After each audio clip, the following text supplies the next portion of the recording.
541 million years ago, Earth did not resemble the world we know today. In the depths of the oceans, life suddenly began to multiply. Predators appeared. The First Great War began beneath the seas. And within just a few million years, Earth transformed into an alien world.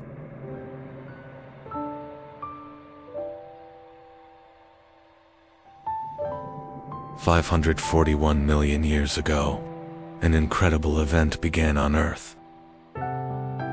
Today, scientists call it the Cambrian Explosion, because life began to diversify faster than ever before.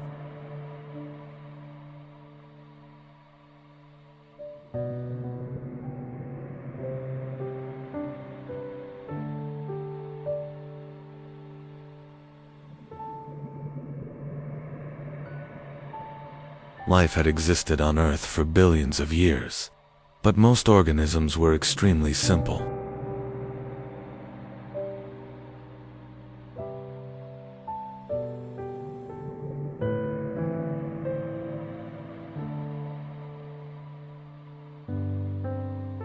Microscopic organisms, soft-bodied creatures, primitive forms of life.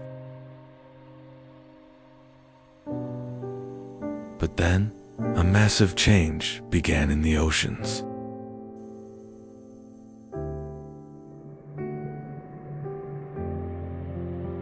The atmosphere was changing. Oxygen levels were rising.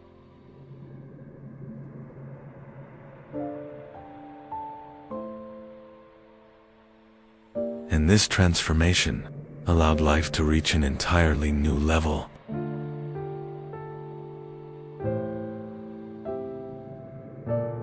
For the first time, complex eyes evolved. Hard shells appeared. Powerful muscle systems developed. Creatures could now move efficiently.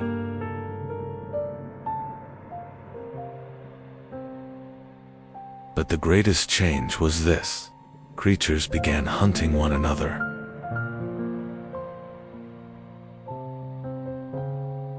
And so, Earth's first great predators emerged.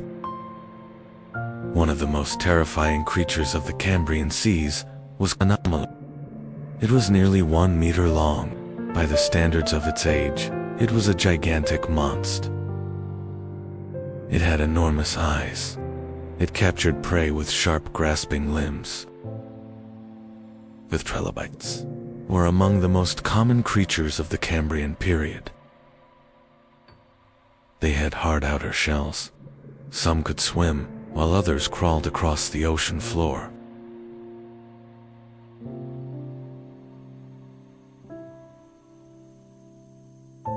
And for millions of years, they dominated the oceans.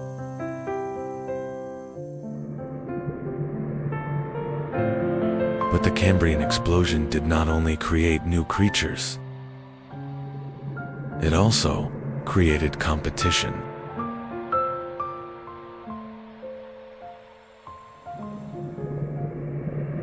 To survive, creatures had to become faster.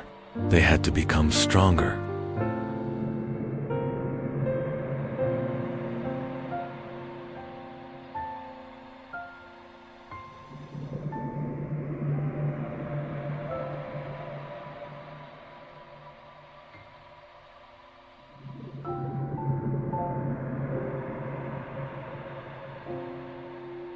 Defenses began to evolve. Shells became thicker.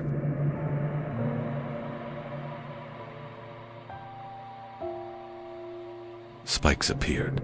Camouflage began to evolve. Earth's first great evolutionary arms race had begun. The Cambrian oceans were extremely dangerous. Predators were everywhere. Strange creatures roamed the seas.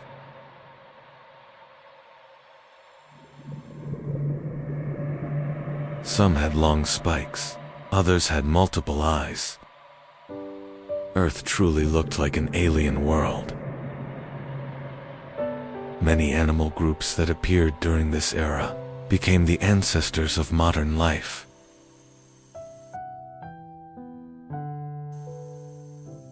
Scientists still ask one question: why did the Cambrian explosion begin? Some point to rising oxygen levels. Others believe genetic changes were responsible. But one thing is certain. Without this event, complex life might never have evolved. There would be no fish, no dinosaurs.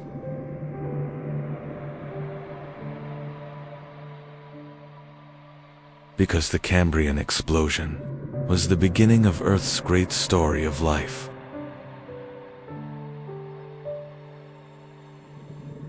The story of humanity began in dark prehistoric oceans.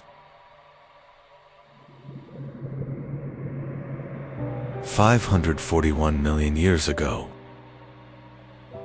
Massive continents drifted slowly, while oceans covered most of the planet. On land, there was still great silence. The oceans were the true center of life. Strange colonies of organisms spread across the seafloor. Sponge-like creatures, primitive worms, and bizarre soft-bodied organisms. Some creatures began actively swimming for the first time. This development completely transformed predation.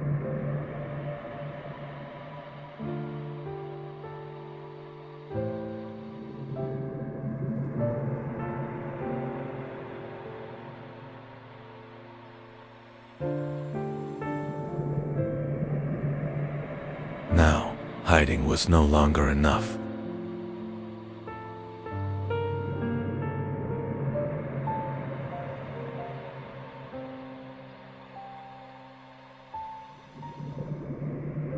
Creatures had to escape. They had to fight.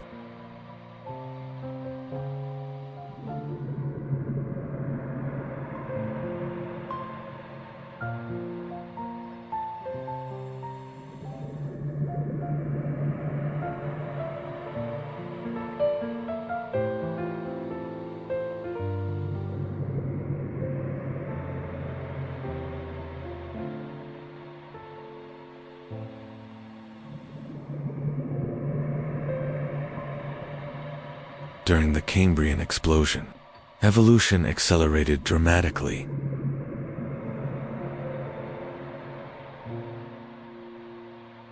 According to many scientists, most major animal groups appeared during this era. The first arthropods, the first advanced predators, the first complex nervous systems. Nature was becoming far more complex.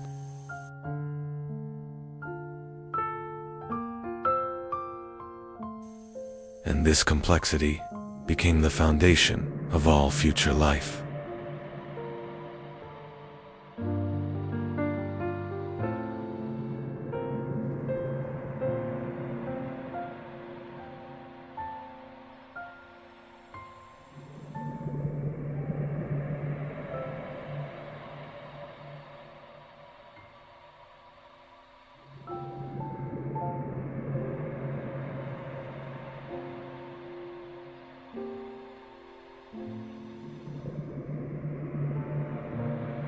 The eyes we use today, our movement systems, even basic body structures,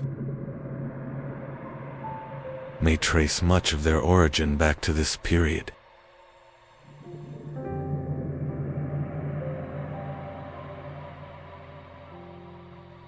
Life in the Cambrian seas was brutal. A predator could attack at any moment. That is why organisms were forced to evolve constantly.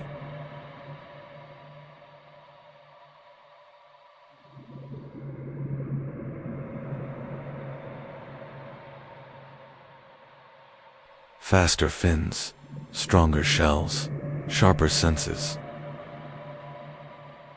For millions of years, this struggle continued.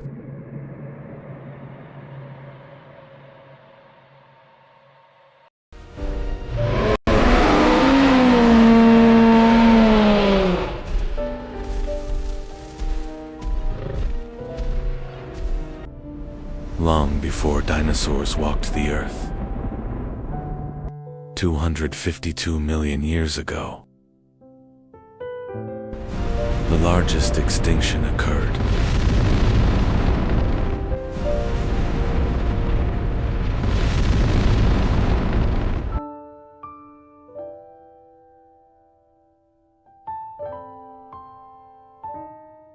World. The world experienced hell. Giant volcanoes. The atmosphere became toxic.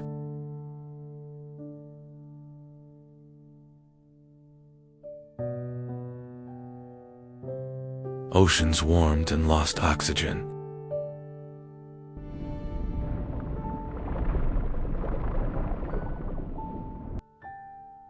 Nearly 90% of species went extinct. The Earth began to reshape.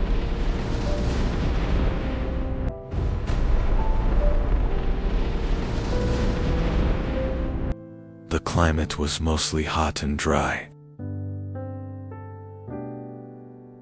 Only the strongest could survive. The Triassic began after this devastation. About 252 million years ago.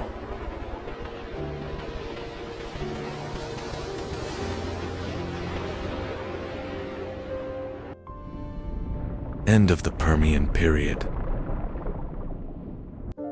Pangea. Our world is still a single continent. 252 to 247 million years ago. Early Triassic begins. Earth is still extremely hot. Life struggles to recover. Inland areas are dry and desert-like. 240 million years ago. Archaea.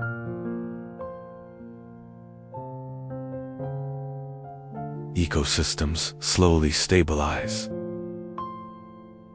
A new era is about to begin. Reptiles spread across the land. Crocodile-like archosaurs appeared.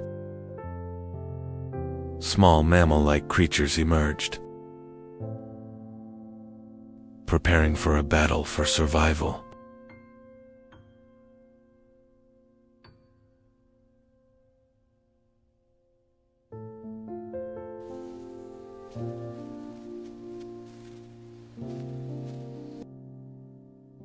Giants had not appeared yet.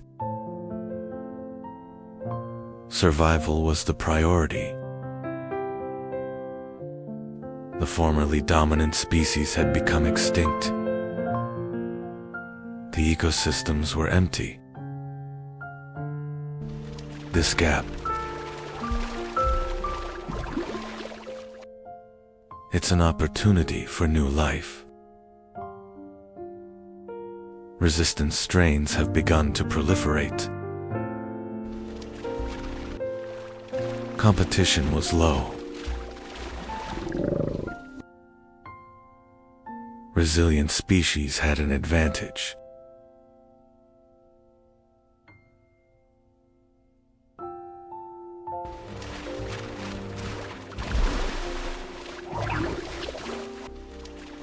Reptiles began to spread.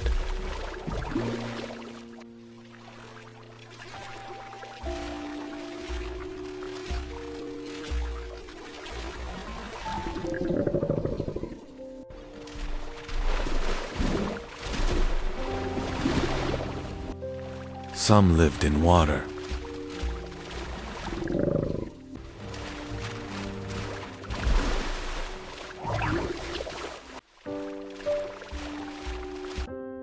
about 230 million years ago. The first small dinosaurs appeared.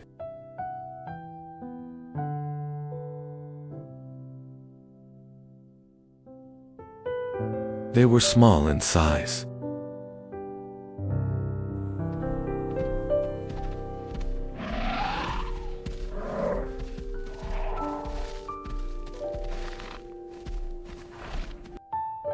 They were fast and agile.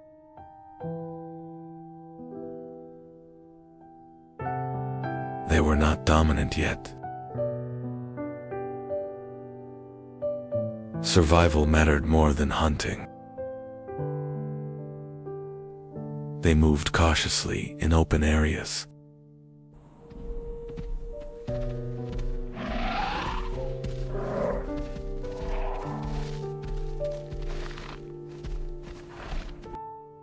Being small was an advantage. Speed mattered more than strength. These traits set them apart. But they were still few in number. The age of dinosaurs had not begun yet. 225 million years ago, Earth was slowly changing. Large reptiles struggled. Small dinosaurs used these gaps. They could reproduce quickly. They adapted more easily. But they were still not dominant. Earth was approaching another turning point.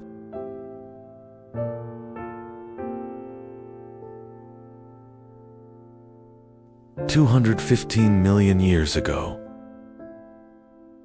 the climate became more stable. Rainfall increased.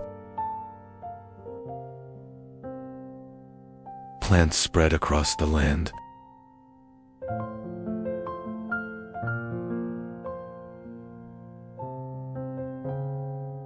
Green landscapes expanded. Ecosystems began to strengthen. Food sources increased. Survival became easier. Dinosaur numbers slowly increased. Species diversity grew. Small groups formed.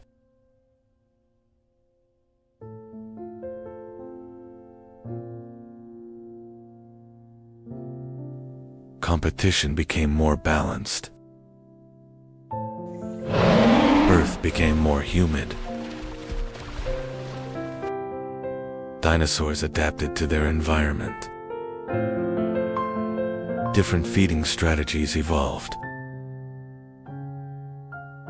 Herbivores became more common. Predator-prey balance formed. Earth was now more alive. Rainfall became regular. Dinosaurs became more visible. But dominance was not complete yet. 201 million years ago, the Jurassic period began.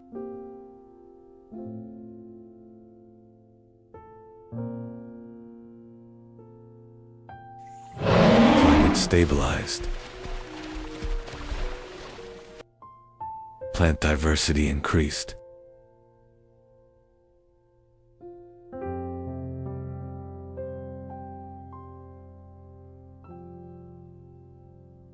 Dinosaurs rapidly multiplied. Species became more defined. Large body size became an advantage. Predators specialize. Initially, the small dinosaurs.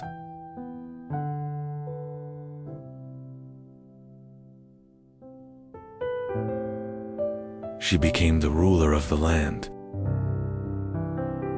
Jurassic is the heart of the age of dinosaurs. 190 million years ago, giant dinosaurs appeared. They are called sauropods.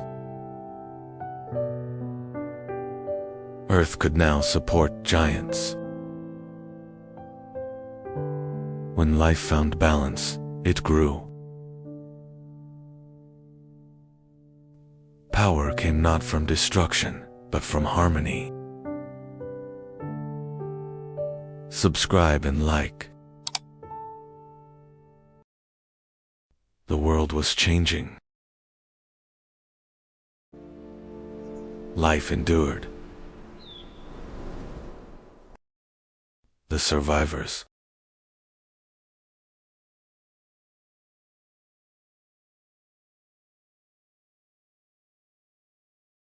Mammals were rising.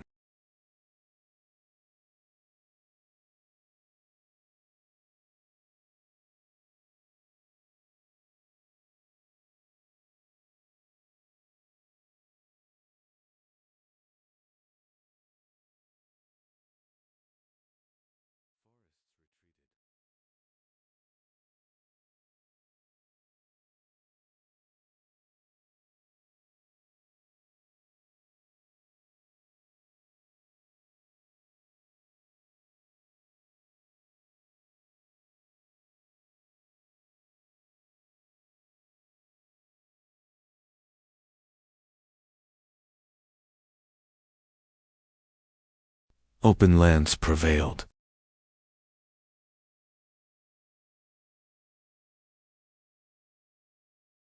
The world was shifting. Cooling intensified.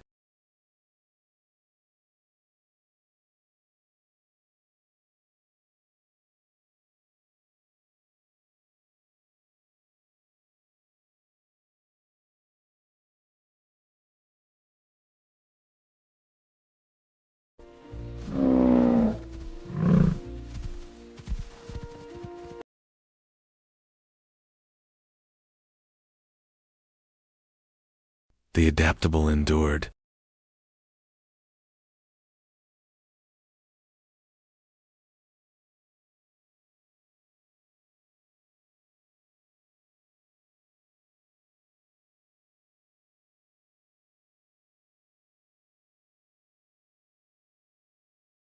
$2.6 million years ago.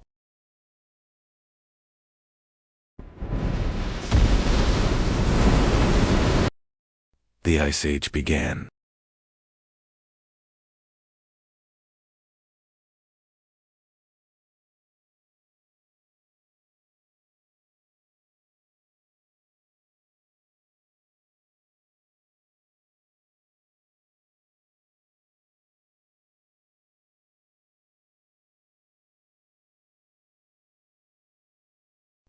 The struggle for survival began.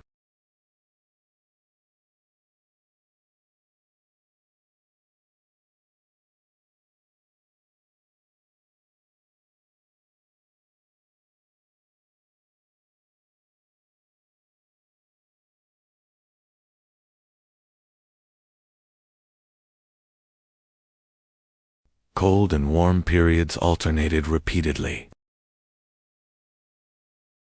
Cold took control. Antarctica became isolated.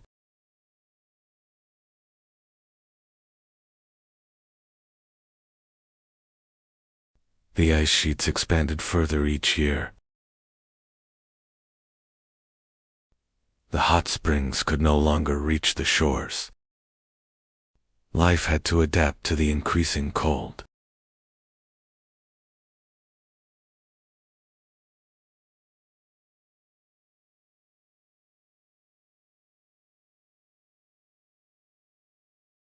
Polar life began.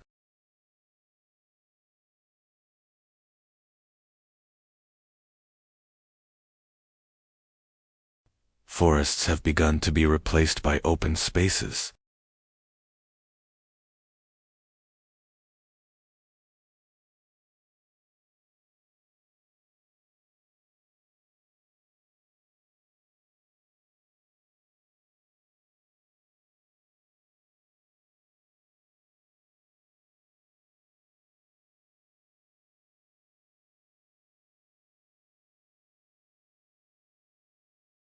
The planet's balance was shifting.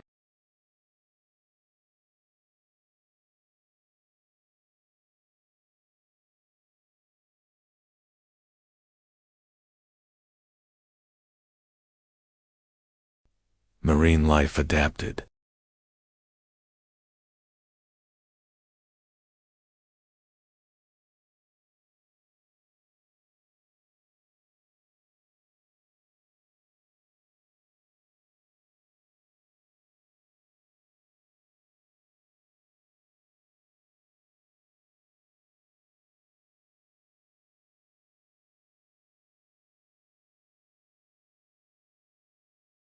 Life carried on.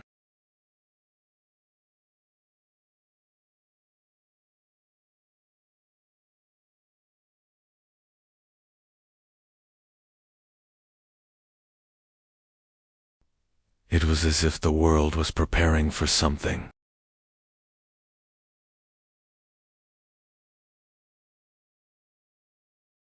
And the story continued.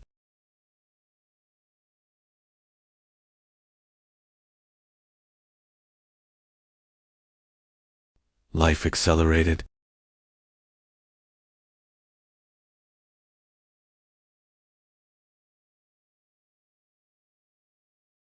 Nature came alive again. Rapport. The land dried.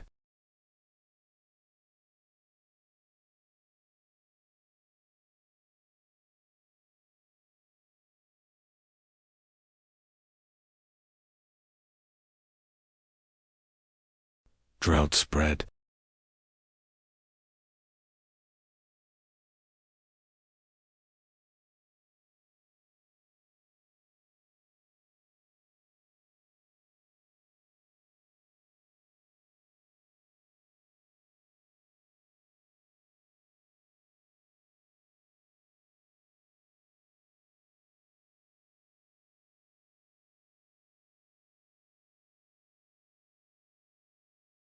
The silence would not last.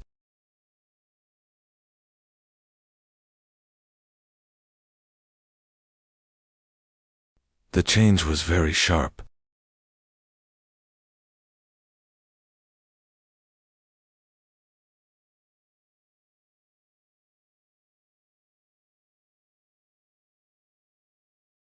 Why this preparation?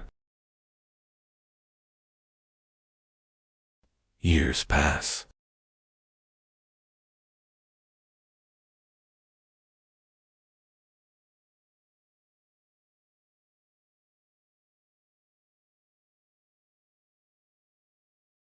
It's as if a guest is coming.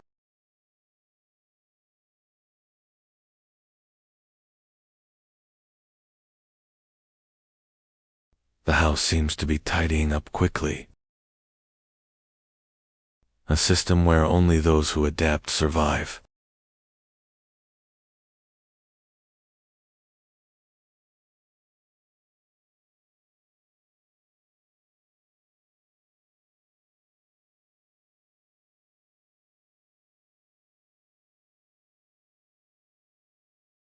Glacial cycles began.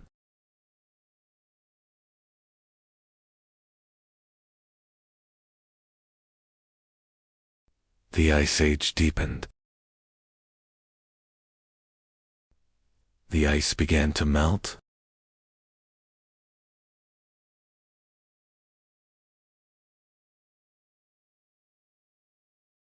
The Ice Age lasted long. But the climate did not remain constant. Sunlight reached the land again.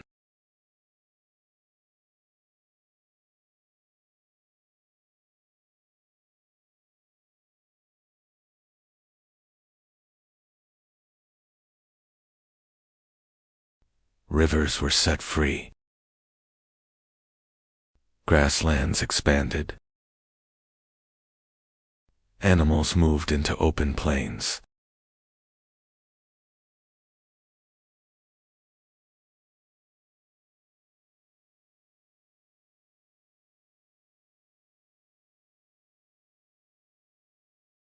Time flowed.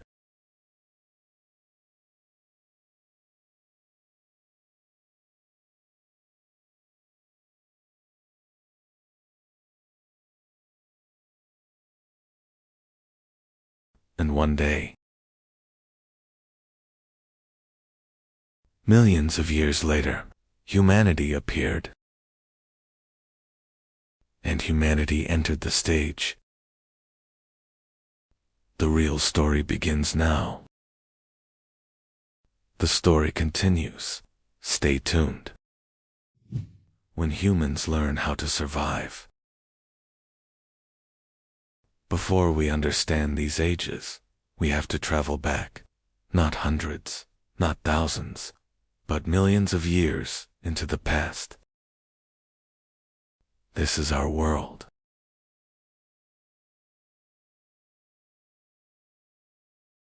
Travel back before humanity. A colder Earth ruled life. Much of the planet was covered in ice. Yet one region refused to freeze. The cold could not reach here. Animals gathered where life remained. Water meant survival. The first humans appeared here in Africa. Daylight was their safety. The open land meant life. But the night changed everything.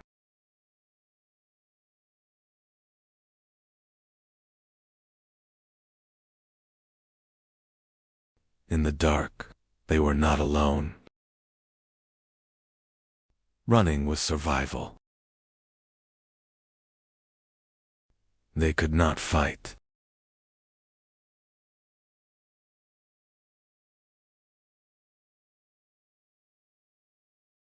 Only escape.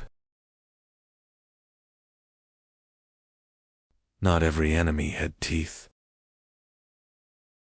The wind could be stopped.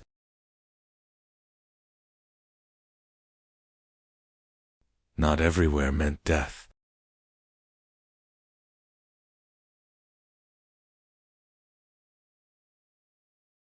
For the first time, someone slept. Something was wrong with the stone. They had found a place the wind could not reach. The dark was deeper than night. For the first time, it felt safe. For the first time, they did not fear the darkness. They fed on wild plants and fruits they found in nature. The animal carcasses they found were their only source of protein. This was insufficient for existence. They had to organize and become stronger.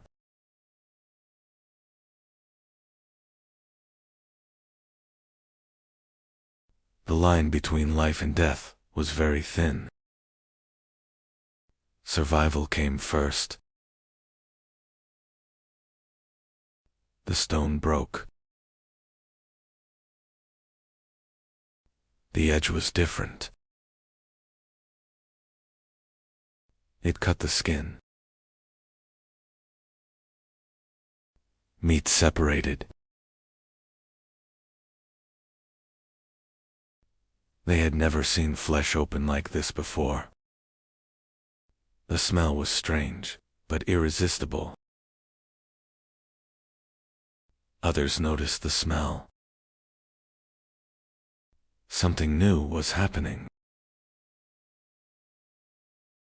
For the first time, food brought them together. The life reflex is about always being. Inventions are shaped by need. He looked at the stone again, this time, not as a rock, as a possibility. There wasn't much material where they lived. They didn't have time either. The strongest species was not human. The smartest had not awakened yet. One day, it picked up a stone. Not to throw. Not to hide. It looked at it. Something was happening. The bone cracked, not by teeth, but by stone. They had found a new force. He struck again. Same place, same motion. This time, on purpose. He struck. The others watched. The movement repeated. Now there was not only a doer, but learners. This was not a hunt. This became a lesson. Humanity began here. They fixed the sharp stone to a branch. It became the first spear. With the handle, the blow grew stronger. Even bone could break now. They moved together through the grass, not fleeing anymore, approaching. Step by step, they advanced. The sticks were no longer for defense. They stopped. So did it. No one fled. Something had changed. They held the spears tighter. Fear was still there, but controlled. For the first time, they faced nature, together. It stepped back. For the first time, they advanced.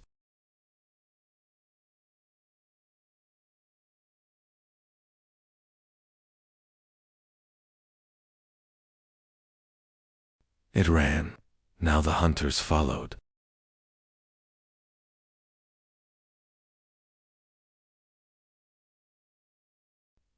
No escape remained. Everything was decided here. Closer and closer. There was nowhere left to go.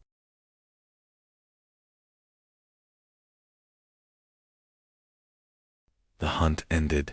Nothing would be the same again. They were no longer prey. They had become hunters. Stone met flesh. The tool had meaning now. They cut with intention, not tearing, shaping. This was more than food. This was control. The hide kept the cold away.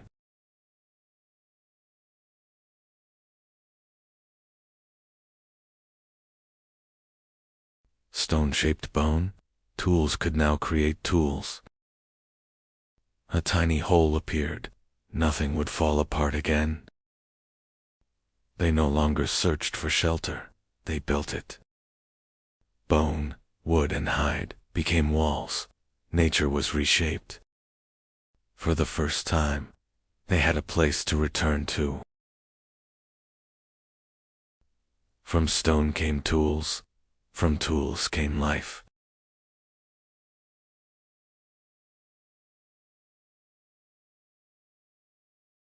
The sky flashed. Night changed. They had never seen light like this. They only watched. The sky struck the earth. The tree began to burn. They felt the power of the fire. They touched the light. It followed them.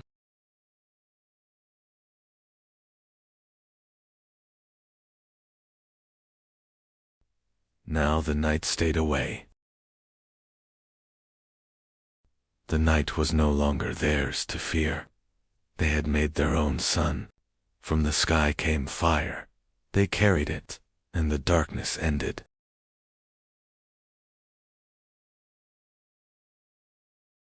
They brought the meat closer. Something changed.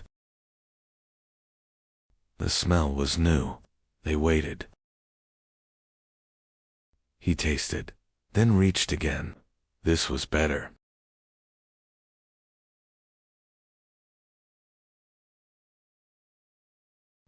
They all held the meat over the fire. The lesson spread without words.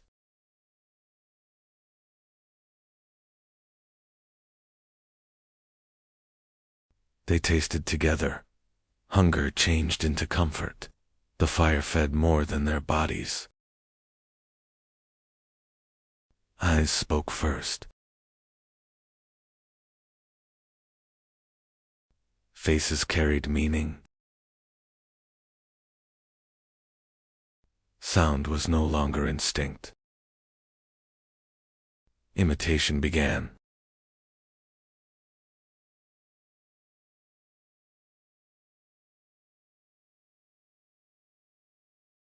Sounds gained meaning. The first agreement was born.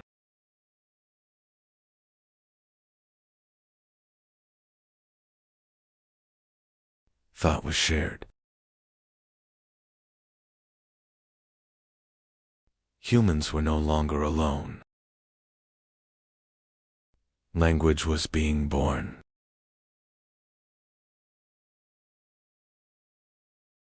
Before the pyramids. Before Stonehenge. Before the invention of writing. There was something that should not exist. Göbekli Tepe. 12,000 years ago, in the heart of Anatolia. At these exact coordinates, people kept returning. Humanity built the impossible.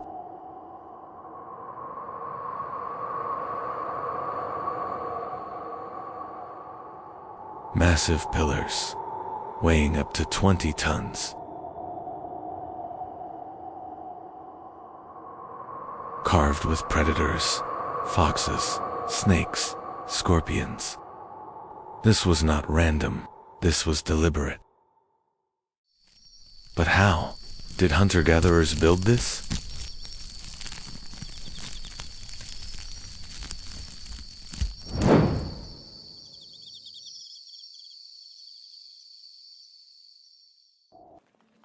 They had no wheels. No domesticated animals. And yet, they moved stones heavier than a modern truck. How?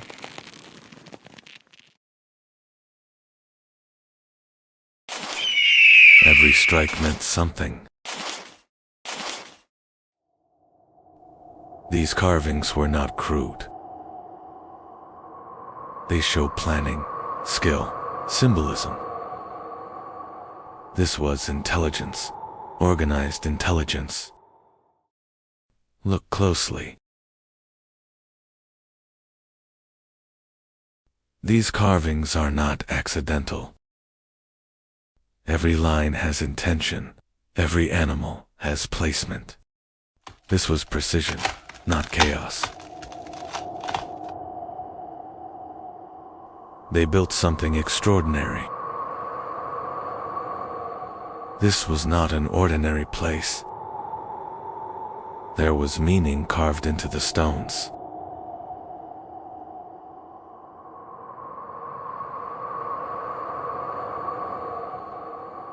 Whatever happened had to be hidden.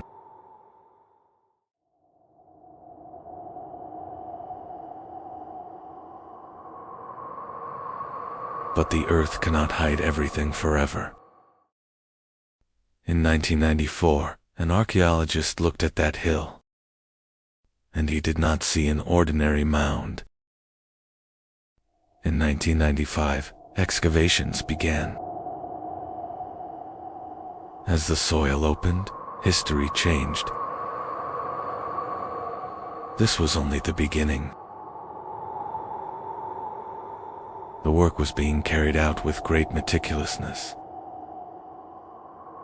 Less than 10% of the site had been excavated. The remaining 90% still lies beneath the soil. Some pillars weighed up to 20 tons. And the people who built them were not even farmers yet. Maybe it wasn't fear. Maybe it was a calling. Perhaps temples were first built in the mines. The night ended, but the question within them did not. They began to walk. Separate groups, but in the same direction. This region had been a passage for thousands of years. They opened.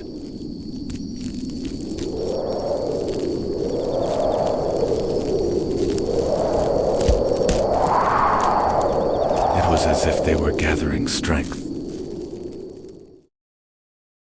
This was a beginning. Ropes tightened. Tons of weight. But heavier than the stone was the decision within them.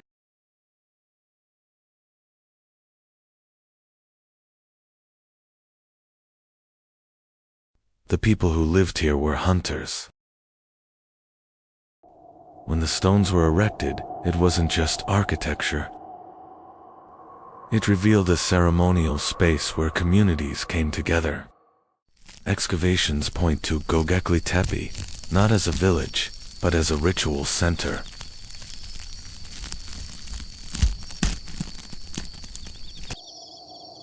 It could be a connection with the sky. People were coming here. On the massive T-shaped stones, there were animals. Snakes, a scorpion, vultures. But that same night, there were shapes in the sky as well, the stars, almost mirroring the carvings on the stone. Distant groups returned. To the same place.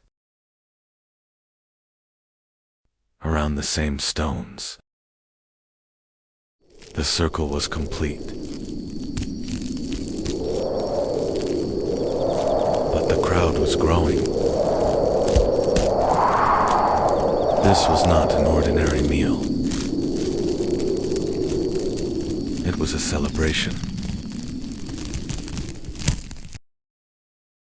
Archaeologists were continuing their research at full speed. Feasting remains were found. It remained hidden for over 11,000 years. Why did they hide it?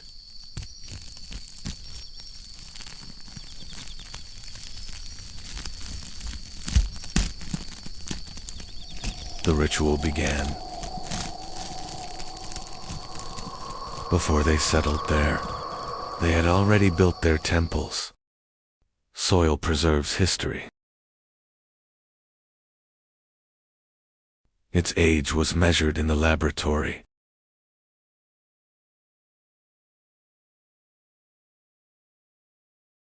The result was thousands of years older than expected. These stones were erected before it is believed that people settled down.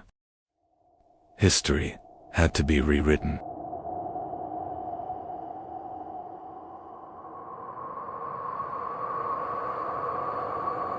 This discovery shook our understanding of civilization. The soil was slowly removed. Each layer. It belonged to another time. Bigger, older. Underground scans reveal a massive complex beneath the hill.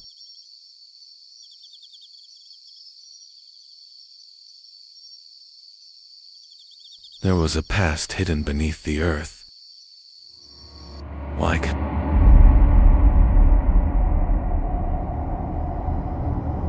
Conley-Urfa is located at the northern tip of the Fertile Crescent, one of the most critical regions in human history.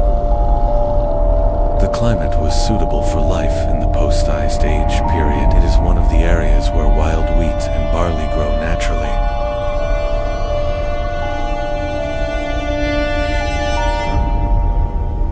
The region had limestone deposits from which large T-shaped columns could be carved. And one day,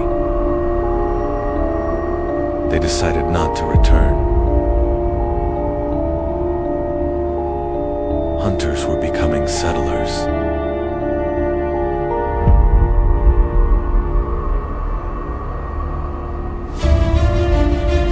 The temple was already there.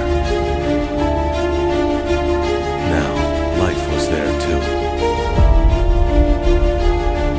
Perhaps civilization began right here. Around the stones, the first houses began to rise. The walls were no longer temporary. People had decided to stay. It wasn't only houses being built. Knowledge was being passed on. They now belonged to it. The transition from a hunter-gatherer lifestyle to agriculture was a major transformation.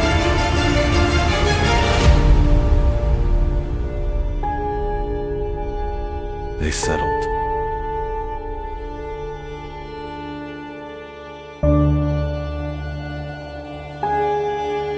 They built houses. But one day, they began to bury their temple. They did not destroy it. They did not abandon it. They hid it beneath the earth. Göbekli Tepe could be a message left for the future. History is never truly lost. It simply waits for the right moment. Stay tuned for the next episode. One night, humans stopped wandering. In the end, they understood each other. They talked about tomorrow, as if it would stay the same. They were chatting, unaware of what the morning would bring. The world was falling apart. The world as they knew it was slipping away. Even the animals were running away. And they didn't know where to go. There was no road for the first time. For the first time, they fell behind. Knowing wasn't enough to understand.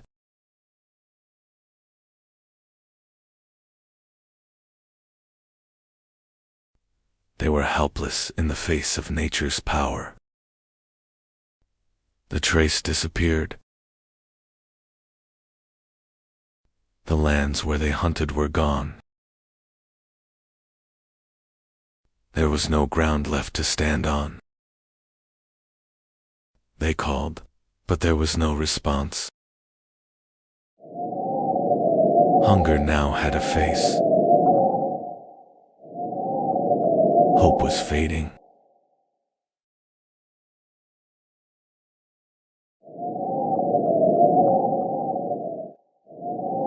Fear divided the tribe.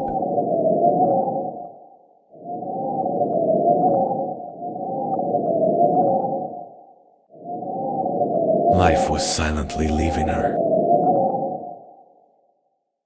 Some returned to their memories. Life was waiting here. From the ashes, life has returned.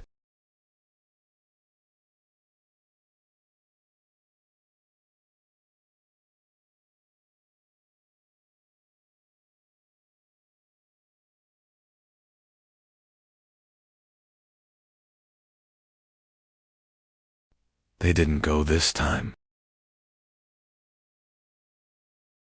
They waited. The answer was in the ground. They tried to replicate the world. Patiently. They watched, and it changed.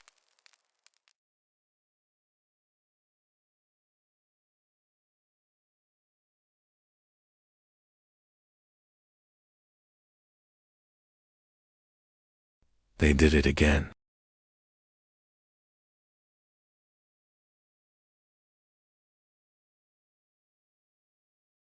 The animals are back.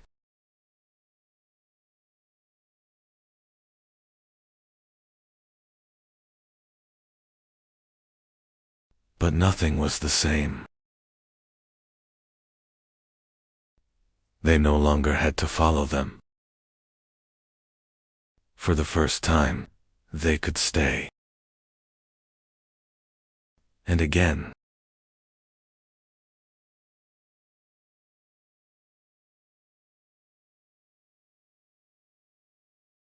Now they understand.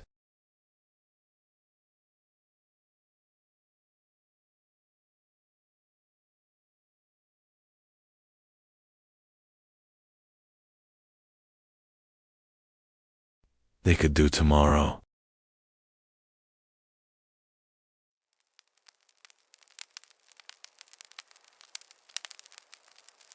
Humanity changed the day it stopped.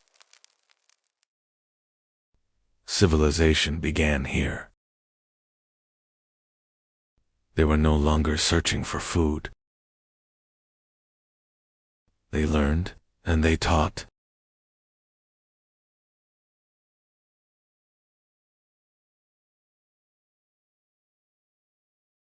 For the first time, they watched life grow. Days passed.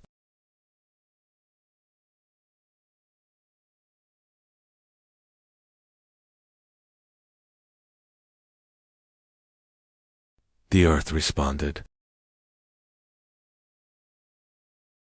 Time was no longer chasing them. She was returning with them.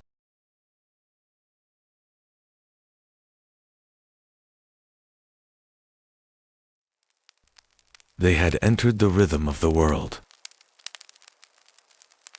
More fires were lit. More fires were lit.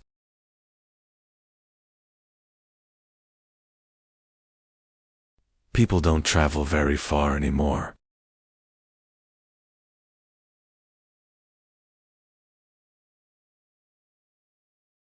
Walking around the camp, they reinforced the walls.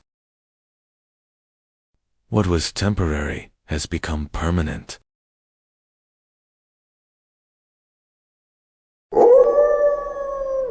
The wind no longer made the decision. They had some difficult visitors. He walked into the wilderness. They did not come as enemies. They allowed them to stay. They fed them. A new alliance was emerging.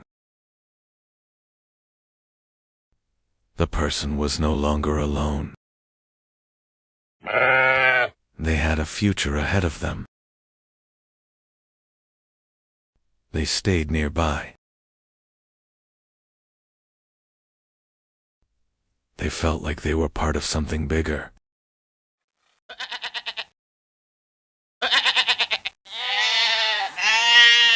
Farm life has begun.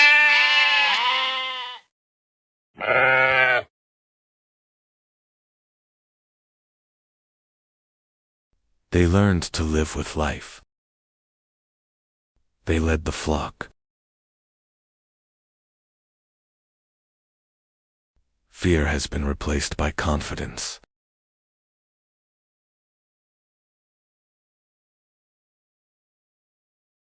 Humans stopped adapting to nature. They started editing nature. Humans stopped adapting to nature. They started editing nature. The earth responded. My hands were full. The hunger has receded. First time enough. The earth finally spoke. Their waiting weighed heavily on them. They hid the harvest. Not for today. For later. Food now had value. The value had to be protected. It was hidden in protected areas. Ownership is born. Some were protecting even more. This was no longer a partnership. They fought for tomorrow. Food became difficult.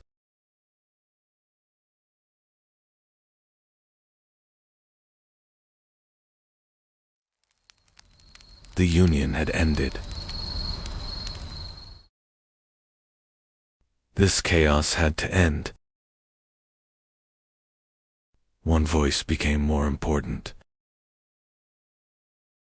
They chose to listen. Order replaced chaos. That night, security emerged, and the next morning, society was born.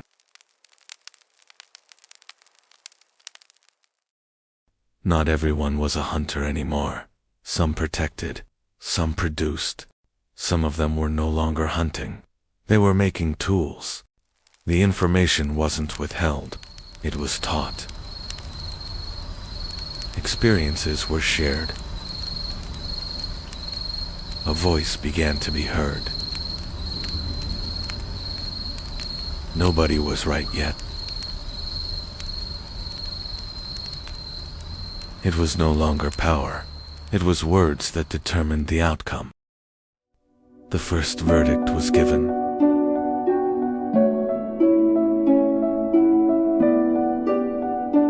The Neolithic Age has begun. Next chapter, the Chalcolithic Age. You can continue this journey with us. 5700 BC, the sun set for the last time over Çatalhöyük. In the heart of Anatolia, one of history's greatest secrets lay hidden. Thousands of years ago, this fertile plain became humanity's first great home. This place, where water and earth met, gave life to tens of thousands. On the banks of the Karsamba River, the first steps of civilization were taken. Why did tens of thousands of people suddenly abandon that giant home they lived in for millennia? While thousands poured into streets in Mesopotamia, Europe was still in the deep silence of endless forests and solitary wooden houses. The grandeur of stone had not yet begun on the Nile. Life consisted only of the river's mud and reeds. In the Far East, life flowed with the rhythm of the earth and collective serenity, far from the greed of property. Across the ocean, the door had not yet been invented. Humanity was migrating boundlessly, without property, in nature's lap. What was it that the great crowd on the roofs of Çatalhöyük couldn't fit, that they turned their backs on one another? Was that first gap between the walls a sign of a breakup or a new freedom? What did that transition period that gave birth to today's cities take from us, and what did it give? The 1,000-year experiment ended. The great city fell silent. Now begins the great void and the 1,000-year march. The earth turned bitter, the fertile marshes dried up. Granaries emptied, hunger seeped through the walls. Hearths went cold, the 1,000-year fire no longer warmed. It was time to leave. Nature was casting them out. Smoke trapped in cramped houses turned the air into poison. An invisible enemy, plagues, seeped through the walls. The price of living side by side was heavy, bodies grew weak. Now these sacred houses were turning into graves. The necessity of living in tight spaces gave way to rage. The silent harmony of 10,000 people broke with a great roar. Neither rules nor shared meals were enough anymore. The dream of living together was replaced by the ambition for independence. The great community shattered.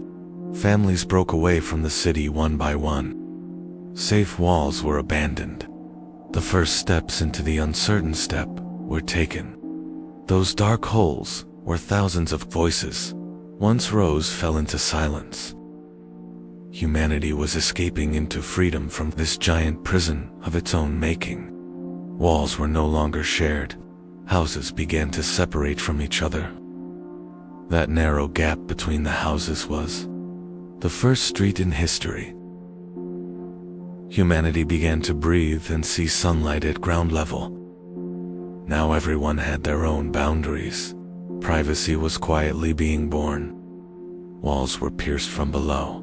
For the first time, entrances moved from roof to ground. There were no longer ladders, but thresholds. The first hello was said at the door.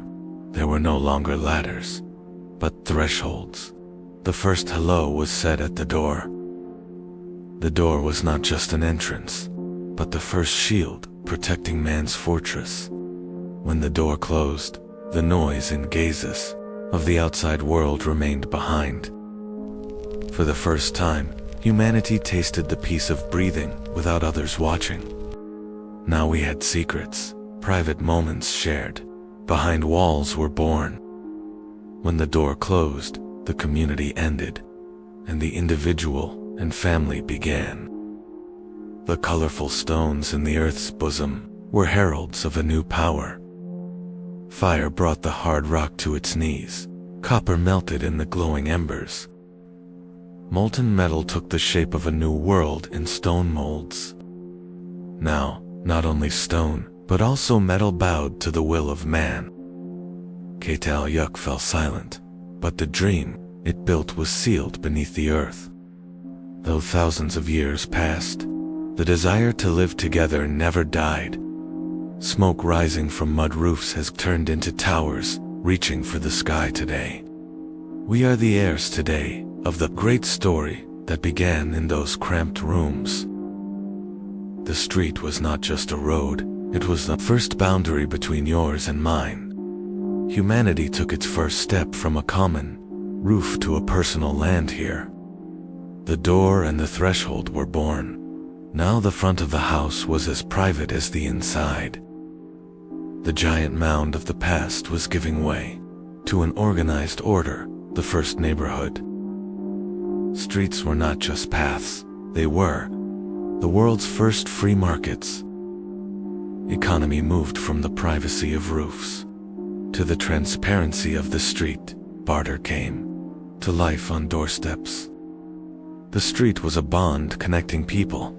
Every story shared made the city grow a little more. Loads were no longer carried on backs but on wheels that the streets now allowed. Ownership brought fear with it. Now it was necessary to protect not just the house, but the street as well. Those first stones surrounding the houses drew the insurmountable boundary between us and them. The door was now being locked not just for guests, but to keep the enemy out. Streets turned into the defense lines of civilization. Every corner became a new fortress. The street was no longer just a passage.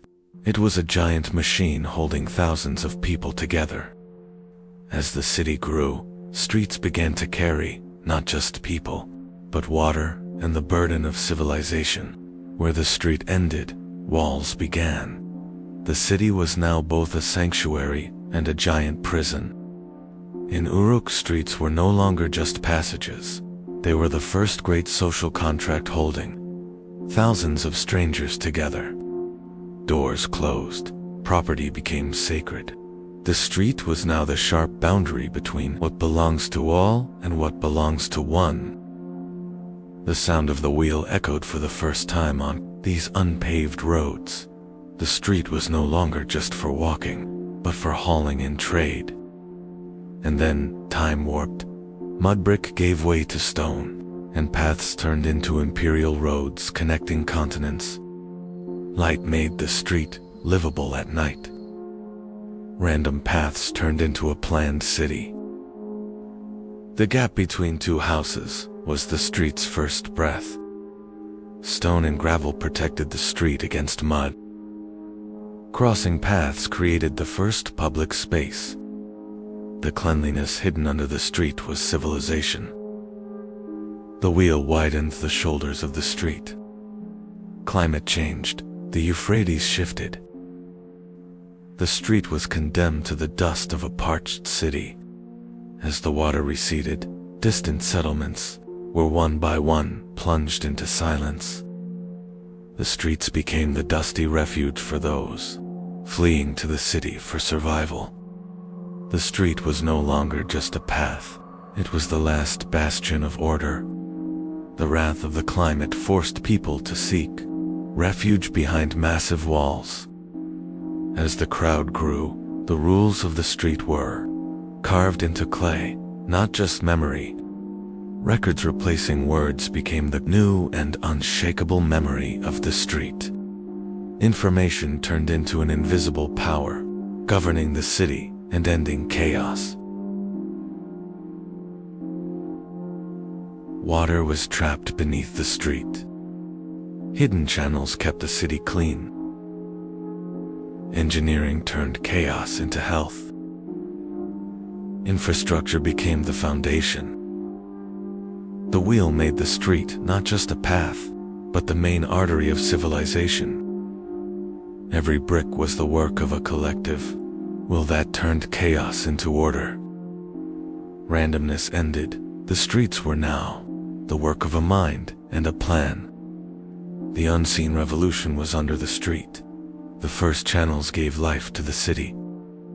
Speech faded. Clay tablets became the unshakable memory of the street. Millions of bricks protected the street from the chaos of the outside world.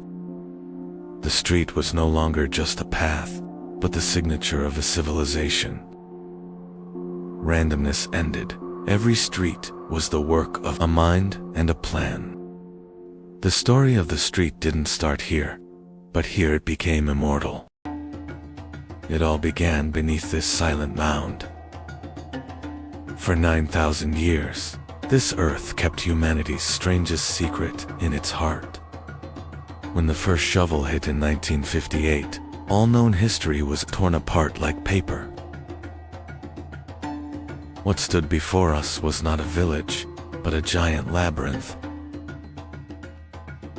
As archaeologists gazed into that dark void, into the depths of a grave, a 9,000-year silence was shattered by a terrifying ritual. In this strange world, there were no roads or doors. The city was sealed together like a giant labyrinth. Life was on the rooftops. People lived their daily lives on these massive terraces that resembled public squares. So, what was the great fear that cut off 10,000 people from the outside world and trapped them in this breathless order? When science broke this deep silence and gazed into that dark void, into the depths of a grave, a 9,000-year silence was shattered by the coldness of the bones emerging to light. What we encountered was not just death. It was the first evidence of a terrifying and ancient ritual. To enter a home, you had to step down into the unknown through that narrow, dark hole in the sky.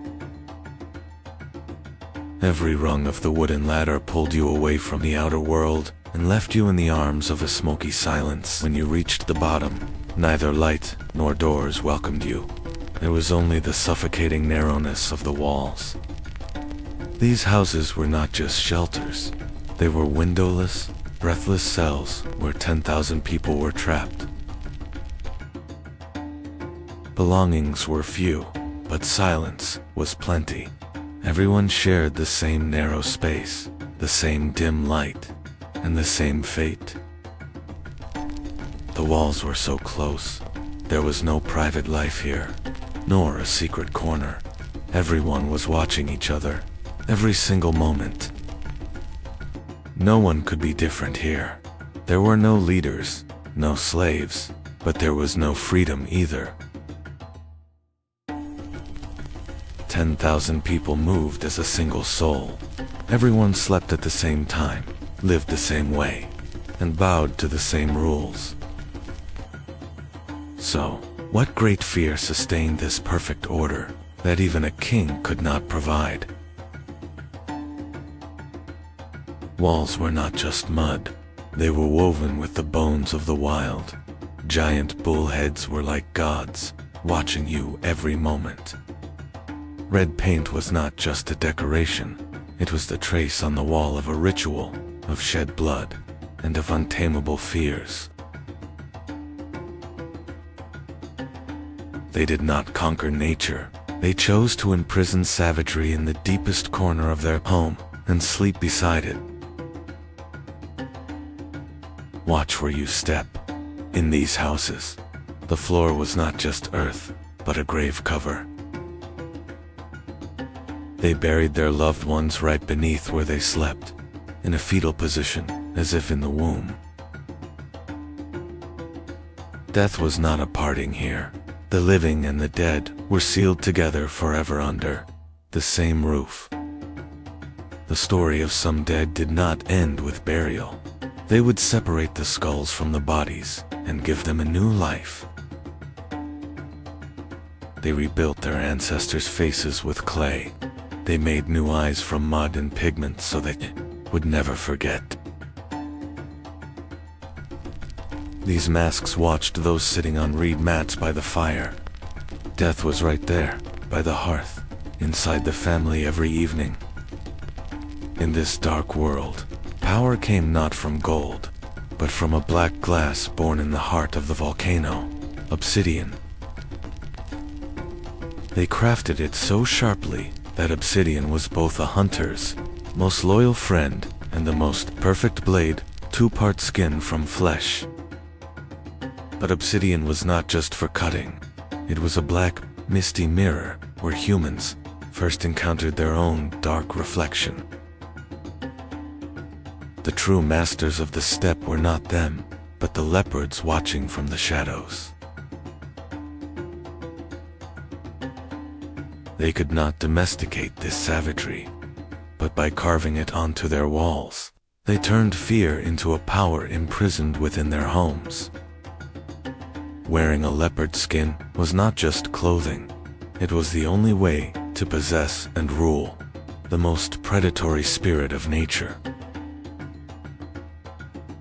It all began with these symbols: power, belief, and fear.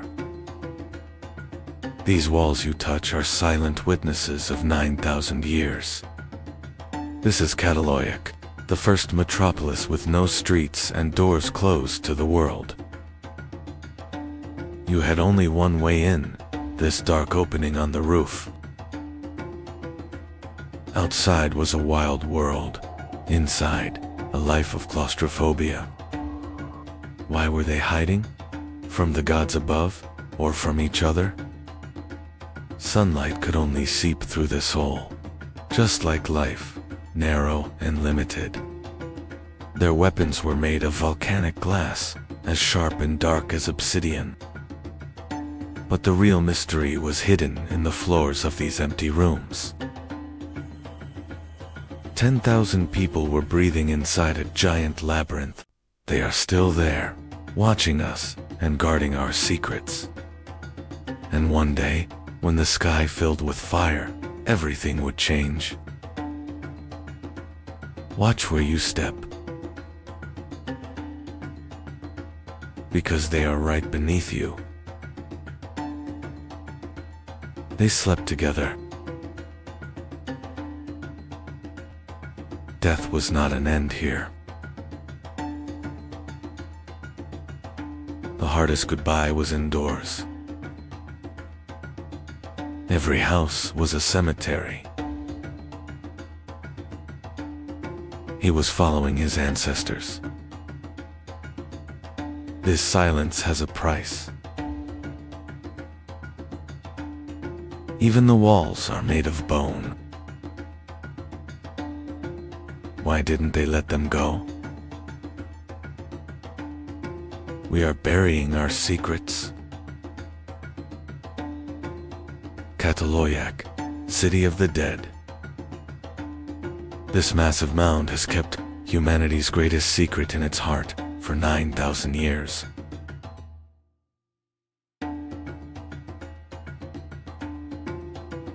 Today, science dives into the heart of this silent giant to map the digital past. With every brushstroke, we return to a unique world, without property or hierarchy. There were no masters in these houses. Everyone was equal under the same sky. Art was coming back to life with the blood of the earth, through natural pigments. Yet life lived in the shadow of Mount Hazen, always ready to vent its fury. These lines on a wall were the first known landscape painting in history. Cleanliness was an obsession. They sealed their walls with fresh white plaster every year. They were devoted to their ancestors, burying them right under the rooms where they slept. As the first seeds of farming were sown here, humanity learned to domesticate nature. 10,000 people wrote history on the roofs of this streetless giant labyrinth. 10,000 people wrote history on the roofs of this streetless giant labyrinth. And now technology is finally beginning to break this deep, millennial silence. But then, the climate changed and rivers ran dry. The protective fire of the city slowly began to fade. The massive population of 10,000 succumbed to nature. All that remained were the soot marks on the walls. People abandoned the city with fear and uncertainty. After 2,000 years, Cataloyak sank into silence. They even left their sacred figurines in the dust. No one knows exactly where they went. The roofs were sealed, never to be opened again.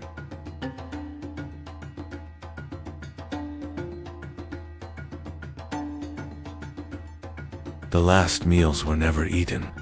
The pots remained empty. The city today is still waiting to speak beneath the earth. We are in a place where time and space lose meaning. We are touching the first great secret of humanity, 9,000 years ago. These bones, these lands, are not just remains. They are silent witnesses to a forgotten fear, a suppressed scream. But to reach this secret, you had to step down into the unknown through that narrow, dark hole in the sky. Cataloyak fell silent. That great roar that lasted for thousands of years gave way to the dust carried by the wind. But this was not an end. It was the beginning of a vast void. Humanity escaped these narrow walls and set out on that great march that would last 1,000 years. In the next episode, What happened after Yuk? How did humanity change in that great void? We are going to that new and wild world called by the rivers, Mesopotamia. Stay tuned. This is the lowest point on Earth, where everything ends, but for humanity, it all began. This is the lowest point on Earth. In the heart of a harsh desert, a lifeline that hasn't dried for 11,000 years, Jericho. Each layer of soil tells a 1,000-year story. Civilizations are sleeping beneath your feet, and it rises through the mist. The oldest massive man-made structure in the world. 22 steps descending into darkness.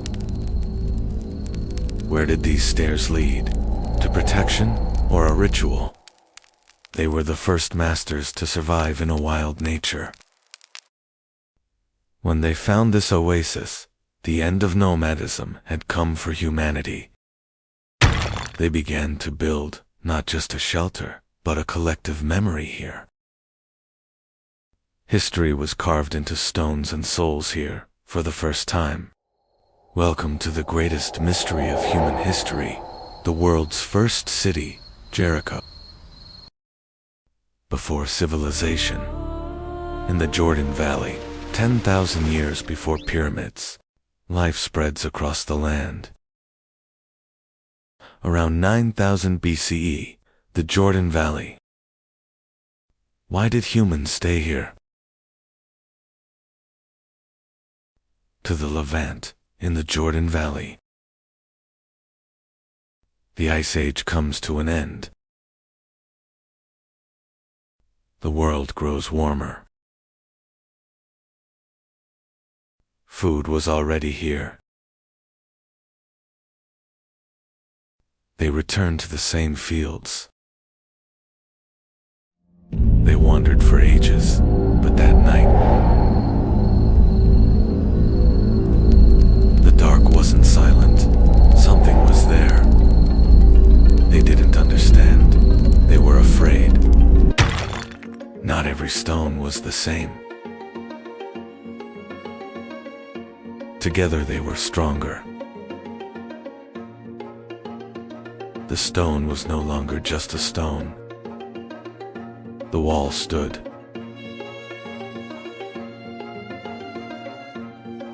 The wall wasn't enough. Something was missing. No one knew what it would become. Stone was placed upon stone. And for the first time, fear was controlled. A name was spoken. The first duty was chosen. He was no longer just a man. He was the first guard. The guard was alone.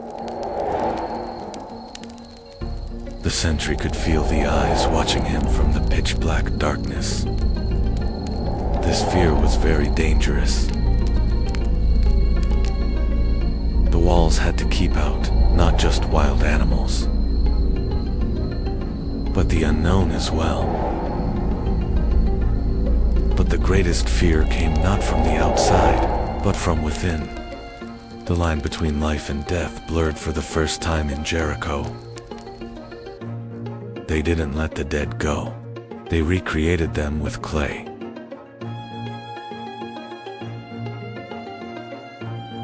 The tower was no longer just a lookout. It was a gateway. Those dull eyes began to watch the living at every moment.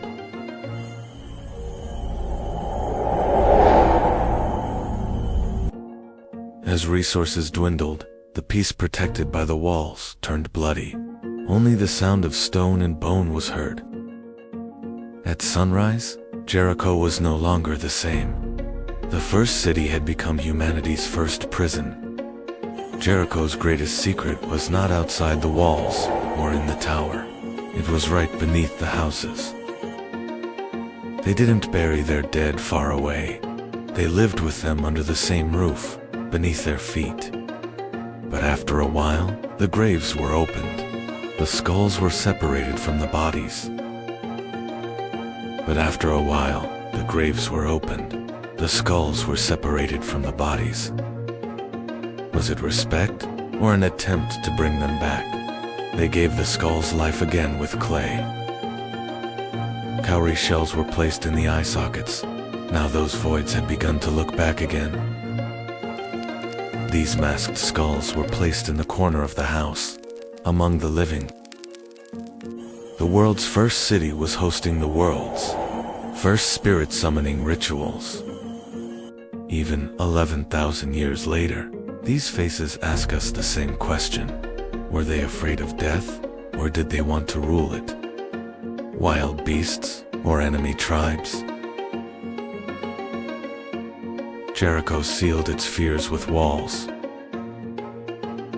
Harsh hunt outside, civilization inside. Who were these walls truly for? Jericho's people shut the world out. The greatest secrets lay underground. Silent guardians, plastered skulls. Their ancestors were still watching. Is this legacy from Quebec?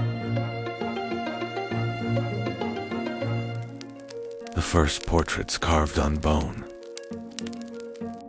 Why strive so hard to be remembered? Did the war with death begin here? A deep mystery at the world's lowest point. Jericho, mankind's first great trial. The locks of the past are opening. The mystery inside, the giant tower. 22 steps, the first stairs to heaven, a defense line, or a giant calendar. Salt from the Dead Sea, white gold. Obsidian and stones from distant lands. Wealth brought great threats with it. The city fell, but was never abandoned. New houses rose upon ancestral remains. Jericho, 20 layers of different lives. Humanity discovered property here. This ancient legacy still lives within us. The voices are fading. The fire no longer warms. Like life, those who are gone are missed. Those we miss are among us. Even those are missing. No one left to watch for. The walls no longer protect us. The traces remain. They built an 8-meter-high wall.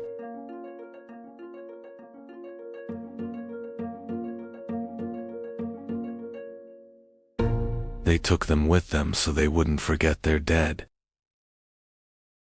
They laid the foundation for modern agriculture.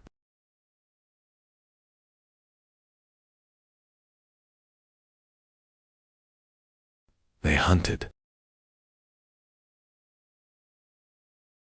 Then one day,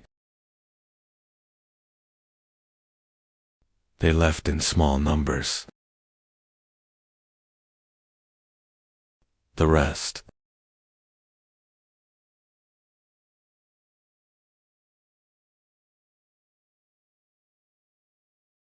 with questions. They left us alone. Fear shapes life.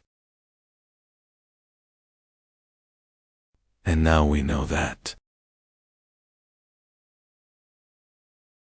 They shaped death too. A vast history.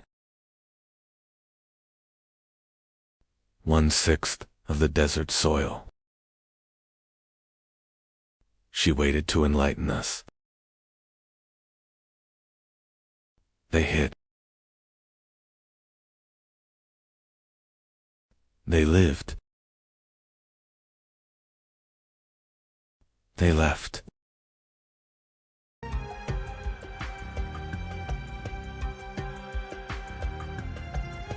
He learned how power truly worked.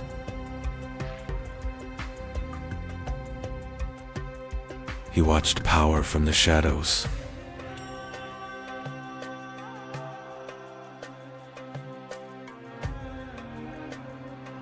He felt the power. He was crushed under the weight of that power. He wanted more than survival.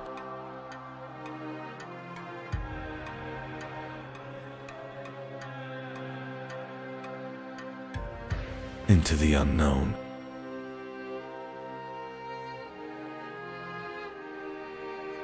He walked away from his past. The gates of my prison have finally closed. The air of the desert tastes like blood and freedom. He arrived at Kish. There he found war.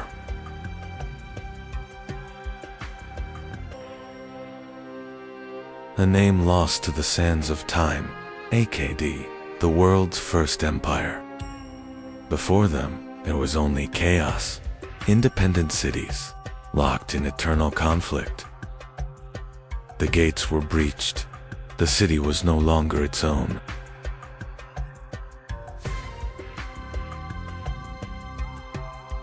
And Uruk was only the beginning. Another city stood in their path. One city fell, and the next one trembled. The march did not stop. Walls meant nothing now.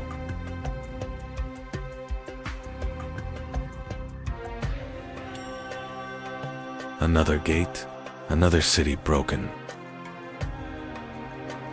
This was not chaos.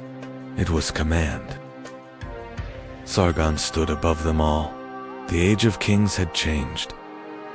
Sargon reached the sea with the bronze sun of Shamash leading his way. The era of city-states ended. The era of the World King began.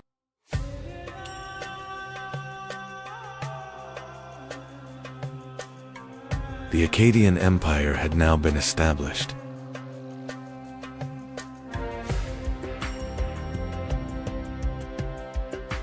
Sargon's conquests had united the city-states. Independent cities were now under a single power.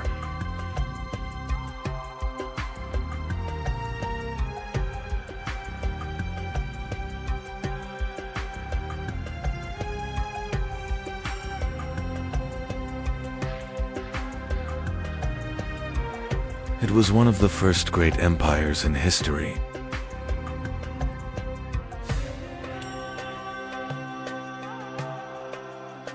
Vast lands were united under a single rule.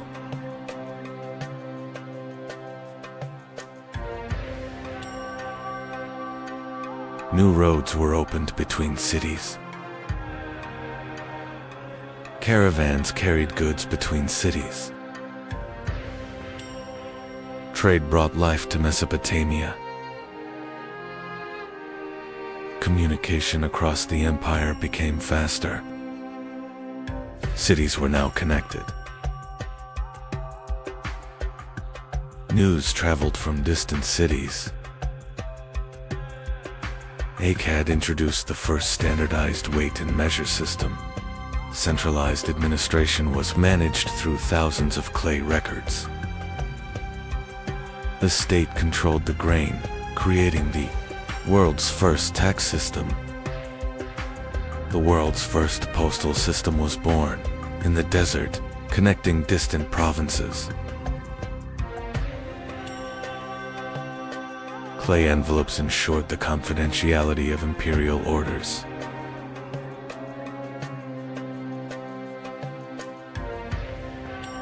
A sealed system allowed the central government to control the flow of information. Akkadian became the world's first diplomatic language.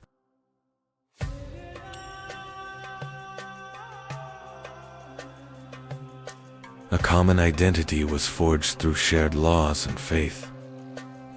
In Mesopotamia, people carefully observed the sky. The movements of stars and planets were recorded on clay tablets. These observations later formed the foundations of astrology.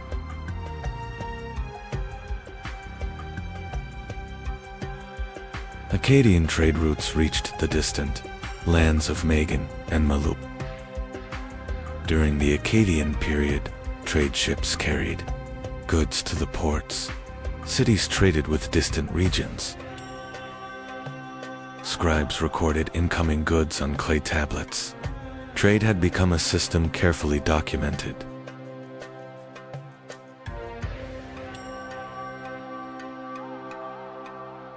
Trade routes connected Mesopotamia.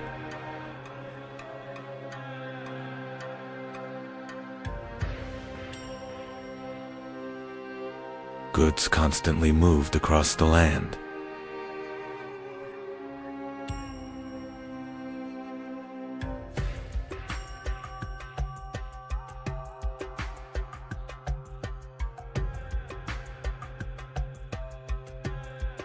Copper and stone were valuable trade goods. Precious goods were sold in markets. Trade brought wealth. Governors were appointed in cities. A new administration was established. Taxes were collected. The state controlled the economy. Trade was recorded. Scribes kept official records. Clay tablets stored information. State organization became stronger. Cities began to prosper.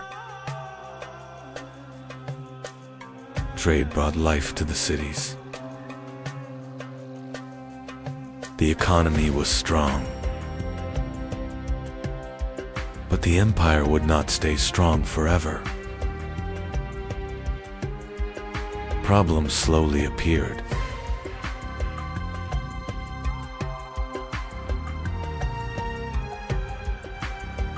A great change was coming. Rebellions began to shake the empire.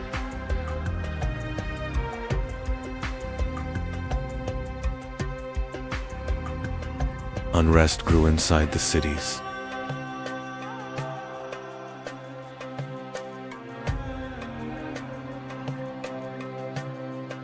Cracks appeared within the empire.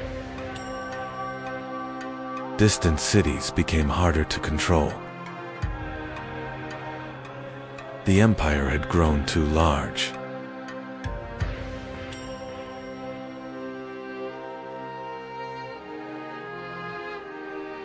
Governing became more difficult. The Gutian tribes came from the north. A new threat appeared.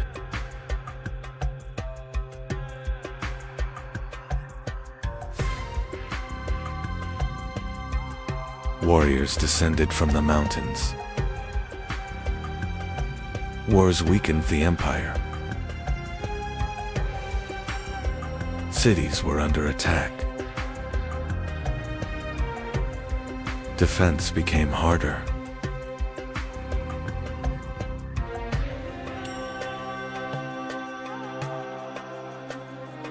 The Akkadian Empire finally collapsed. Mesopotamia fragmented again. But its idea endured. The concept of empire lived on in history. The the Akkadian legacy remained. Thousands of years later, the story of Akkad emerged again from beneath the sands. Through archaeology, the Akkadian Empire was remembered again.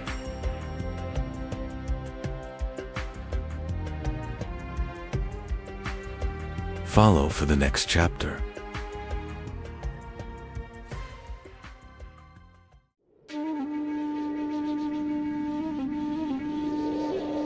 History began with a question asked between two rivers. Sumer, cradle of civilization, where rivers were tamed and time measured.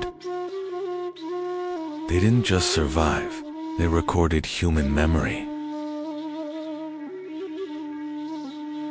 Law, math, and time were born here. They controlled the rivers and built an empire.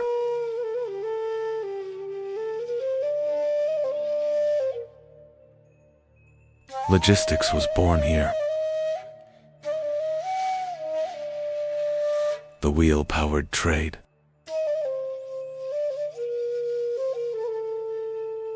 Bricks built the first state.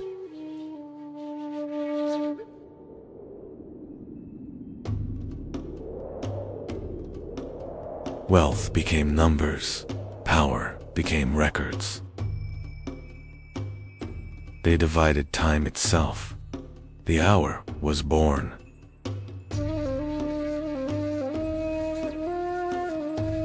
They mapped the sky. The circle was defined.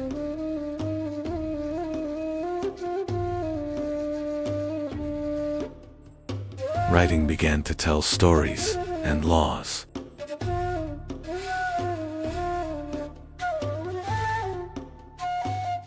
The first hero, Gilgamesh, seeking immortality.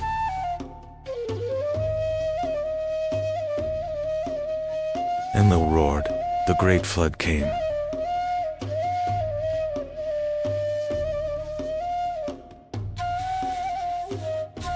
Cities served the gods, humans obeyed. Even kings feared the dusty underworld. Their myths shaped humanity.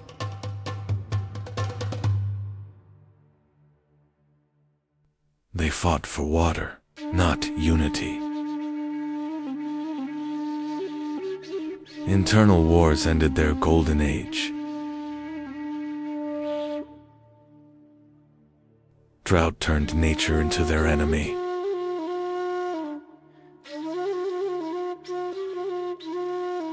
A northern power would replace the cities.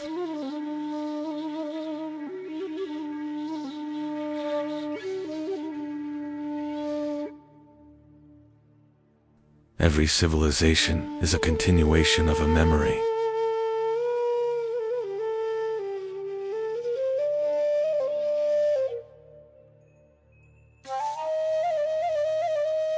Thousands of years earlier, humans did not know cities, but they had learned to live together.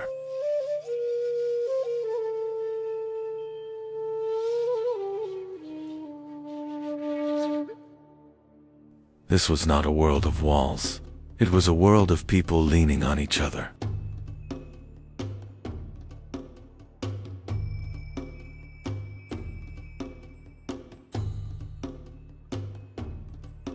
No streets, no doors, only life on the rooftops.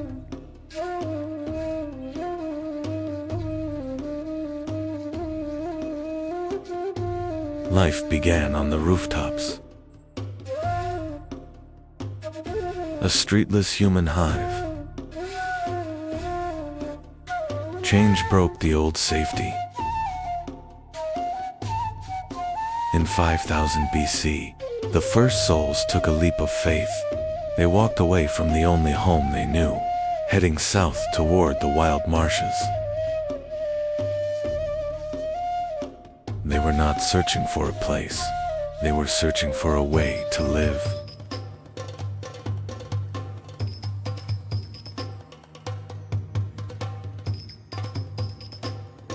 and they found water.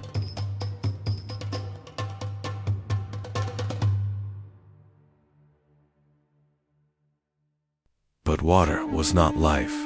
Water was chaos. Then someone cut the earth.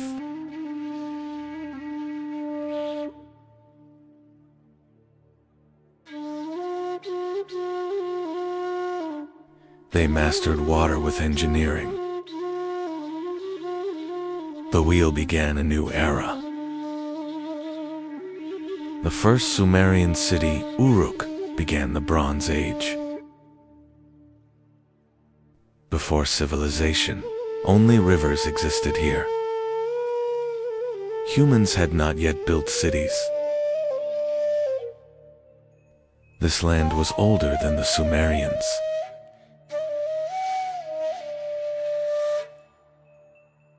Sometimes the water gave life. Sometimes it took everything away. Humans here were not against nature. They were learning to live with it. Humans tried to stop the water.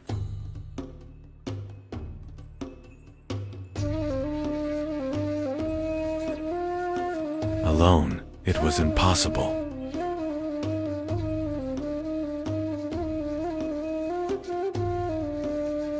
The land was no longer just plowed.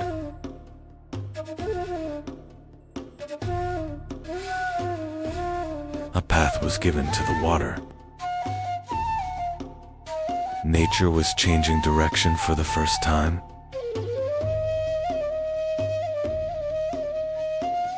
The homes began to multiply. People no longer lived alone.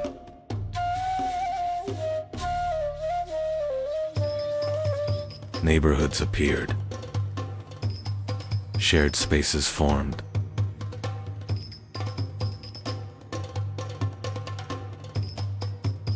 Someone began to guide it.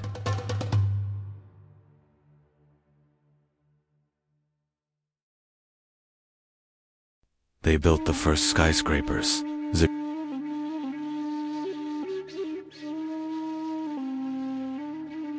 Writing was born from accounting.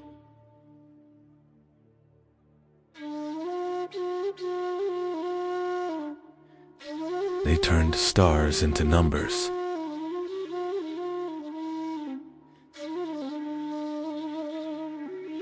Water clocks measured the night. They created the 360-degree circle. Edaba trained the first administrators.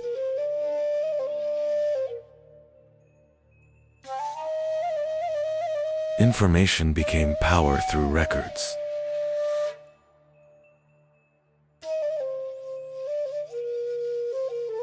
Writing became art and poetry. Rivers created a trade empire.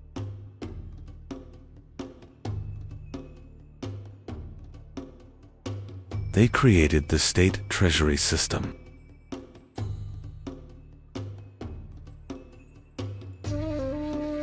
They created the first medicines.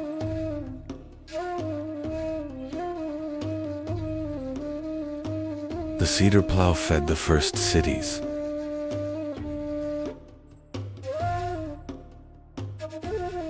Patterns became a visual language. The first global market was born.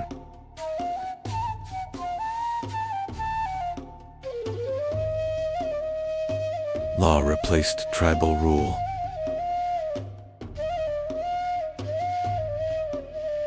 Grain became the first wealth.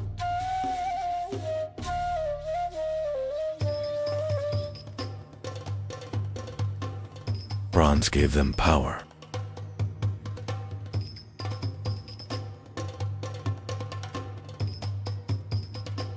Taxes became a sacred duty.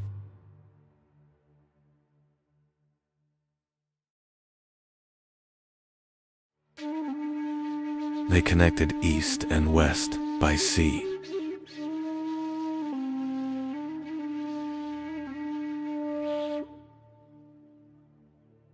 Sumerian cities were the Venices of the ancient world.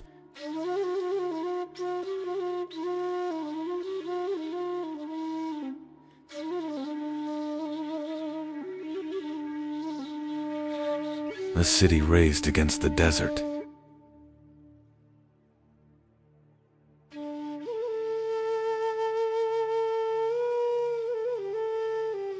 War became an organized force.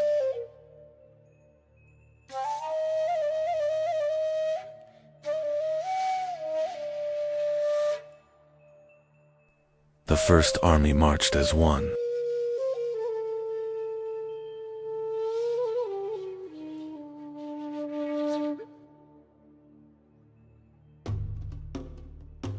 Survival was decided in bronze.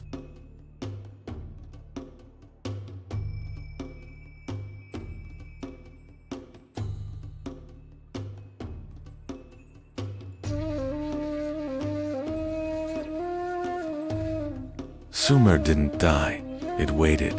Under the silent dunes of Mesopotamia, their words were preserved in clay. While empires of stone crumbled into dust, these humble tablets kept the secrets of the first stars, the first laws, and the first stories of mankind. They are the ghosts in our clocks, the logic in our laws, and the ink in our history. Sumerians may have vanished into the desert, but as long as we write, calculate, and look at the stars, they live within us. Sumer's chapter ends here, but the storm of history is just beginning. In our next episode, the world's first empire rises from these very sands. The Akkadian Empire witnessed the dawn of King Sargon and the birth of a new era. For the complete story of our world, don't miss our playlist, a chronological journey from Earth's creation to today. You will love exploring how every piece of the puzzle fits together. Stay tuned for the full chronology.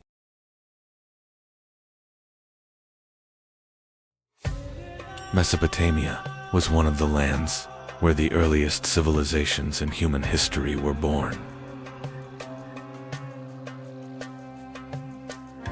Around 2000 BCE, in the heart of Mesopotamia, a small city was rising.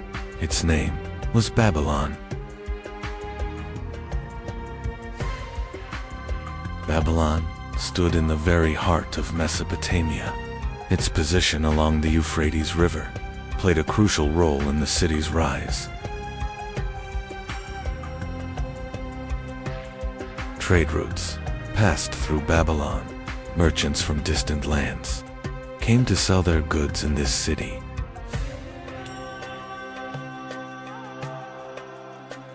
The markets of the city filled with crowds every day.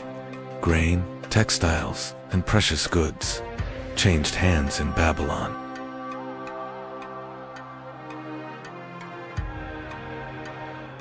The market in Babylon had a rich variety of goods.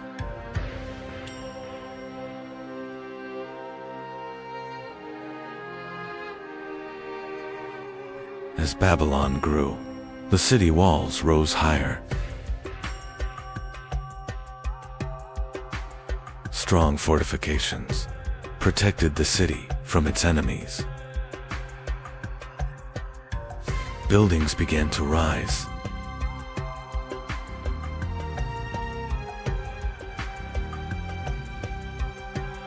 Over time, Babylon was no longer a small city.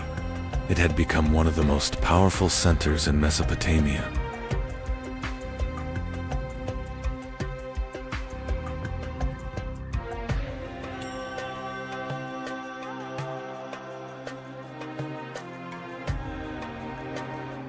Soon, a powerful king rose to the throne of Babylon. His name was Hammurabi.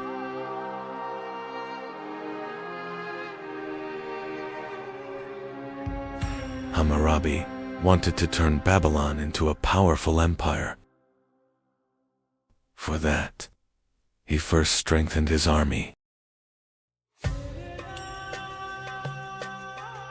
Hammurabi sent his armies across Mesopotamia. The power of Babylon began to spread rapidly.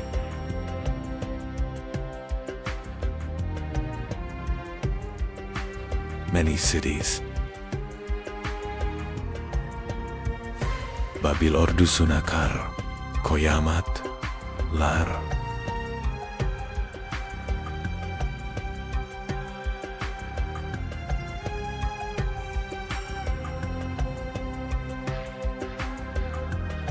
Hammurabi's conquests,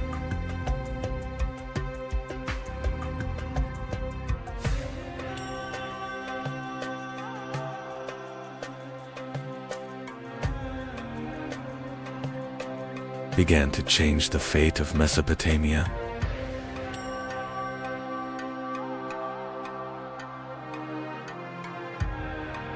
Cities one by one fell under Babylonian rule.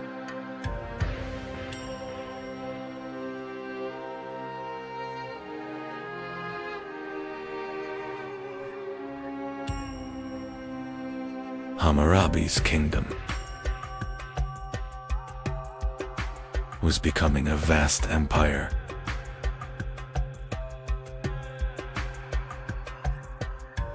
Hammurabi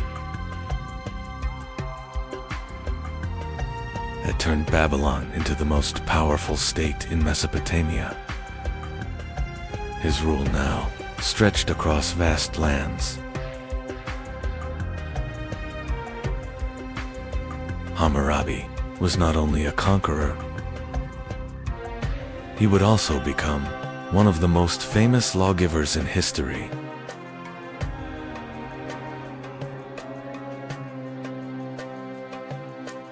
Hammurabi carved his laws onto a great stone pillar.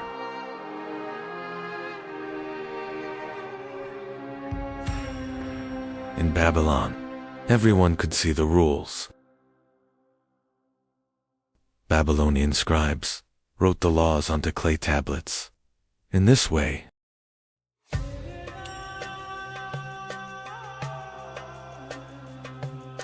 the rules could pass from generation to generation. Hammurabi's laws formed the foundation of justice in Babylon. People were now judged according to written rules. These laws were extremely strict. The most famous rule was simple: an eye for an eye. Babylon was not only a city of kings and armies. In its streets, thousands of people lived their daily lives.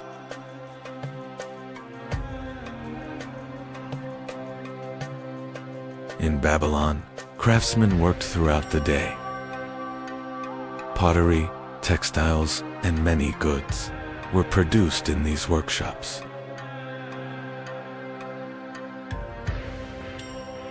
The Euphrates River was like a great trade route for Babylon. Goods and wealth traveled along its waters. For the people of Babylon, the gods were of great importance. Ceremonies in the temples stood at the center of the city's life.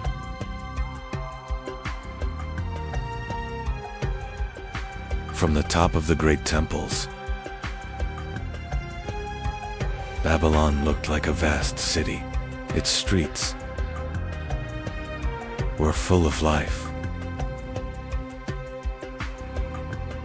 Babylonian priests carefully studied the night sky. The movement of the stars held great meaning for them. Babylonian scholars also made great progress in mathematics. Numbers and calculations were recorded on clay tablets.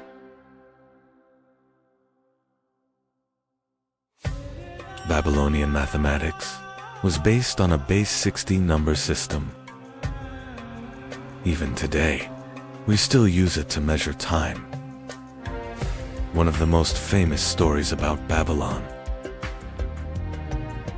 is the Hanging Gardens. These gardens were considered one of the greatest wonders of the ancient world.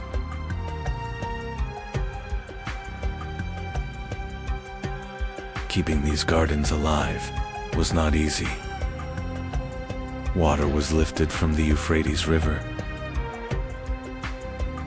and carried up to the terraces.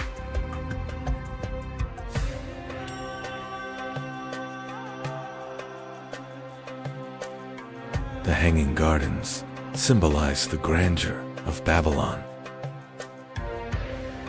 Green terraces rose like a miracle in the middle of the desert.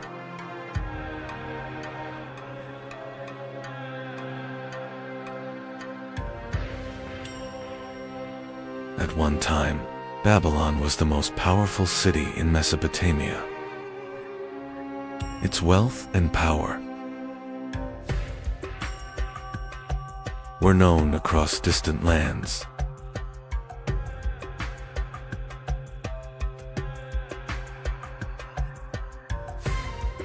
Ruling Babylon was a great responsibility.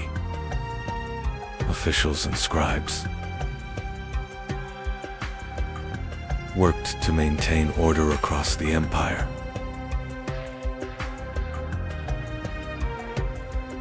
Envoys from distant kingdoms arrived at the palace of Babylon with gifts.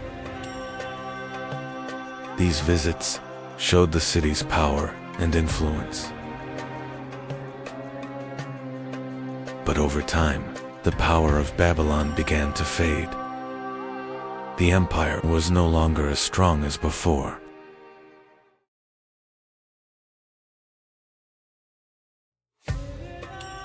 The Persians first faced the Babylonian army outside the city.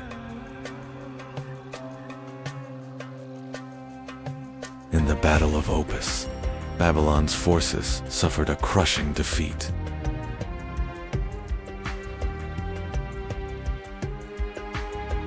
From the east, a new and powerful empire was rising. The Persians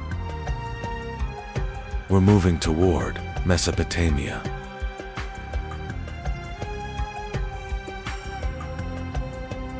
The Persian armies finally reached the walls of Babylon, one of the greatest cities in history. Now faced a great danger.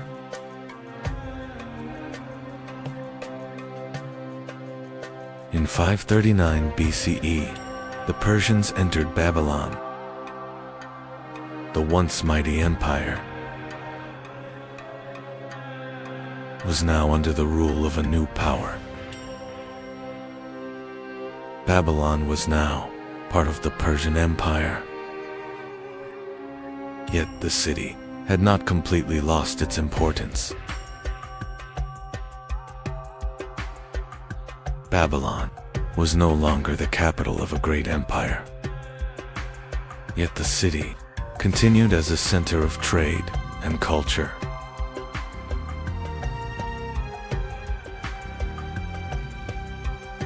Babylon was no longer an empire. Yet the city continued to live as a center of trade and knowledge. As the centuries passed, Babylon slowly lost its former power. The once great city was beginning to fall silent.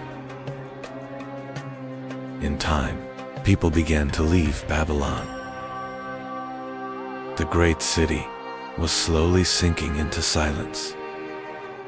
As the centuries passed, Babylon slowly fell into silence. The once magnificent city remained only as ruins. Today, little remains of the once magnificent city of Babylon, yet its story continues as one of the greatest civilizations in human history. Follow the channel to explore more great civilizations of world history. This story began in Mesopotamia, in a city on the banks of the Tigris River. In northern Mesopotamia, a small settlement was rising. along the banks of the Tigris River.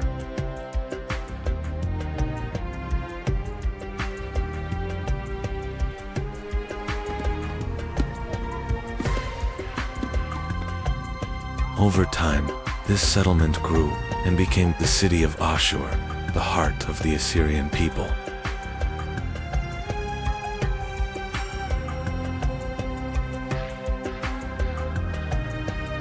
Ashur was not a war empire at the beginning. It was a city of merchants and caravans. They brought tin and textiles from Mesopotamia. They would buy silver and gold from Anatolia. At first, the Assyrians were not a great empire. They were a people who grew powerful through trade.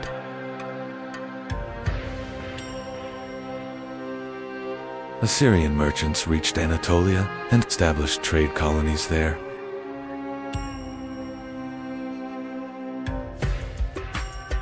Through trade, Assyrian cities quickly became wealthy.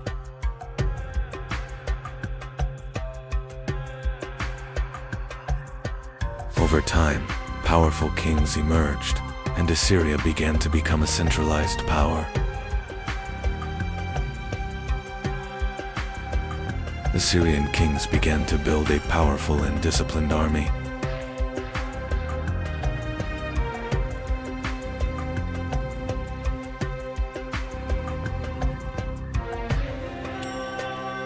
Discipline was everything. They regularly put the knowledge into practice.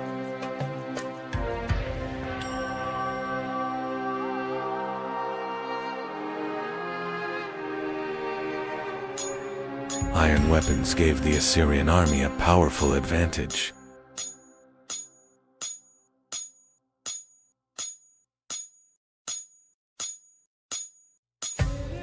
The Assyrians mastered ironworking and produced a wide variety of weapons for their army. The Assyrian army used many different types of weapons for various kinds of warfare.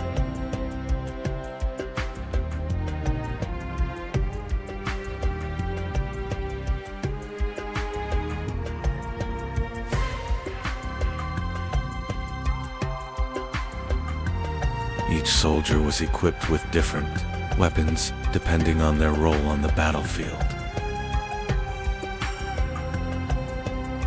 Special weapons for special forces.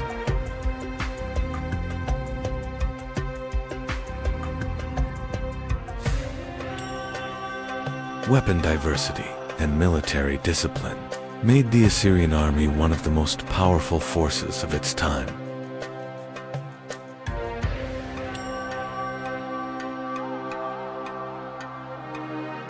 War chariots were one of the most powerful weapons of the Assyrian army.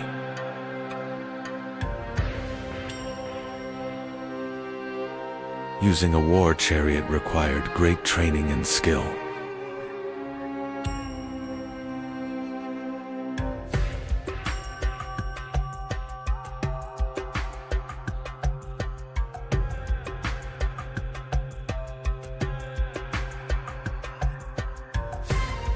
Success in a war chariot required perfect coordination between the driver and the warrior.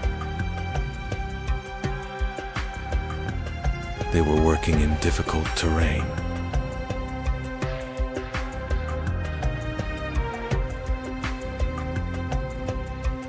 War chariots changed the nature of warfare with speed, mobility, and ranged attacks. The Assyrian army gained a decisive advantage over its enemies.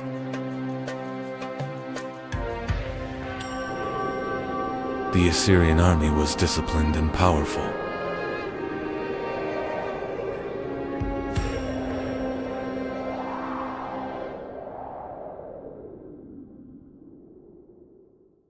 The Assyrians mastered siege warfare and were able to conquer even the strongest cities.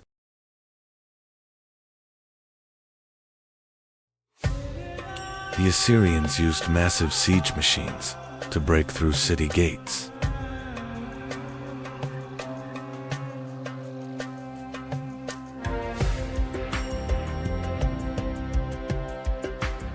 Once the gates were broken, the Assyrian army stormed into the city, and the battle continued in the streets.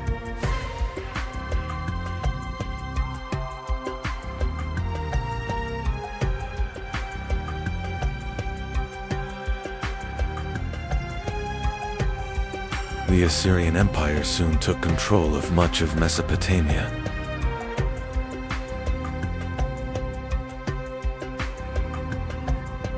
Assyrian kings built great capitals.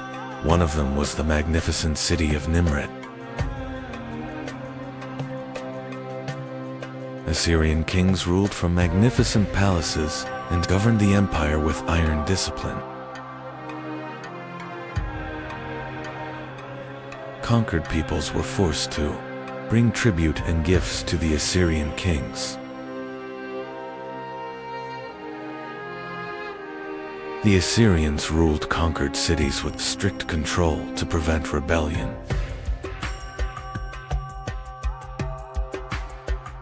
Assyrian kings recorded their victories through stone reliefs carved into palace walls.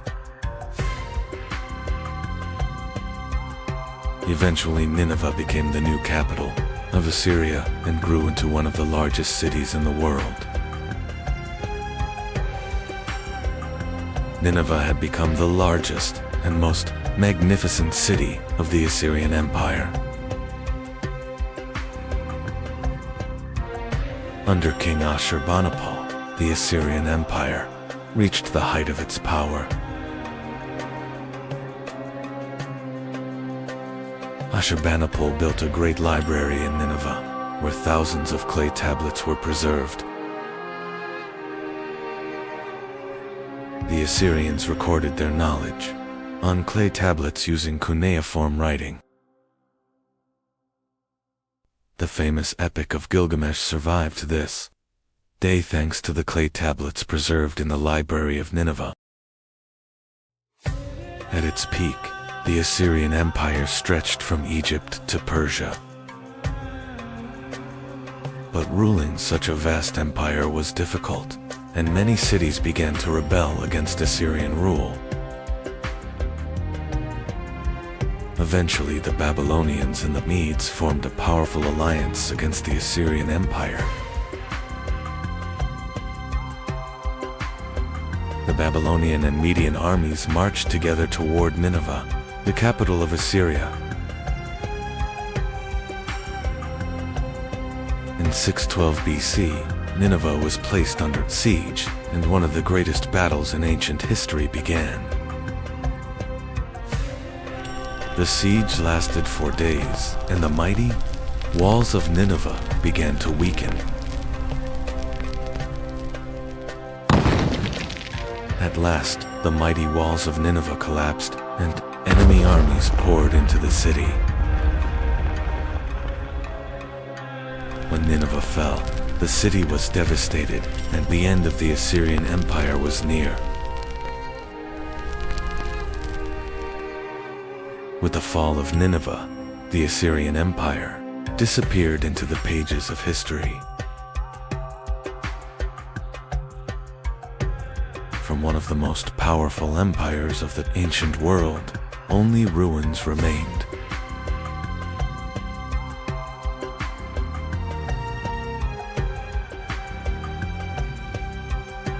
The Assyrians left a deep mark on history with their powerful armies and advanced warfare techniques.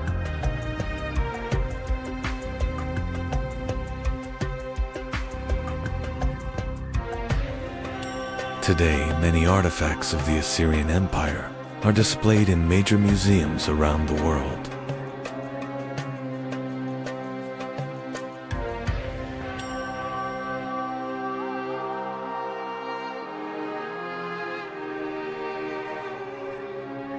Winged bull statues once guarded the entrances of Assyrian palaces.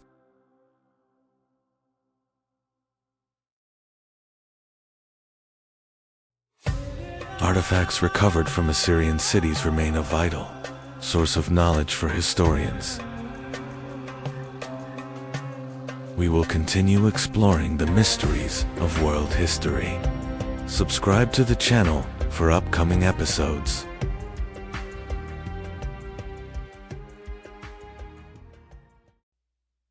Mesopotamia, the land where some of humanity's earliest civilizations were born. The rivers Euphrates and Tigris gave life to these fertile lands.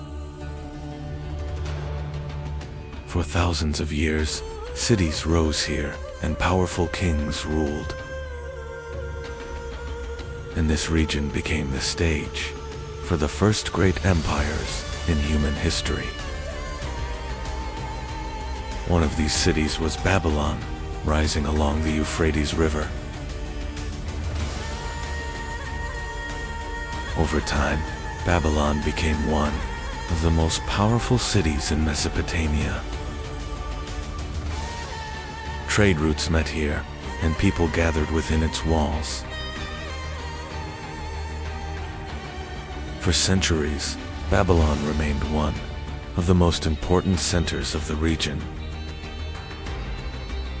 But for a time, Babylon lived under the shadow of a far greater empire. This empire was the most feared power of the ancient Near East. Its armies were disciplined, and its warriors were ruthless. It was the Assyrian Empire ruling Mesopotamia with iron authority. The Assyrian Empire was one of the most powerful military states of the ancient world. Its armies were disciplined and its soldiers highly experienced. With iron weapons and war chariots, they spread fear across their enemies. Through this power, much of Mesopotamia fell under Assyrian control. As the Assyrian armies advanced, many cities became their targets. Rebellious cities faced brutal and relentless sieges. Walls were shattered and entire cities burned in flames. These ruthless wars made Assyria a feared power across the region. Yet no empire remains powerful forever. Years of wars and rebellions began to weaken the Assyrian state. The empire was vast, but that vastness became a weakness. Controlling uprisings across such a huge land was becoming harder and harder. As the Assyrian Empire weakened, a new hope began to rise in Babylon.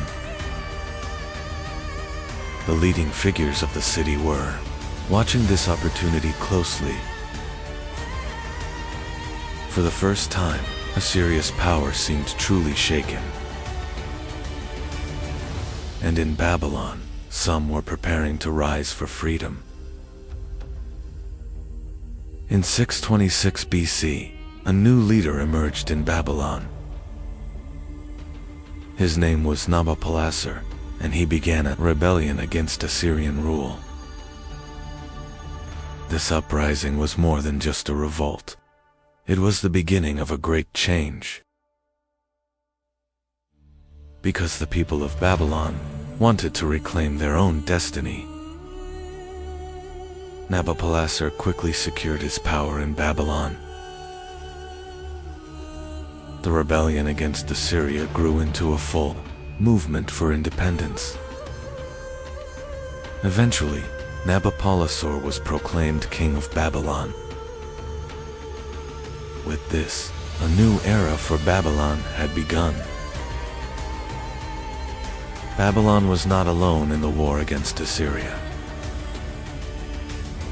Another rising power stood in the east, the Medes. A powerful alliance was formed between the Median king and Babylon. This alliance would change the fate of the Assyrian Empire. The Babylonian and Median armies began to move together. Their goal was to destroy the power of the Assyrian Empire. The two great armies marched across the lands of Mesopotamia. Their targets were the great cities at the heart of Assyria. Eventually, the armies reached Nineveh, the capital of Assyria. This city was one of the greatest and most powerful centers of the empire. With its massive walls and strong defenses, it was expected to resist for a long time. But the Babylonian and Median armies surrounded the city. In 612 BC, the fate of Nineveh was sealed.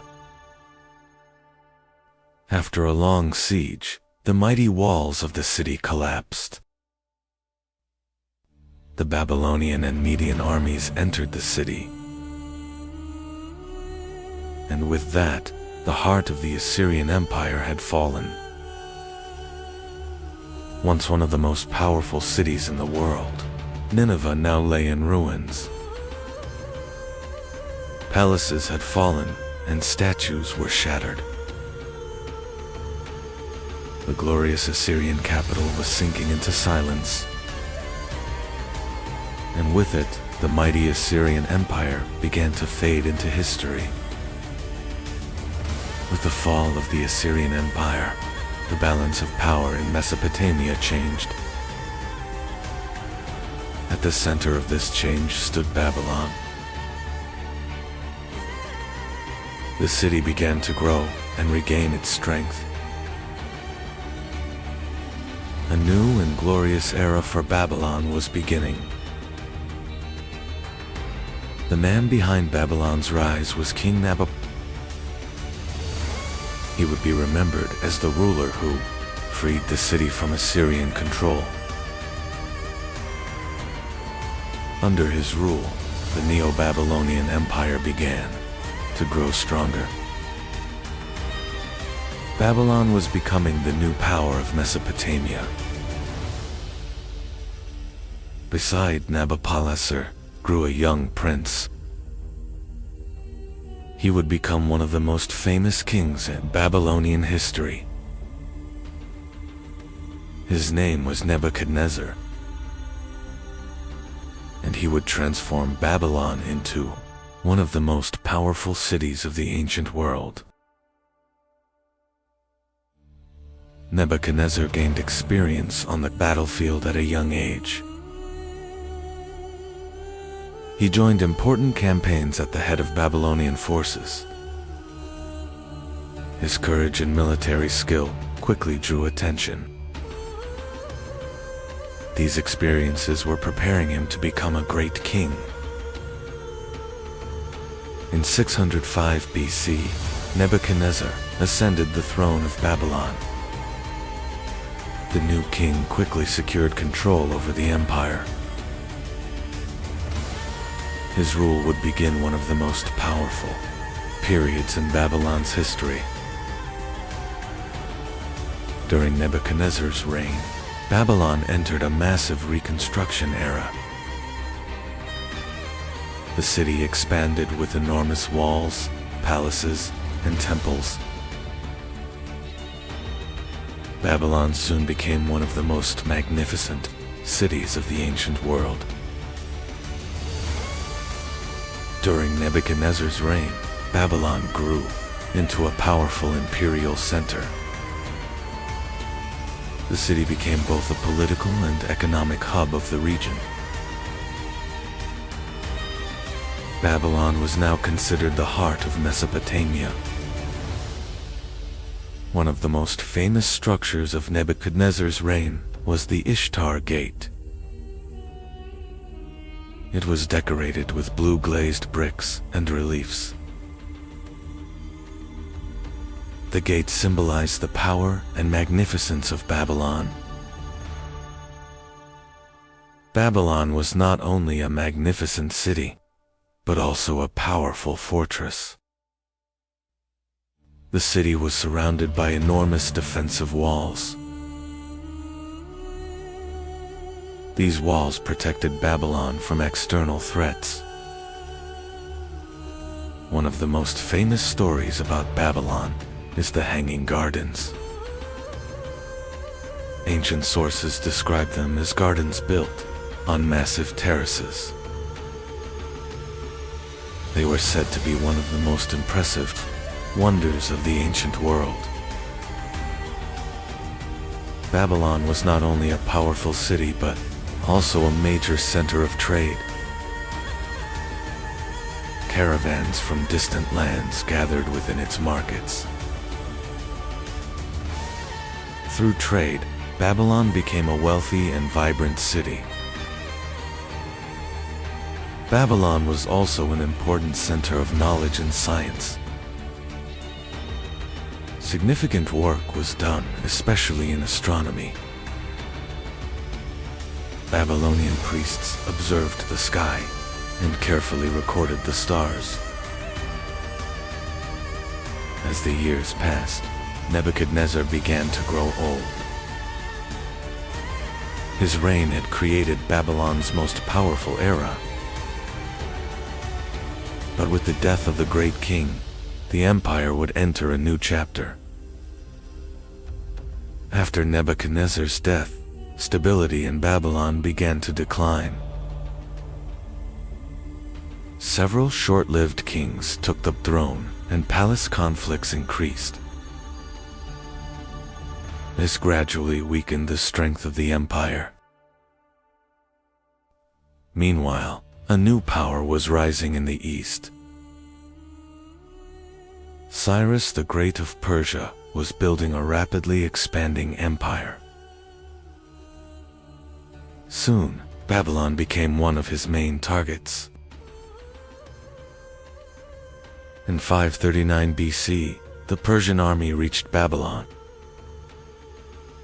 The city fell into Persian hands with little resistance. And with that, the Neo-Babylonian Empire came to an end. But this story does not end here. Follow and subscribe to see what comes next. In the east of the ancient world, on the Iranian plateau, lived a people. These people would later be known as the Persians. And one day, they would build one of the greatest empires in history. At first, the Persians were not a great empire. For many years they lived under the rule of the Median Empire. But in these lands, a new power was about to rise. Soon a powerful leader emerged in these lands. His name was Cyrus, later known as Cyrus the Great. His leadership would completely change the fate of the Persians. In 550 BC, Cyrus launched a great rebellion against the Median king. The Persian army faced the Median forces on the Iranian plateau. This war would mark the beginning of the Persian Empire. Cyrus' army defeated the Median forces and achieved a great victory. This triumph marked the moment of Persian independence. And thus, the Achaemenid Persian Empire was born. After his victory, Cyrus continued his conquests. He marched west toward the powerful kingdom of Lydia in Anatolia. This campaign would greatly expand the Persian Empire. Cyrus's army reached Sardis, the capital of Lydia. The city was protected by strong walls, but the Persians began a siege.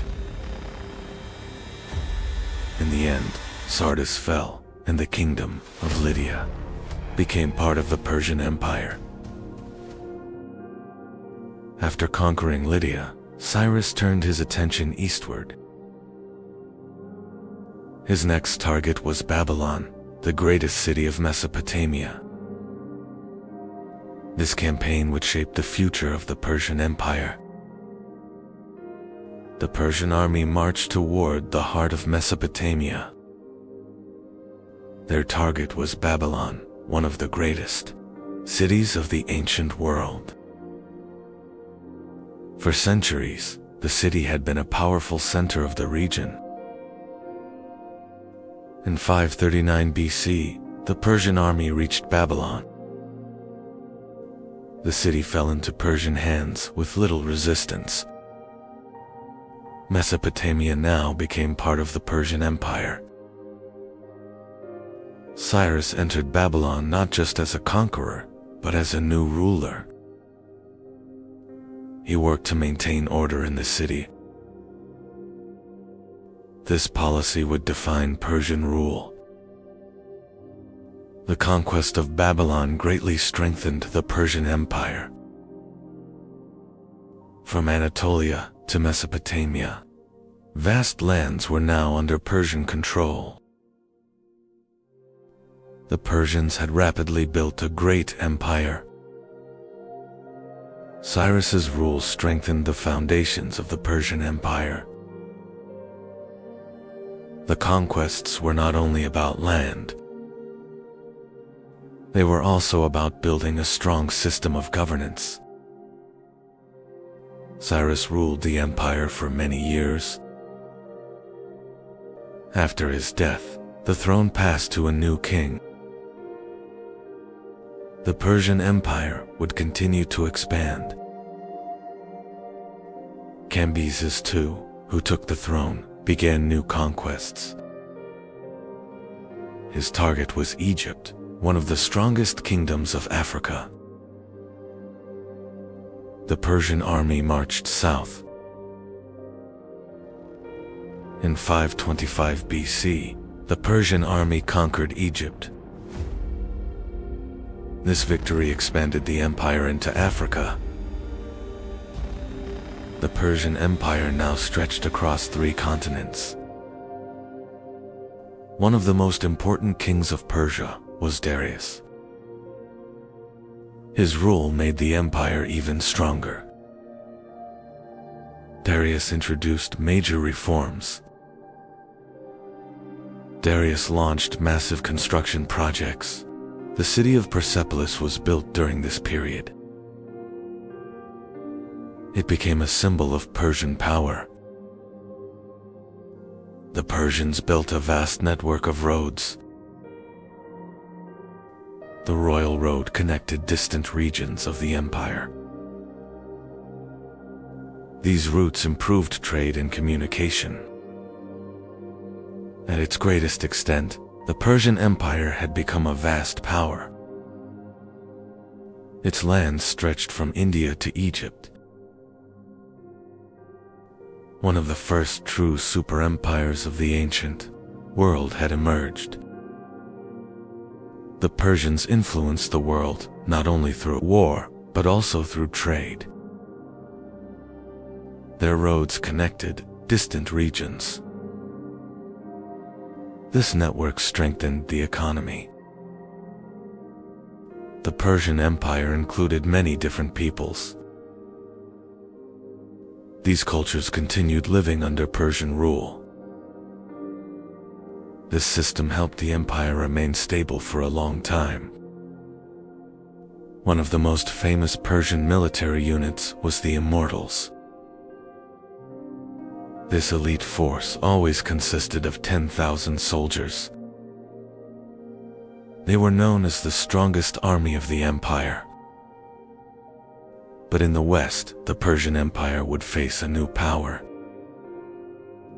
Greek city-states were rising along the Aegean coast. This encounter would lead to some of history's most famous battles.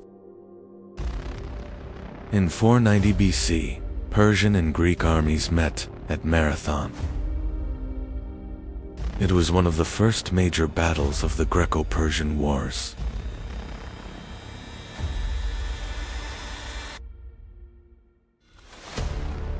Greek hoplites achieved an unexpected victory. Years later, King Xerxes launched a massive campaign.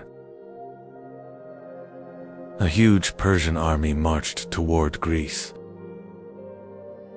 This would become one of the greatest military expeditions of the ancient world. King Xerxes sent messengers to the Greek cities.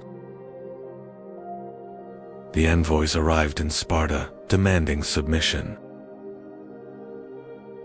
But the Spartans would not accept this threat. Preparations for war began in Sparta. King Leonidas gathered his warriors. The Spartans were ready to face the Persian army. The Persian Empire was advancing toward the Greek lands. When the news reached Sparta, preparations for war began.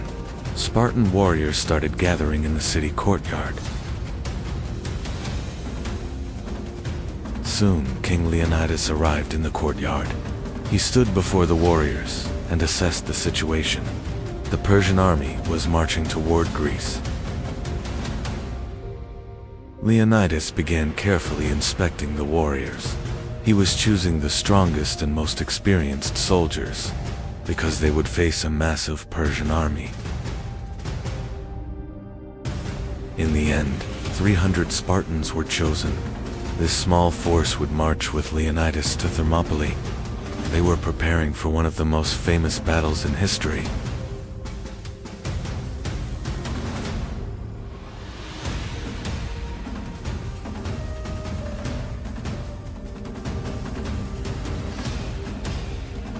Leonidas and the 300 Spartans left Sparta. They marched to defend the lands of Greece. Their destination was the pass of Thermopylae. The Spartans arrived at the pass of Thermopylae. This narrow pass limited the movement of large armies. Leonidas chose it as the perfect place for defense. Soon the Persian army appeared on the horizon. Xerxes commanded a massive force, but the Spartans had no intention of retreating. At the pass of Thermopylae, Spartan warriors tried to stop the Persian army. King Leonidas and 300 Spartans resisted bravely.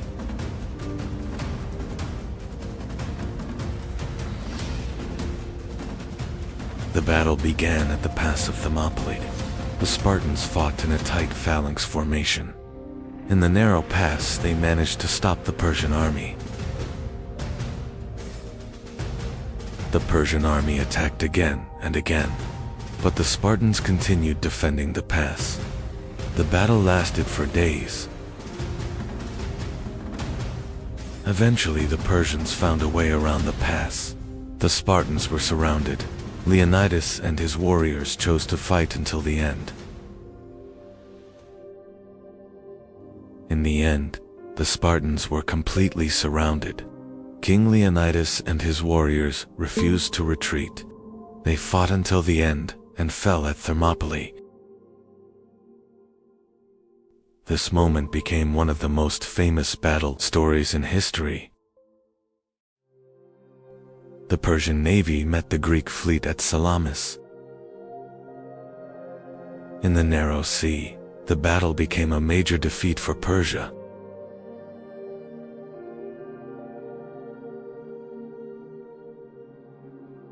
This victory strengthened Greek resistance.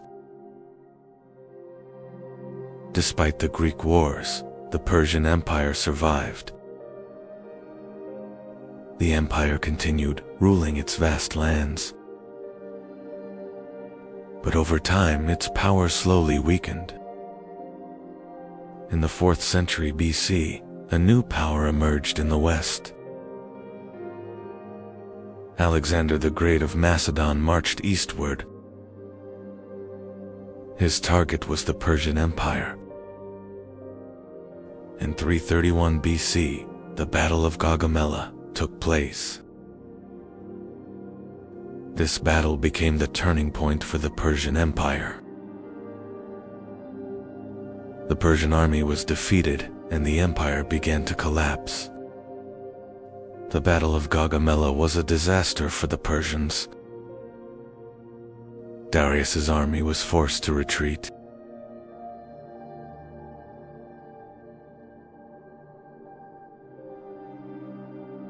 Alexander continued advancing deeper into the east. Soon Alexander reached the city of Babylon. The city surrendered without another major battle. One of the great cities of the Persian Empire was lost. King Darius III fled eastward. He tried to gather a new army to save the empire. But Persian power was collapsing rapidly. Alexander marched toward the heart of Persia. His army followed the royal road. The core of the Persian Empire was now in danger. One of the most magnificent cities of the Persian Empire was Persepolis. It served as the ceremonial capital of the Persian kings. The city symbolized Persian power. Alexander finally reached Persepolis. The Persian capital was now defenseless. The Macedonian army entered the city. The palaces of Persepolis were filled with immense wealth. Alexander seized the Persian treasures stored there. This victory increased his power even further. Soon the palaces of Persepolis were set on fire. Much of the city burned in flames. This moment symbolized the end of the Persian Empire.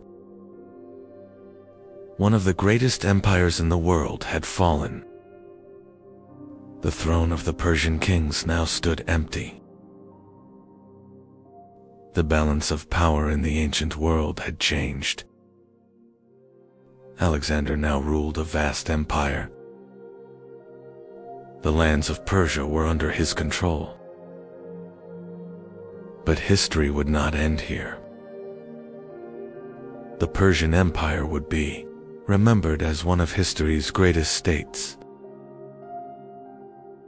Its lands stretched across 3 continents.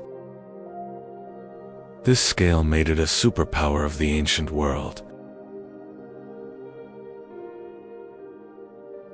The story of history's greatest battles does not end here. Follow and subscribe to see what comes next. Around 800 BCE, a civilization was rising across the Aegean world. Ancient Greece was born along the shores of the Aegean Sea. This land was filled with hundreds of islands and rugged mountains.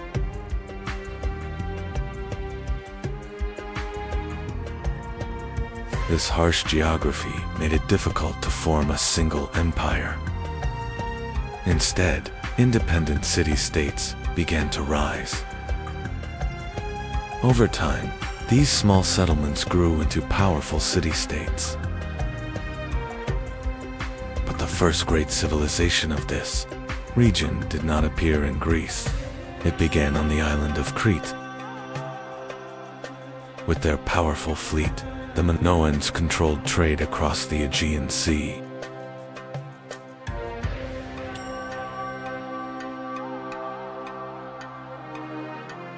Around 1600 BCE, a massive disaster struck. The Aegean world, a huge volcano erupted on the island of Thera.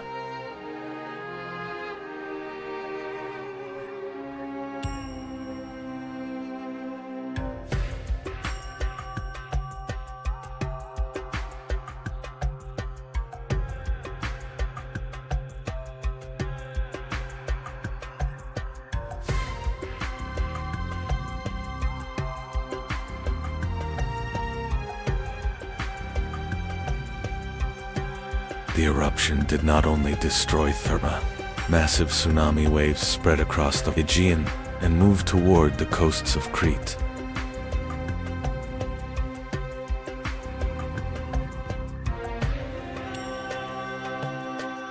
Ash and smoke darkened the sky. The sea rose, and many ports and settlements across the Aegean were heavily damaged.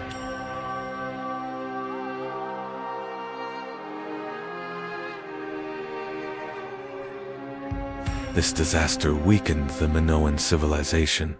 Trade networks collapsed, and the balance of power in the Aegean began to change.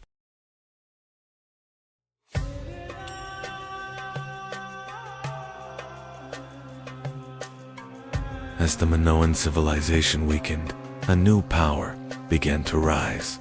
On the Greek mainland, the Mycenaeans were stepping onto the stage of history. The Mycenaean civilization was known for its powerful and warrior culture. A new military power was rising on the Greek mainland.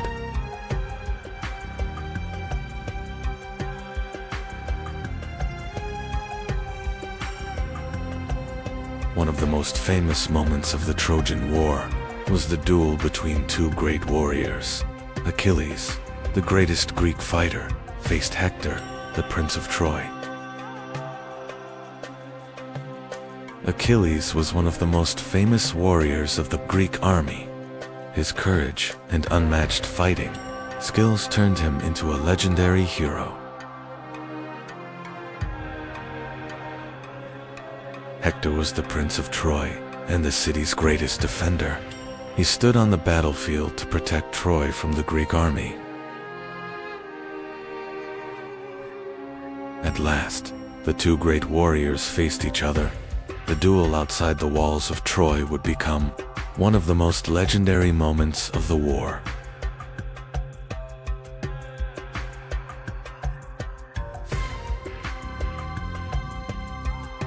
After a fierce battle, Achilles gained the upper hand. Hector, the greatest defender of Troy, had fallen on the battlefield.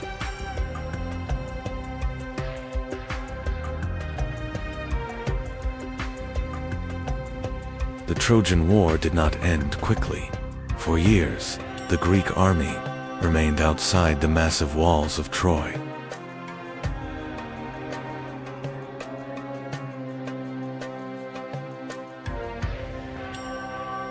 But the powerful walls of Troy could not be breached.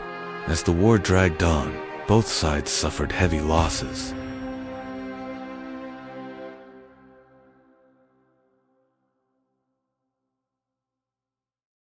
As the war dragged on, the Greek commanders began searching for a new solution.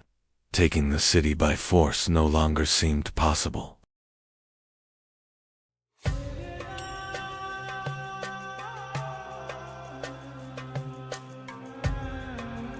The Greeks secretly began building a massive wooden horse. This unusual structure was part of a plan that would change the fate of the war.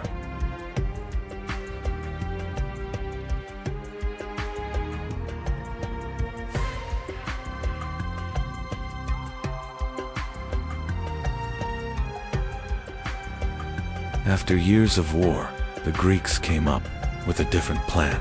They built a massive wooden horse and left it outside the gates of Troy.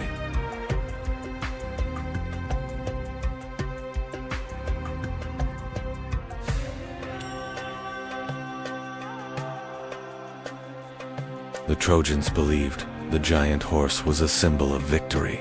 They pulled it inside the city, thinking the war was finally over.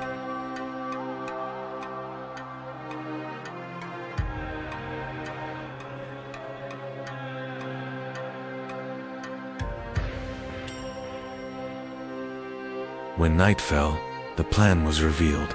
Greek soldiers hidden inside the horse emerged and opened the city gates.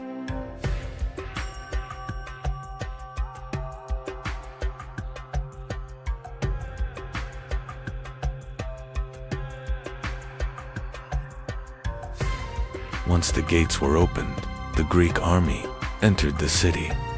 The final night of Troy had begun.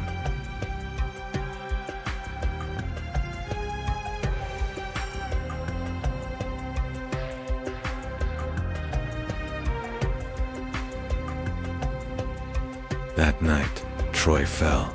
The once powerful city was consumed by war and fire.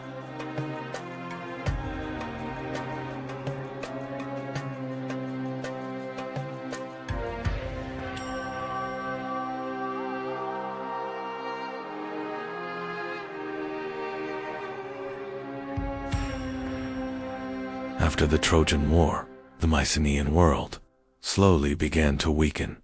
Many cities were abandoned and the old order started to collapse.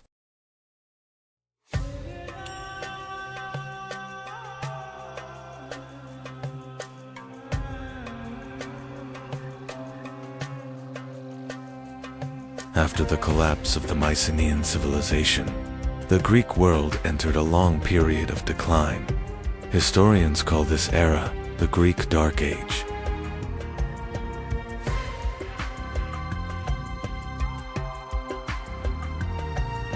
After the Dark Age, the Greek world slowly began to recover. Small but independent city-states appeared. These cities were known as polis.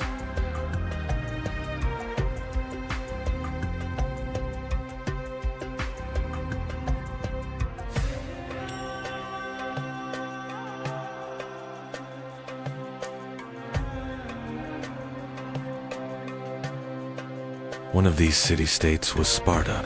Spartan society was built entirely around warfare.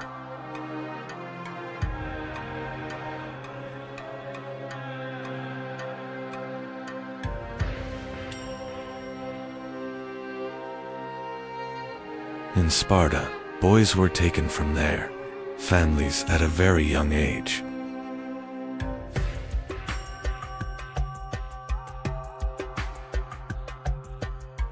In Sparta, boys were taken from their families at a young age. They grew up in a harsh military training system, known as the AGA.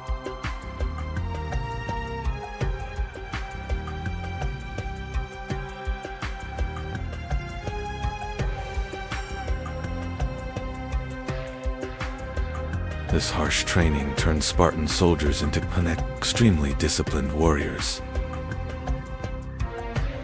The Spartan army became one of the most feared military forces of the ancient world.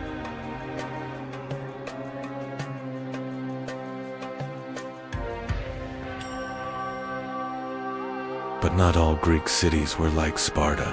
Athens followed a very different path. In Athens, politics, philosophy, and art began to flourish. The city soon became the cultural center of the Greek world.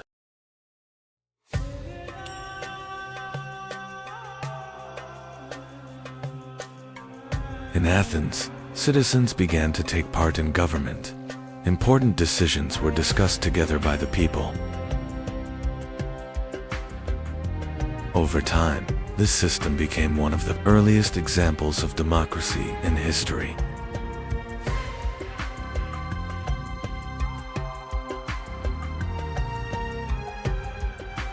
Athens was also the birthplace of great thinkers.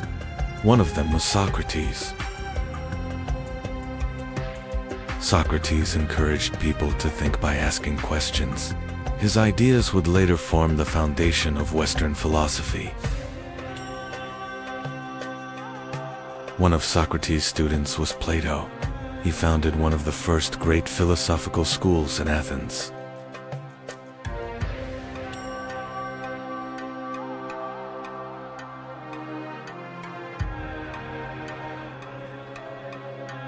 One of Plato's students was Aristotle. He was interested not only in philosophy, but also in science. Through his studies of nature, logic, and knowledge, Aristotle became one of the most influential thinkers of the ancient world. Ancient Greece produced remarkable achievements not only in philosophy, but also in architecture. The Parthenon in Athens became one of the most magnificent structures of this civilization. Theater and the arts also flourished in ancient Greece. These works helped spread Greek culture across the Mediterranean world. Sports also played an important role in the Greek world. The Olympic Games and Olympia brought Greek city-states together. Ancient Greece left a profound legacy in human history. Its legacy still lives on in the foundations of the modern world. But one of the most mysterious stories from the Greek world was about a lost city. This story first appeared in the writings of the Greek philosopher Plato. Plato wrote that the name of this city was Atlantis. And this city was once one of the most powerful civilizations on Earth. For thousands of years, a story has been told. The story of a great civilization lost in the middle of the ocean, a place that once symbolized power and wealth. Its name was Atlantis.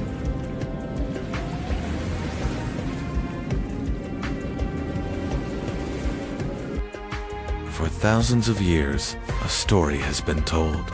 A powerful civilization in the middle of the ocean, Atlantis. Plato wrote this story in two of his works, Timaeus and Crete.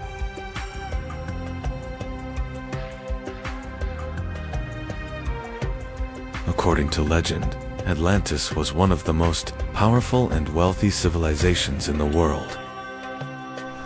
But one day, the great city vanished. Earthquakes and massive waves swallowed Atlantis into the depths of the ocean.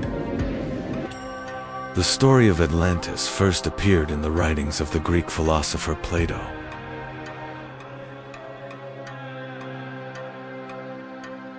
But did Atlantis truly exist, or was it only a legend?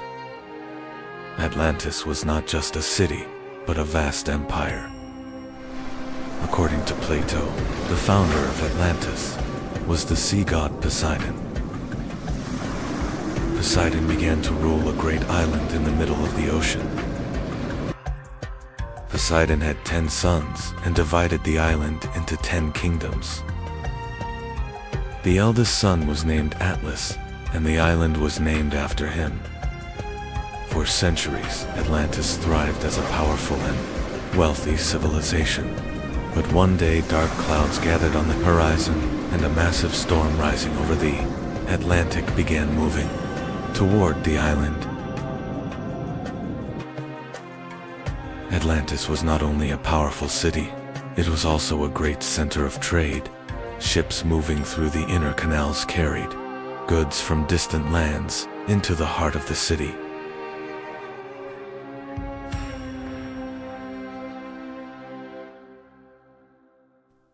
The capital of Atlantis was built in circular rings. Plato describes Atlantis as a civilization of incredible wealth. At the center of Atlantis stood a magnificent temple.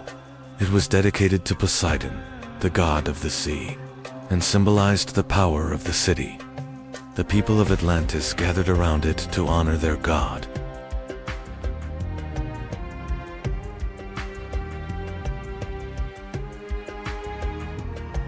Atlantis was not only a powerful city, but also the center of a great kingdom.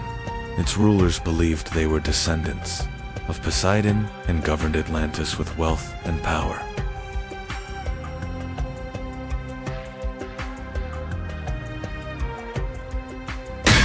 The island contained a precious metal called orichalcum.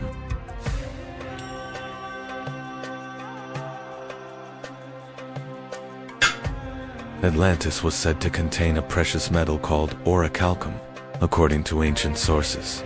It was considered the most valuable metal after gold.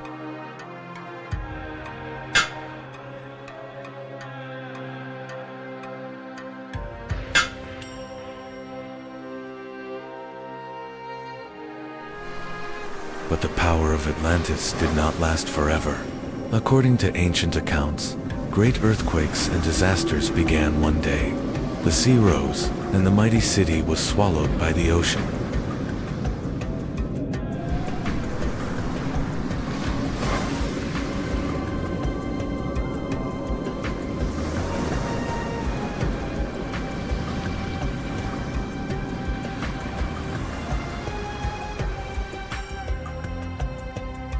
After the destruction of Atlantis, only legends remained.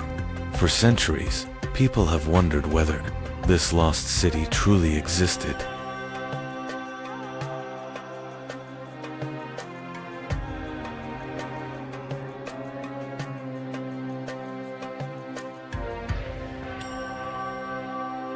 The city of Atlantis had an unusual design. It was built in a great circular plan made of rings of land and water canals. Atlantis was also a great center of trade. Ships arriving at its harbors brought gold, silver, and valuable goods from distant lands.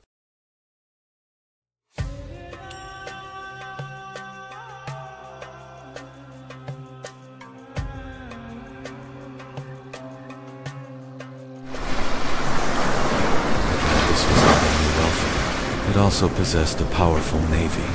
This fleet carried the power of Atlantis across many parts of the ocean.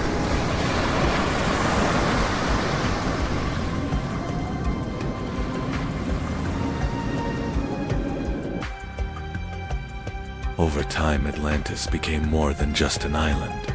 With its powerful navy and wealth, it grew into a vast empire. According to Plato, the story was even older. The first person to hear it was the Athenian lawgiver Solon.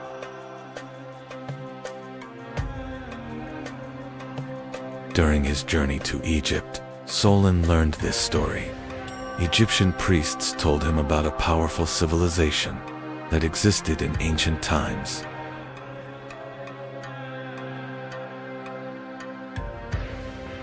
According to the priests, Atlantis existed in very ancient times. Egyptian records claimed that this powerful civilization lived nearly 9,000 years before Solon's time.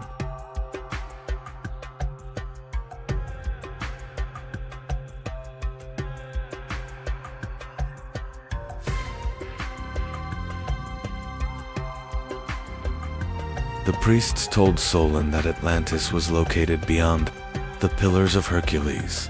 In the ancient world, this place is known today as the Strait of Gibraltar. According to Plato, Atlantis was a vast island. Its fertile lands, mountains, and wide plains allowed a powerful civilization to rise there. According to the legend, the story of Atlantis begins with the sea god, Poseidon. Poseidon chose this island as his domain and established a new kingdom there.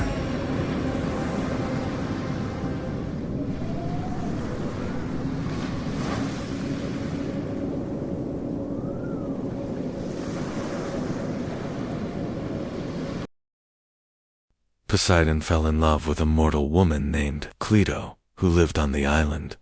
According to the legend, the kings of Atlantis were born from this union.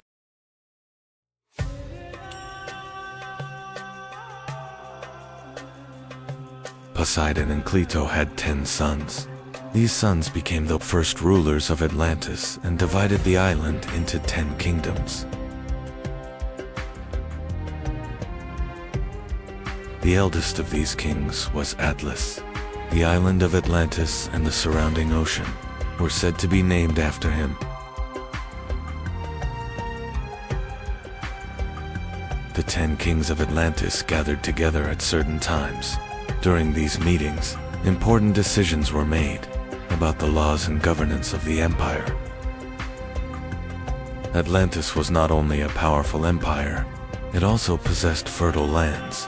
Vast plains were used for agriculture, providing great wealth for the people of the city. In Atlantis, the canals were not used only for defense. They also served as the main routes for trade and transportation throughout the city. The markets of Atlantis were filled with merchants from distant lands. Gold, silver, and valuable goods were traded throughout the city. The harbors of Atlantis held hundreds of ships. These vessels were used both for trade and for military expeditions. Atlantis was known not only for its wealth, but also for its military power. A large and disciplined army protected the city and its empire.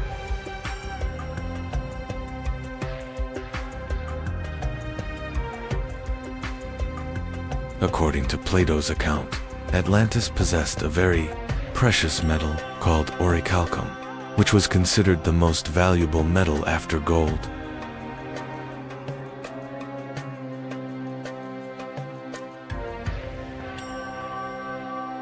Atlantis was not wealthy only because of gold and silver.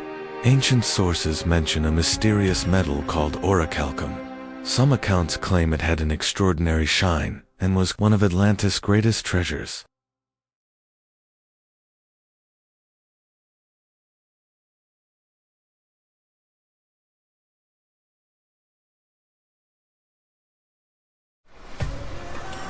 Over time, Atlantis became more than a wealthy civilization. As its power grew, it began to dominate the lands around it.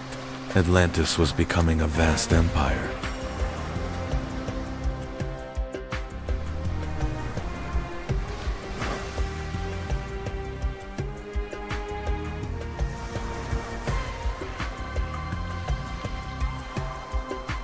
As the power of Atlantis grew, so did its influence. Over time, the empire expanded beyond its island and began to dominate many other lands.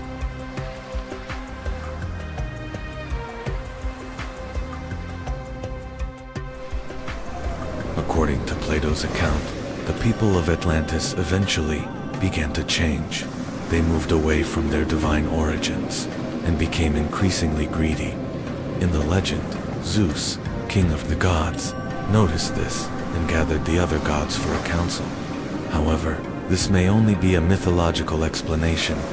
Some researchers believe the story of Atlantis might actually be a memory of a great natural disaster.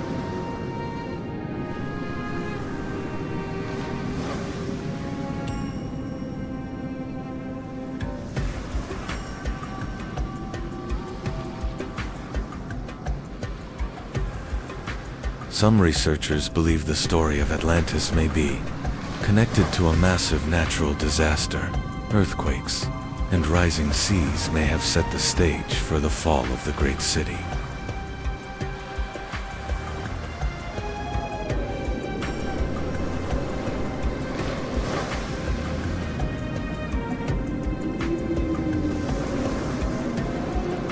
When the disaster began, the people of Atlantis did not understand what was happening. Earthquakes shook the city while the waters in the canals began to surge.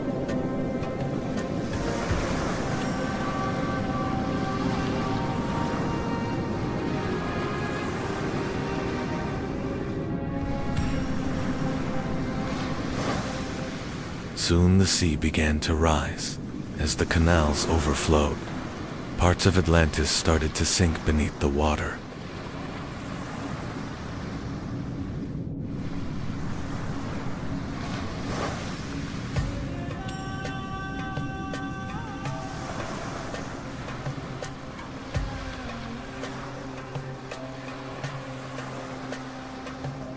According to ancient accounts, the disaster ended quickly.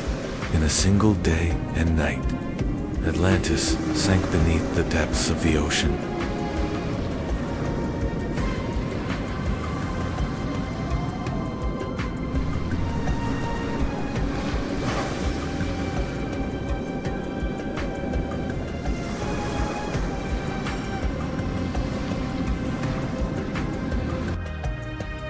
After the destruction of Atlantis, only legends remained.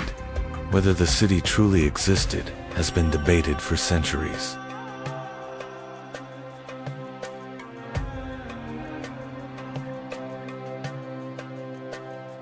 After the fall of Atlantis, its story continued to be told for centuries.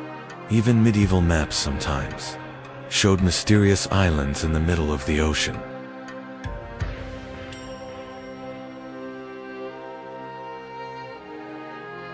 When the age of exploration began, some explorers hoped to find Atlantis. Ships sailing across the oceans were searching, not only for new lands, but also for traces of a lost civilization.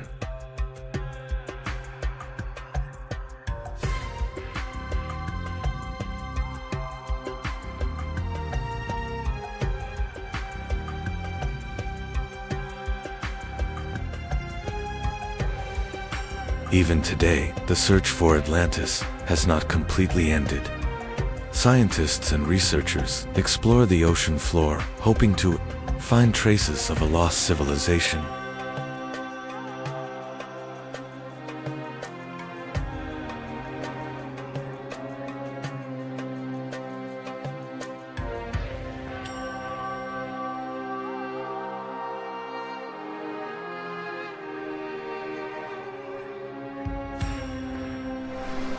Some researchers believe the Atlantis legend may be a memory of a real disaster. One of the strongest theories links the story to the massive volcanic eruption on the island of Santorini in the Aegean Sea.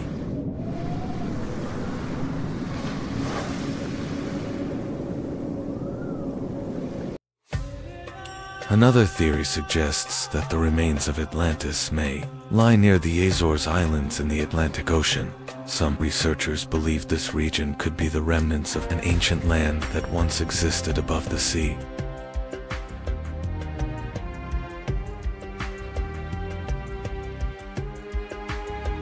Whether Atlantis truly existed is still unknown, yet the legend has continued to inspire human imagination for thousands of years.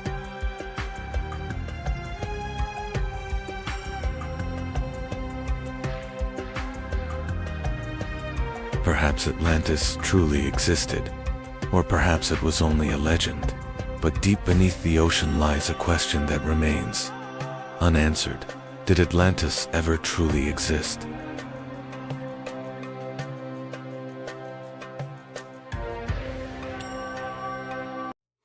Everything began with the Nile River. Flowing through the desert, the river flooded each year and left behind rich black soil. And on that soil, one of the greatest civilizations in human history was born. Every year the Nile flooded its banks. When the waters receded, rich black soil remained behind. Because of this fertile land, people began settling along the Nile. Over time, two powerful kingdoms emerged along the Nile. Upper Egypt in the south, and Lower Egypt in the north. Two crowns, two rulers, and two kingdoms divided the land of the Nile. But one day, everything changed. A king from the south united the two kingdoms into a single land. His name was Narmer, and with him, ancient Egypt was born. The kings who came after Narmer were more than rulers. They saw themselves as the earthly representatives of the sky god Horus. And so a new title was born in Egypt, Pharaoh.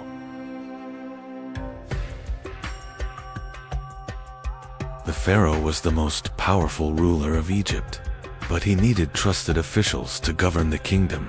The most powerful of them was the vizier. The true power of Egypt came from the Nile River. Each year its floods made the land fertile. Thanks to this, Egyptian farmers built a thriving civilization. Large cities emerged along the Nile River. Cities such as Memphis and Thebes became centers of Egyptian life. Trade, craftsmanship, and daily life flourished within them. Markets in Egyptian cities were always busy. Merchants sold fruits, fabrics, and pottery goods. Trade was an important part of everyday life. In ancient Egypt, artisans worked with great skill. Statues, jewelry, and pottery were shaped by their hands. These craftsmen reflected the art and beauty of Egyptian culture. Writing was a great power in ancient Egypt. Scribes recorded information by writing hieroglyphs on papyrus. History, laws, and stories survived through these writings.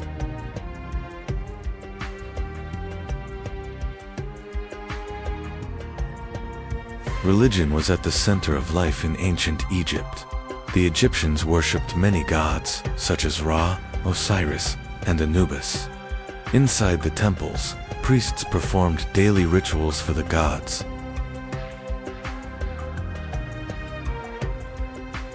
The Egyptians built massive temples for their gods. These sacred structures were not only places of worship, but also religious and cultural centers. Priests performed rituals here in the name of the gods. Ancient Egypt possessed a powerful army. Soldiers fought with spears and shields, while chariots became the fastest and strongest weapon on the battlefield. This army protected Egypt's power and its borders.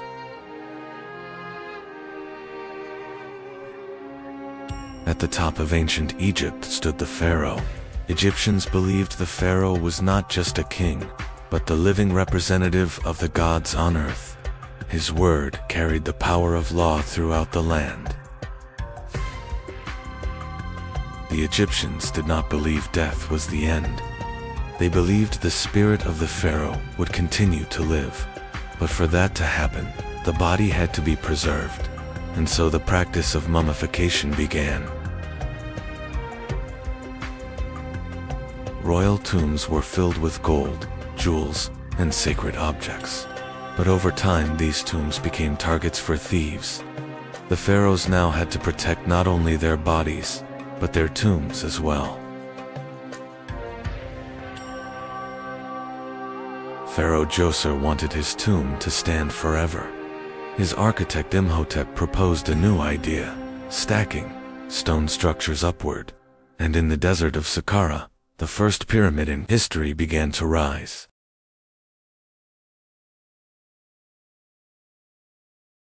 After the first pyramid, pharaohs began demanding even larger structures. Pharaoh Sneferu ordered the construction of a massive pyramid, but as it rose, the angle had to be changed, giving the structure its unusual shape.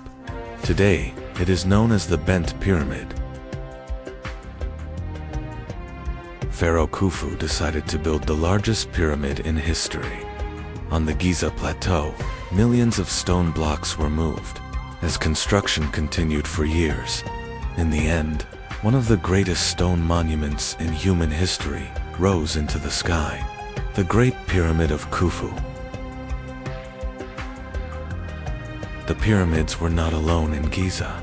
Watching over the desert stood a colossal statue, with the body of a lion and the face of a human. It is known today as the Sphinx.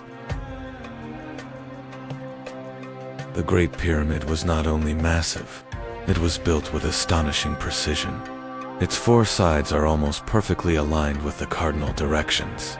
Even today, it remains one of the greatest engineering mysteries of the ancient world.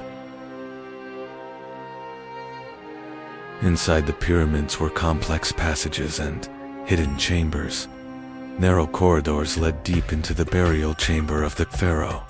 There, the sarcophagus and objects meant for the afterlife were placed.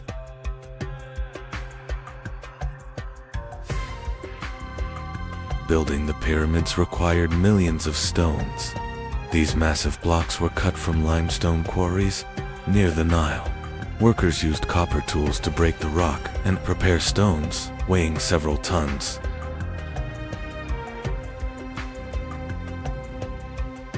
The cut stone blocks were transported along the Nile River, loaded onto wooden barges. The massive stones were carried toward Giza. The Nile became the most important transportation route for the pyramid construction.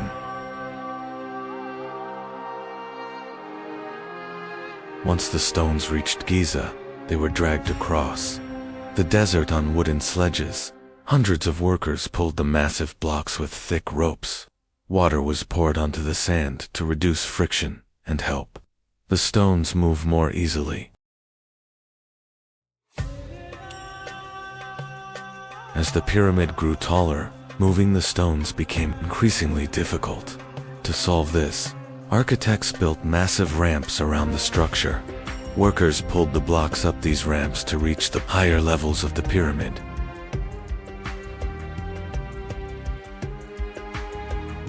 Egyptian architects carefully determined the alignment of the pyramid, using ropes, measuring rods, and the positions of the stars. They aligned the structure with the cardinal directions. This is why the pyramids achieved an almost perfect symmetry. Thousands of workers who built the pyramids lived in villages near Giza. These settlements contained bakeries, workshops, and resting areas. The pyramid construction had become one of the largest organized projects in ancient Egypt. After years of work, the pyramid slowly began to take its final shape. Workers placed massive stone blocks on the upper levels. Each new stone was seen as a step toward the pharaoh's immortality.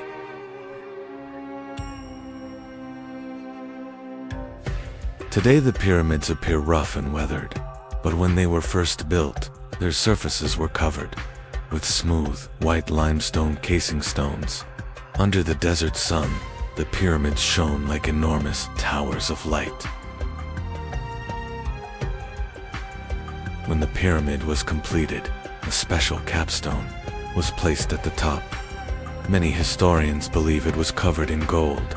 Shining in the sunlight, it symbolized the pharaoh's ascent toward the gods.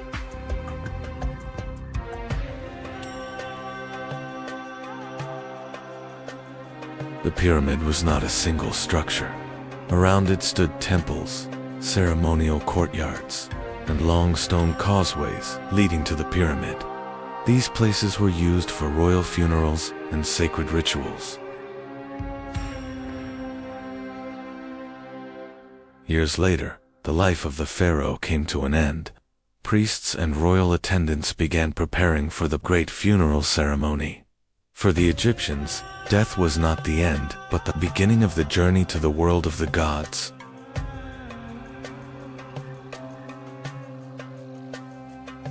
Priests prepared the body of the pharaoh for the journey to eternity.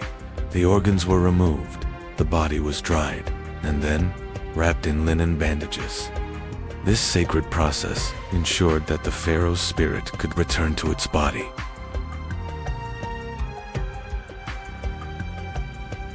The pharaoh's organs were placed inside special containers. These containers were known as canopic jars. Gold objects, statues, and sacred symbols were also placed inside the royal tomb.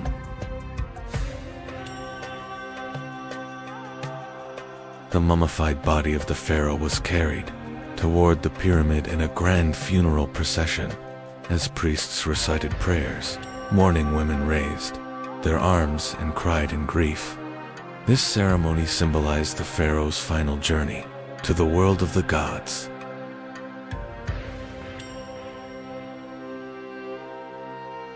Priests prepared the burial chamber of the pharaoh. Golden treasures, statues, food offerings, and sacred symbols were placed inside the tomb. The Egyptians believed the pharaoh would continue his life in the afterlife. The pharaoh's sarcophagus was placed inside the burial chamber. Priests recited their final prayers and completed the sacred rituals. With this moment, the pharaoh's journey into eternity began.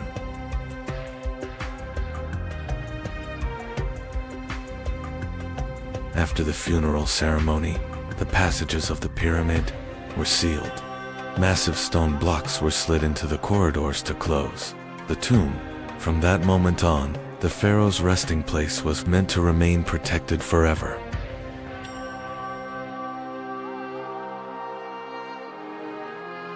Years passed, then centuries.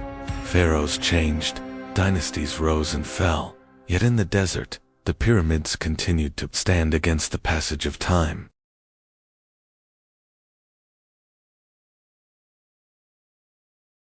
Centuries later, the pyramids had become relics of an ancient world.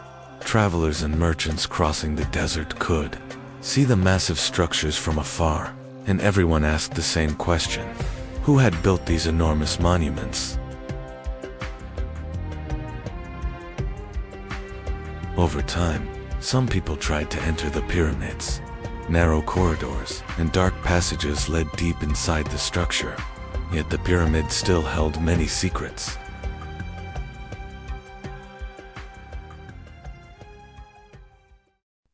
Inside the pyramid there were not only corridors. Some passages were blocked by massive stone blocks. These hidden structures were designed to protect the pharaoh's tomb.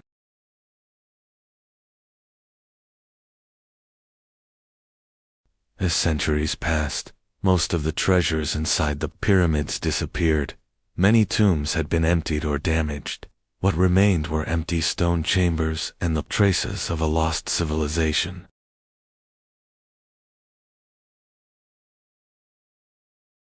Once the pyramids were crowned with shining capstones. Many historians believe these pyramidions were covered in gold, but over time they disappeared, leaving the pyramids with bare summits. Centuries passed, kings and empires rose and fell, yet the pyramids continued to stand in the desert. The journey doesn't end here. We will continue exploring world history in chronological order. Follow the channel and visit us to continue the adventure. For over 4,500 years they have stood in the desert. Massive stone mountains built by the will of pharaohs. But who were the rulers powerful enough to command the construction of the pyramids? To answer that question, we must go back to the very beginning of pyramid building. Before the pyramids, pharaohs were buried in flat stone tombs. In ancient Egypt, pharaohs were not just rulers, they were believed to be the earthly representatives of the gods. During Egypt's third dynasty, this idea took a new direction. Pharaoh Djoser ordered the construction of a tomb unlike anything built before.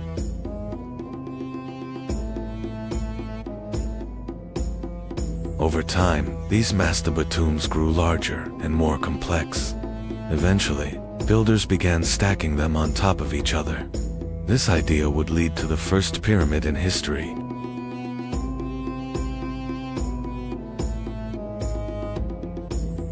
Built for Pharaoh Djoser, the Step Pyramid became the first massive stone monument in history.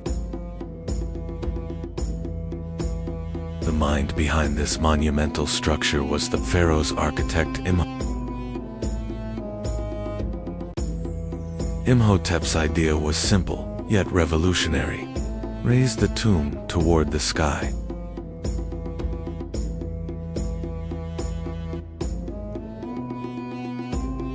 The Step Pyramid was rising layer by layer. Each new stone brought the pharaoh's name closer to the sky.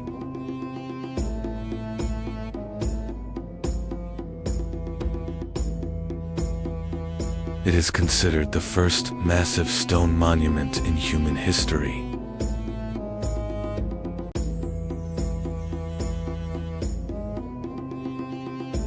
The Step Pyramid was only the beginning.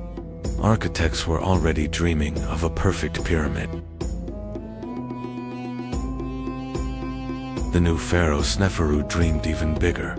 Now the goal was a perfect pyramid.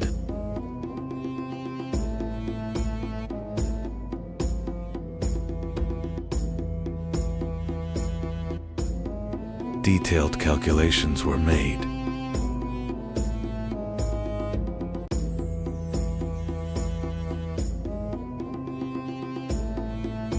Sneferu finally found the perfect form. The first true pyramid rose from the desert.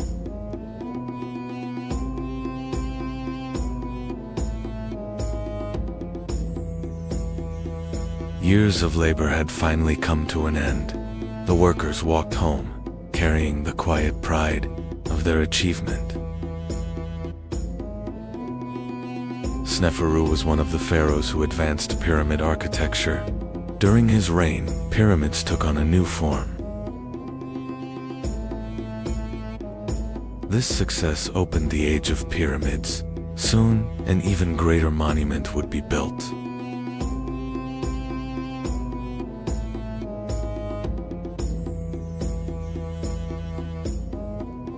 After Sneferu's success, a new pharaoh emerged.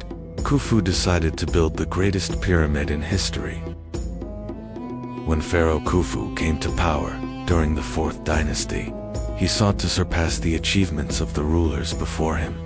His goal was to construct a monument greater than anything Egypt had ever seen.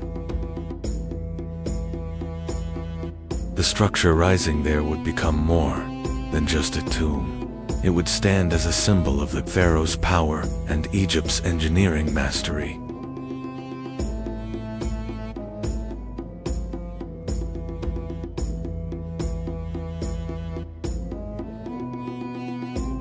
After years of construction and the use of millions of stone blocks, one of the greatest pyramids in history began to rise. Today, this monument is known as the Great Pyramid of Giza. Massive stone blocks were transported across the desert for years. The Great Pyramid slowly rose toward the sky. After Khufu, Pharaoh Kafir came to power and began building the second Great Pyramid at Giza.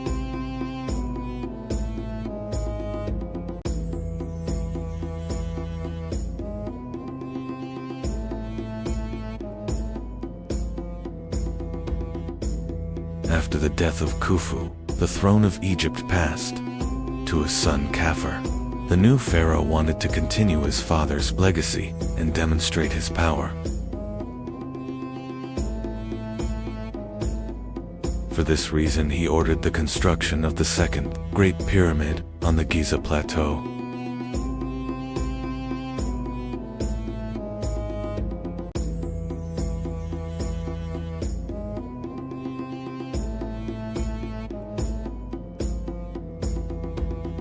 Although slightly smaller than Khufu's pyramid, it was built on higher ground and appears almost equal in size from a distance. During this same period, a massive statue rose on the Giza Plateau with the body of a lion and the head of a human. It is now known as the Great Sphinx.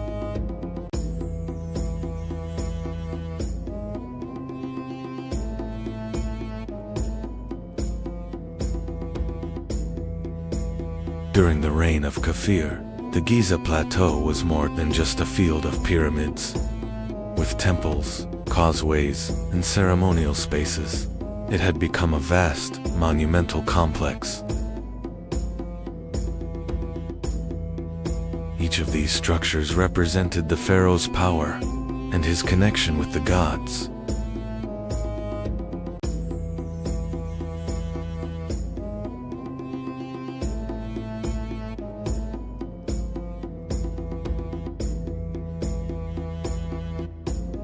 The pyramids were not only tombs, but also sacred monuments symbolizing the eternal life of the pharaoh.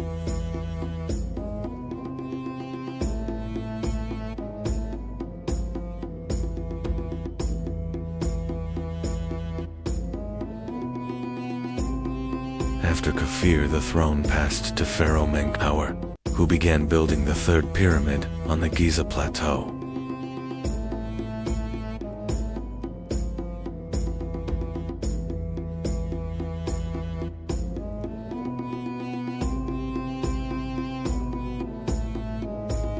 Although smaller than the others, it became an essential part of the Giza complex.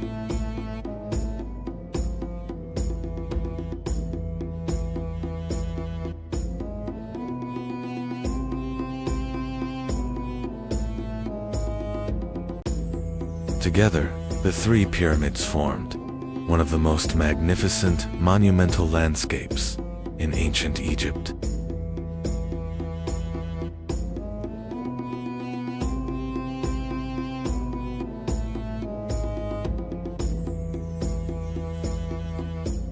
These structures became one of the greatest engineering achievements of the ancient world.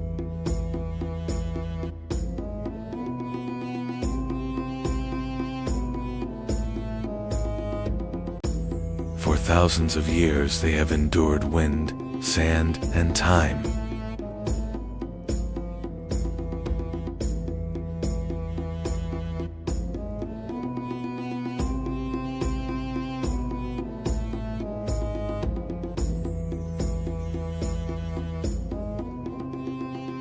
Today the pyramids of Giza still stand.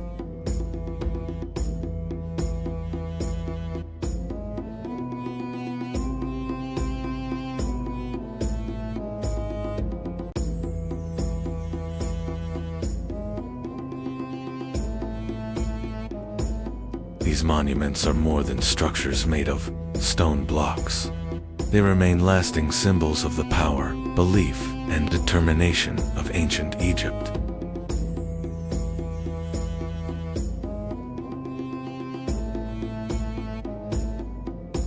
The Great Pyramid of Giza is considered one of the 7 wonders of the ancient world.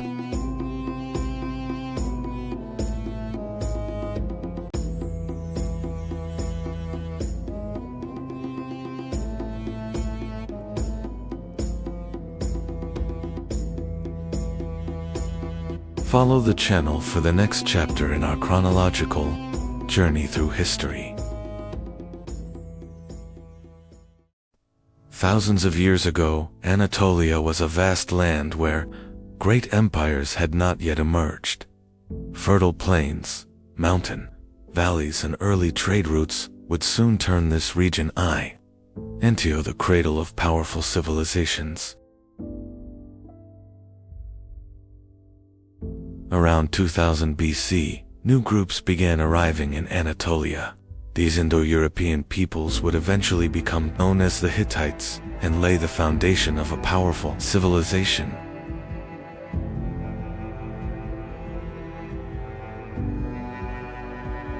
Before the Hittites, Anatolia was home to peoples such as the Hessians, Hurrians, and Luwians. Interaction with these cultures created a unique and complex civilization.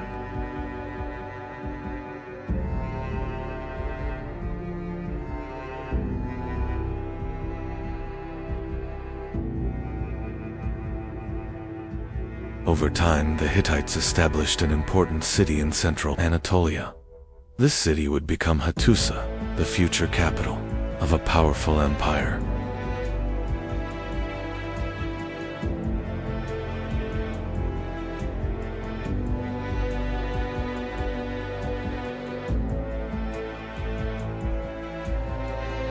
In the 17th century BC, King Hattusili rose to power. His reign is often considered the true foundation of the Hittite state.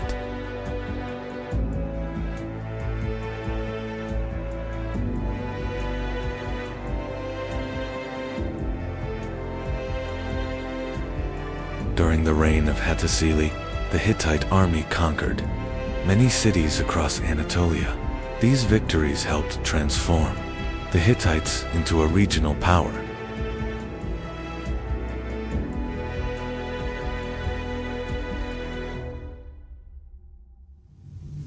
Under King Mursili I, the Hittite army marched deep into Mesopotamia, launching one of the most surprising campaigns of the ancient world.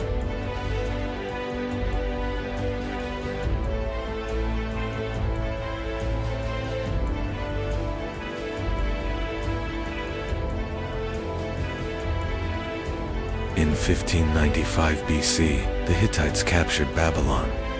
This dramatic event changed the balance of power in Mesopotamia.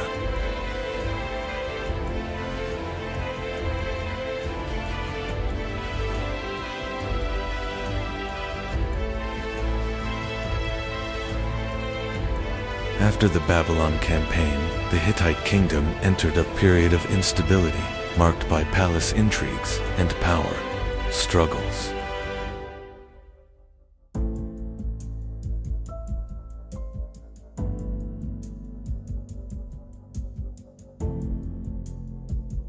By the 14th century BC, the Hittites regained strength and expanded across Anatolia and much of northern Syria.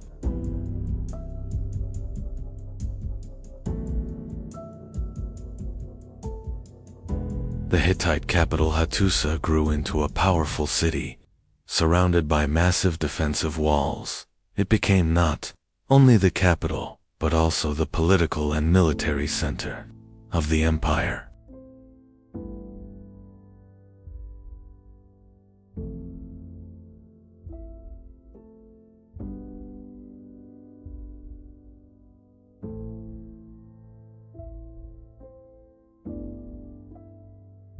the Hittites expanded across much of Anatolia and northern Syria, becoming one of the dominant powers of the region. During the reign of Suppiluliuma I, the Hittite Empire reached a new height of power. He is considered one of the greatest rulers in Hittite history. Under the leadership of Suppiluliuma, the Hittite armies began advancing beyond Anatolia. Many cities in Syria came under Hittite control. These conquests turned the Hittite Empire into one of the most powerful states of the ancient Near East.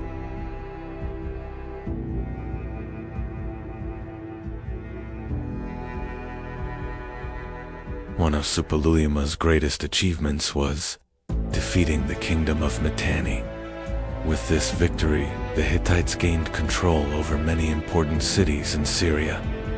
The fall of Mitanni helped establish the Hittite Empire as one of the dominant powers of the ancient Near East.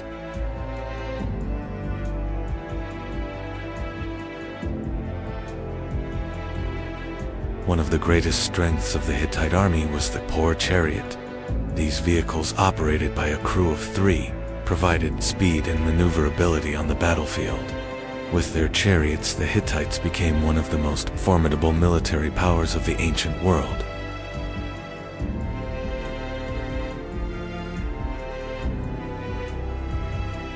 The Hittite Empire grew not only through military power, but also through trade networks. Trade routes connecting Anatolia, Mesopotamia, and Syria were under Hittite control. Through these routes, copper, silver, textiles, and valuable goods were transported, strengthening the empire's economy.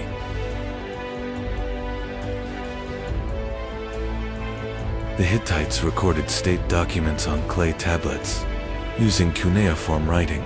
Thousands of these tablets have been discovered in the capital city of Hattusa. Thanks to these records, historians have learned a great deal about Hittite laws, treaties, and daily life.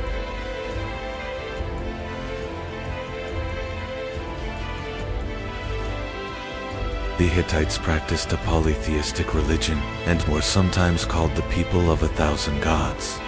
Gods from many different cultures became part of the Hittite belief system.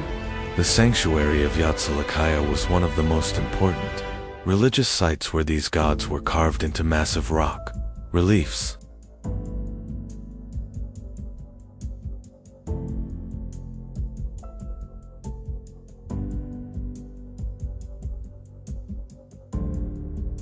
However, the rise of the Hittite Empire made conflict inevitable.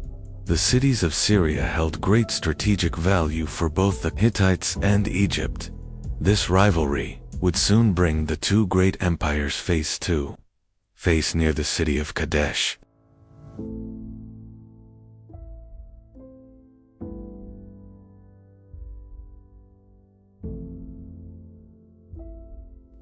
To the south, another great empire was rising, Egypt. Pharaoh Ramses II sought to expand his influence over Syria. For this reason, the powerful Egyptian army began marching toward the city of Kadesh.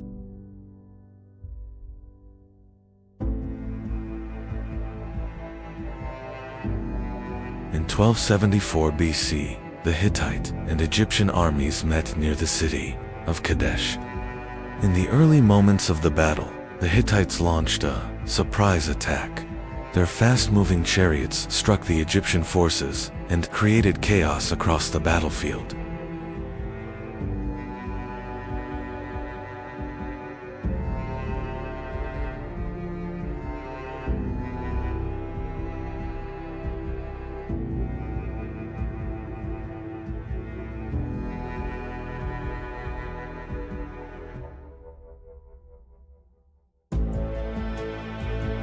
But the battle was not over.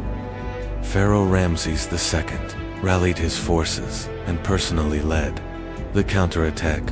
The Egyptian army regrouped and managed to halt the Hittite advance.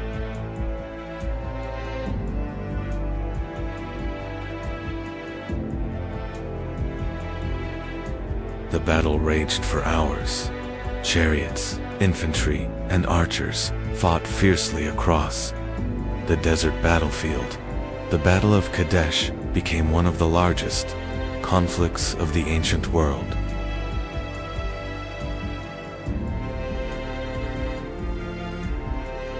By the end of the day, there was no clear winner. Both the Hittites and the Egyptians had suffered heavy losses. The Battle of Kadesh was remembered as a massive clash between two great empires.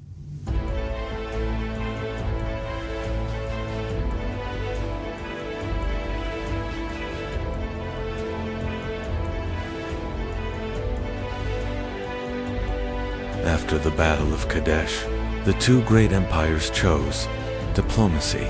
The Hittites and Egyptians signed what is considered the first known written peace treaty in history. This agreement marked the beginning of a long period of peace between the two states.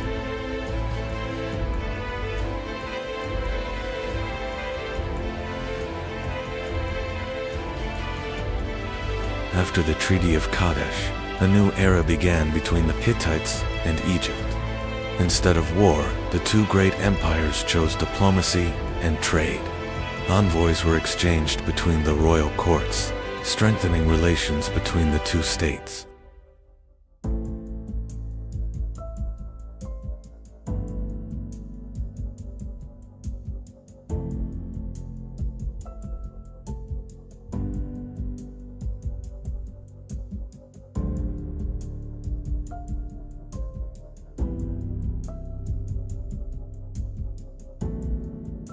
After the Treaty of Kadesh, the Hittite Empire remained powerful for some time.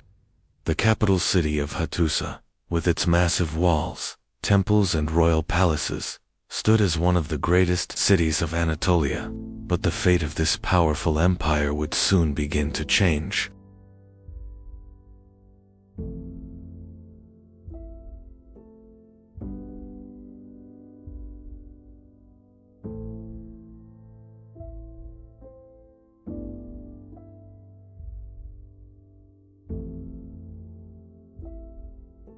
In 1200 BC, as catastrophes loomed, the great king made a difficult choice.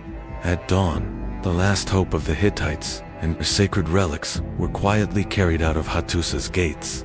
The capital was being abandoned to a deep silence.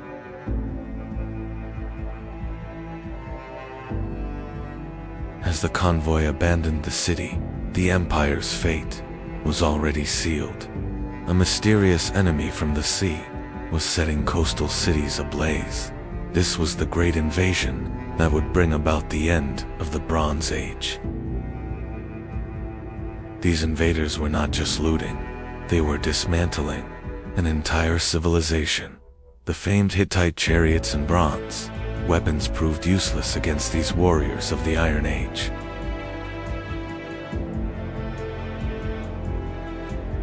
The ports, the Hittites' gateways to the outside world, fell one by one. The sea peoples were not just taking land, they were severing the trade arteries of civilization.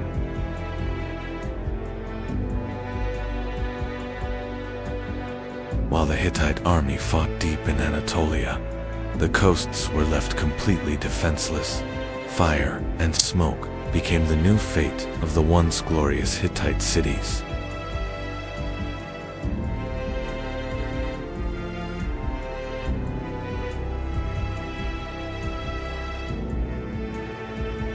And so, a millennium-old titan fell. This great destruction, brought by the sea peoples, was the final nail in the coffin of the Hittite Empire. As the order of the known world crumbled, Anatolia was plunged into a deep, dark silence that would last. For centuries, the Hittites were gone, leaving behind only ashes scattered by the wind and secrets buried beneath the earth.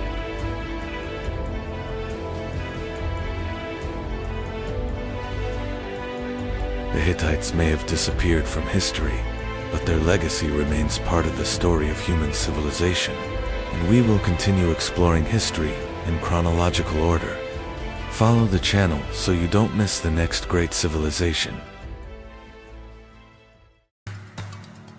The towering cedar trees atop the mountains of Lebanon were the pens that wrote the destiny of the Phoenicians.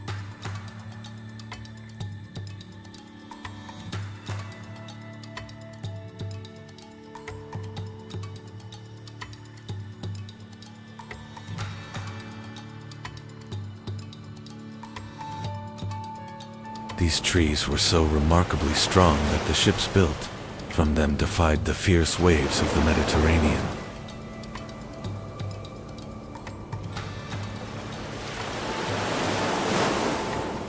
It all began with a voice lost among the dusty pages of history, beyond written history. The masters of the sea lay quietly in wait. With the launching of these vessels into the sea, history's first true seafaring people emerged. The Phoenicians were not a single empire, but a series of interconnected giant port cities.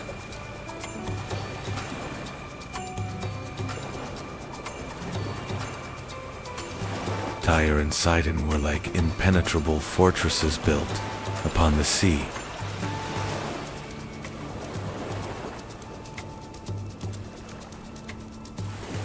These ports became the first great metropolises where goods, languages, and cultures from across the world blended together.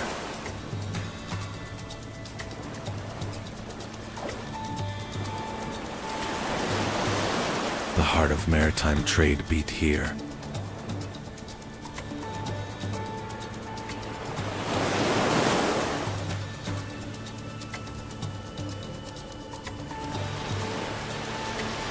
And the wealth of Phoenicia flourished within these harbors.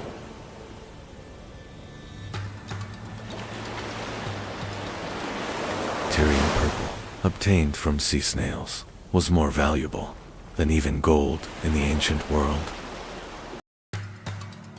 This special color was produced through the laborious processing of thousands of sea mollusks. Over time, this color became an indispensable status symbol for kings, emperors, and nobles. The greatest secret of Phoenicia's economic power and wealth lay hidden in this unique purple dye. But Phoenicia represented not only trade, but also an impenetrable defense.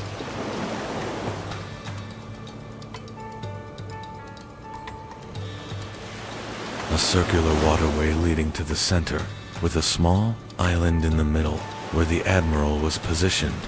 When the enemy entered, they would find themselves facing a massive fleet. This was strategy written in stone and water. The Cotton Harbor, rising in Carthage, was the most advanced military engineering marvel of the ancient world. From the outside, this circular harbor appeared to be a quiet trading center, but inside, there were secret hangars housing more than 200 warships.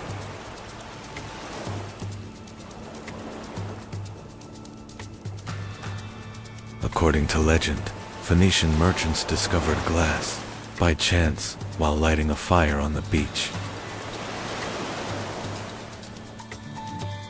Turning this coincidence into a magnificent craft, the Phoenicians became one of the first peoples to succeed in shaping glass by blowing.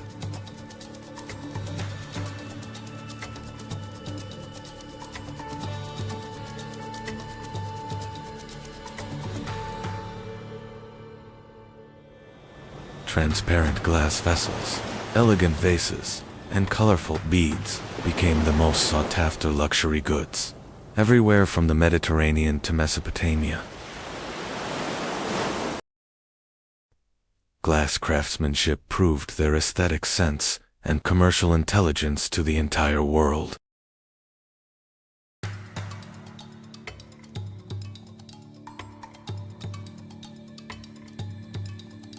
They were drops of light spreading to every corner of the Mediterranean.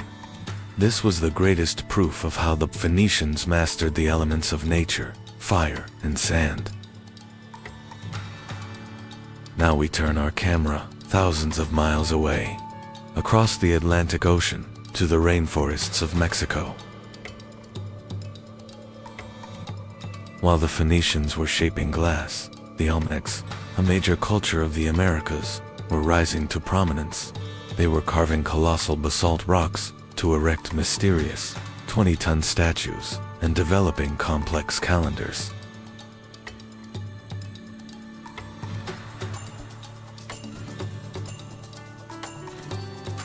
While the Phoenicians navigated by looking at the stars, the Olmecs used those same stars to build their pyramids.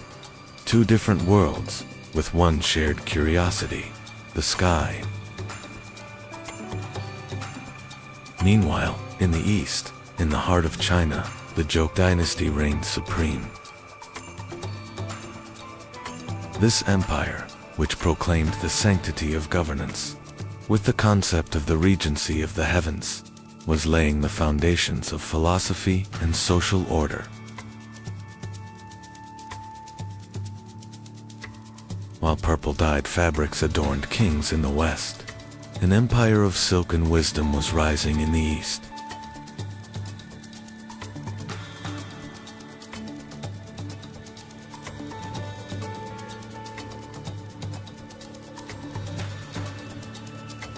Varsalan met in history was like a gigantic machine beating, unaware of each other, but at the same pace.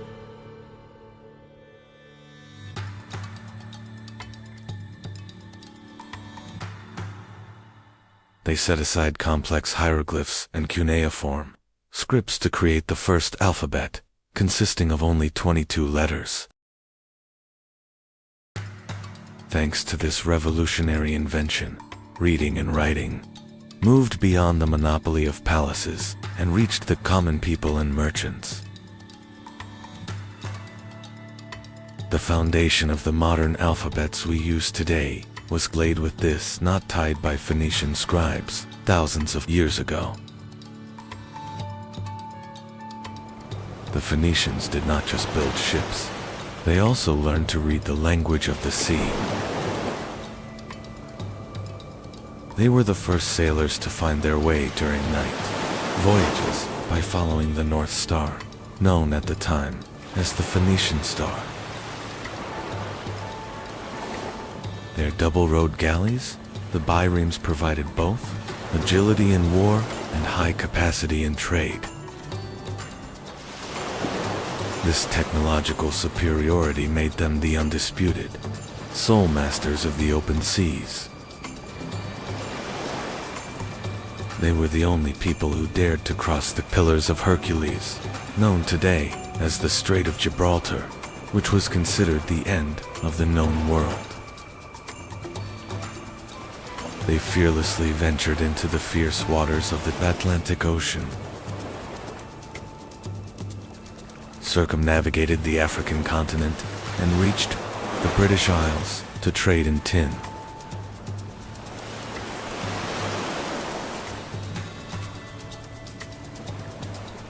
For them, the horizon was not a limit, but the beginning of a new world waiting to be discovered. These courageous expeditions changed the geographical knowledge of antiquity forever. Carthage, whose foundations were laid with the exile story of Princess Dido, soon reached a power that would overshadow even its mother city, Tyre. This new city rising on the North African coast became the most magnificent fortress of the Phoenician spirit and commercial genius. Carthage was not just a colony, it was the new master of the Western Mediterranean and the center of a massive empire that would rival Rome. This rise ensured the spread of Phoenician influence throughout the entire Mediterranean basin. One of the greatest strategic battles in history took place before the city of Tyre, which was considered impenetrable.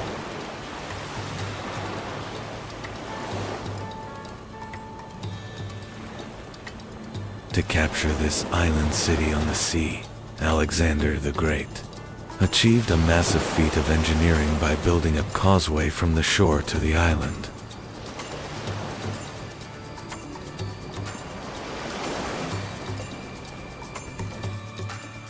This relentless siege, lasting for months, was not just the fall of a city, but a historical turning point where the Phoenician city-states began their physical decline.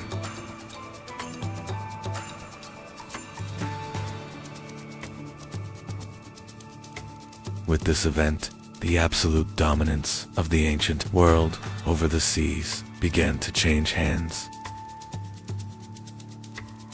Even though the Phoenicians have withdrawn from the stage of history, their indelible footprints still remain in every letter we write today, in our maritime rules, and in our global trade system. They were the first true global civilization to connect distant lands. Their courage, intelligence, and cultural legacy continue to shine like jewels embedded in the foundations of the modern world. Although the masters of the sea are gone, we touch the legacy they left behind every single day.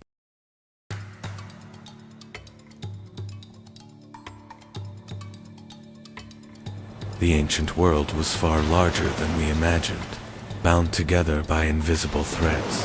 From Phoenicia to America, from China to Africa, humanity built with the same unwavering determination. In the next episode, we'll explore the great turning point where these civilizations met. Don't forget to subscribe and join this vast journey. The jungles of Mexico hid America's greatest secret for thousands of years. This dense green canopy carried the traces of a massive genius isolated from the modern world. In 1862, a peasant found the first colossal head underground, changing American history.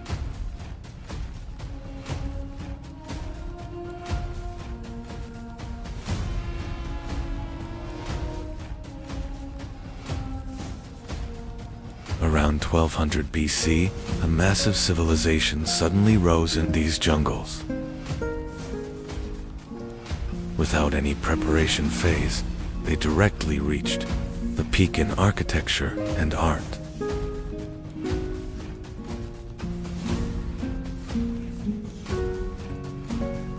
Before the Aztecs and Mayans were on the scene, the Olmecs had already discovered the calendar and writing. They are the mother culture that laid the foundation for all great Mesoamerican cultures. The name Olmec was given to them by the Aztecs thousands of years later, meaning rubber people. What they called themselves in their own language remained hidden in the dark and lost pages of history. It still astonishes the scientific world that they emerged with such flawless stonework without a primitive beginning. It was as if this advanced technical knowledge had come to them from across the ocean. Olmec engineers built massive artificial mountains by moving millions of cubic meters of earth in the middle of the swamp. These structures were designed to prevent destructive floods and to be closer to the sacred sky.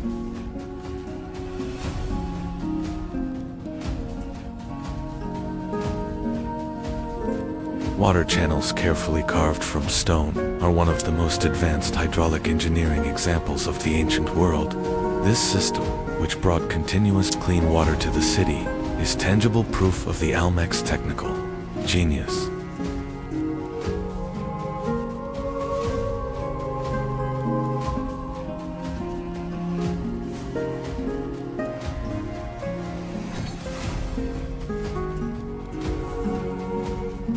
The Olmecs went down in history not only for their giant stone heads, but also for the rubber balls they developed.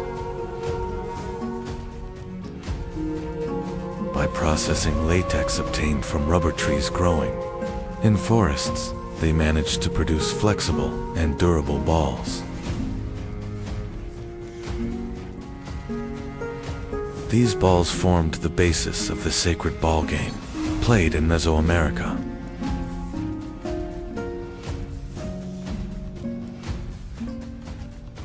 The game was not just entertainment, it also represented cosmic symbolism. The ball symbolized the sun, or planets, in the sky, and the player's struggle depicted the battle between order and chaos in the universe. The rubber technology developed by the Olmecs later spread to the Maya and Aztec civilizations, marking the beginning of a tradition that would last for thousands of years. Every street and structure in the city is not random, but aligned according to specific star systems and planets.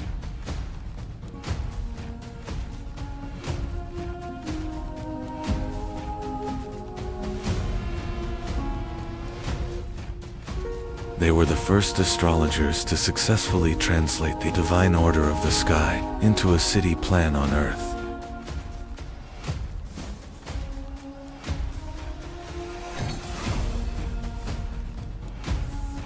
They not only observed the sky, but also interpreted the cycles of Venus and the movements of the stars as sacred signs.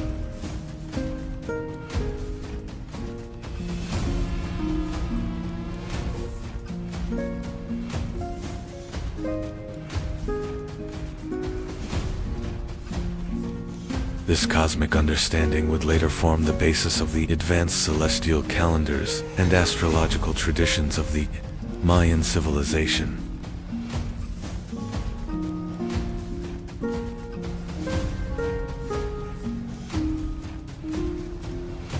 How did a people without wheels or pack animals bring these blocks from the mountains 100 kilometers away?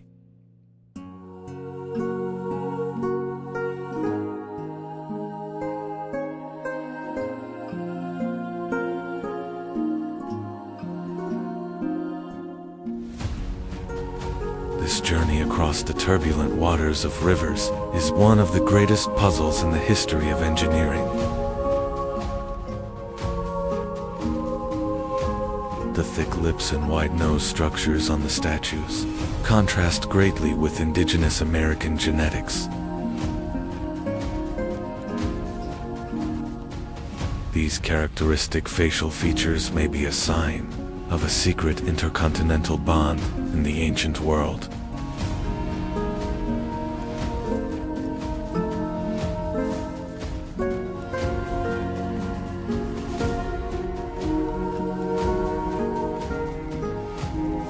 The helmets on the heads bear striking and inexplicable similarities to ancient Middle Eastern and Phoenician warrior helmets. These details show that history is much more complex and connected than what we are told.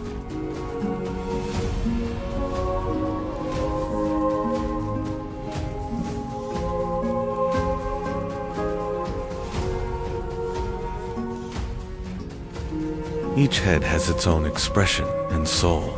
These are not just statues, but copies of living kings.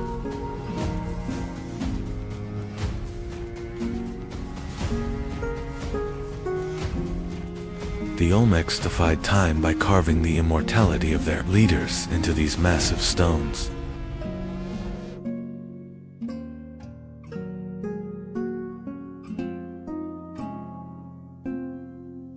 According to Olmec belief, the head is the most important center where the soul, intelligence, and sacred power are gathered.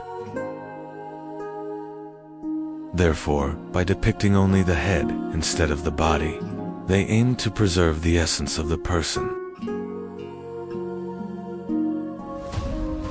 Deep hammer marks on some heads are the result of a ceremonial ritual performed when a leader died. These marks were left to release the dead king's power from the stone and send his soul to eternity.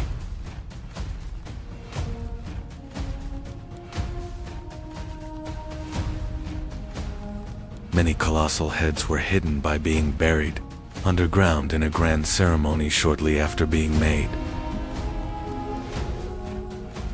These statues may have been intended to serve the underworld gods rather than the physical world.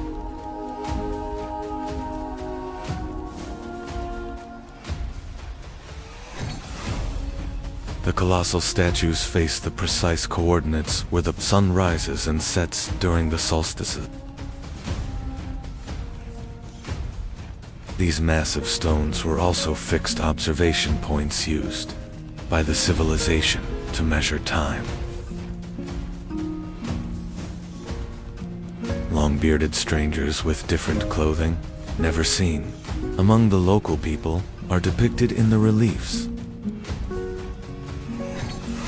These figures are the memory of mysterious guides who set foot on the American continent thousands of years ago. The La Venta Pyramid is America's first pyramid and symbolizes a sacred volcano.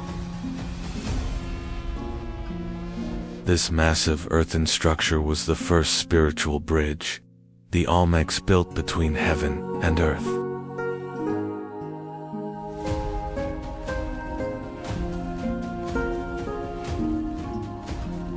Giant mosaics buried underground are secret gifts, prepared for the gods and hidden from human eyes. Thousands of tons of precious jade were laid deep in the earth to form complex serpent motifs.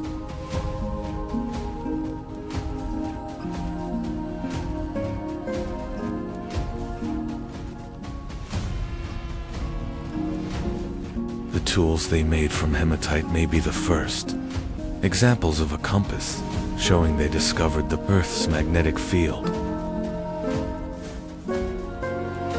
This technology proves they tracked not just the stars, but the invisible forces of the Earth.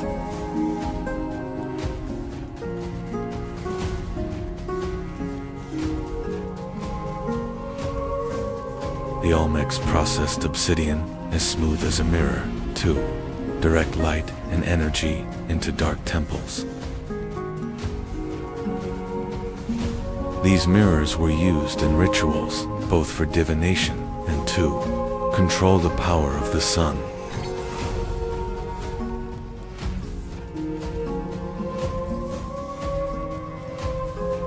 They saw jade as the sacred color of life, water, and eternity, valuing it more than gold.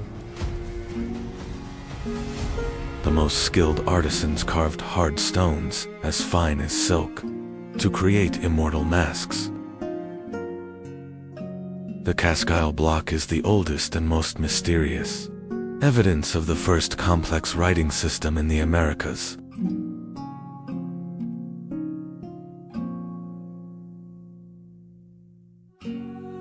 The symbols on this stone are one of the ancient world's greatest unsolved linguistic puzzles. The Olmecs developed a number system of dots and bars capable of complex astronomical calculations. This mathematical genius allowed them to accurately measure cycles spanning thousands of years. Being one of the first civilizations to use zero as a digit shows the depth of their mathematical knowledge.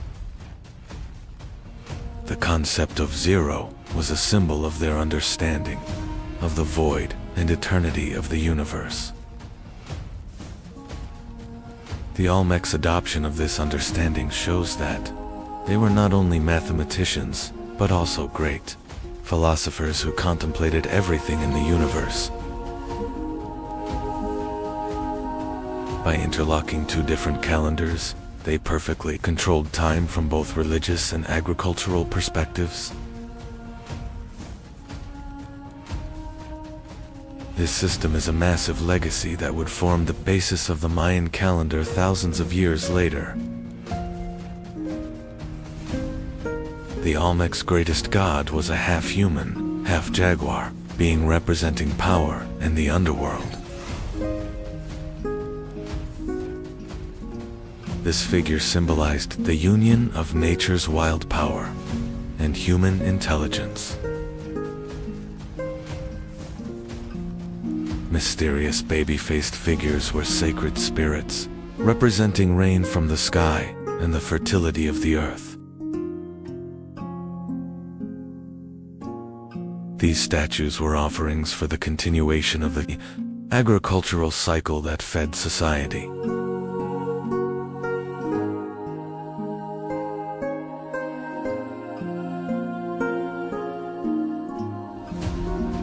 It was believed that priests transformed into jaguars during rituals and communicated with the spirit world. This shamanic transformation was the most feared and respected ritual of Olmec society.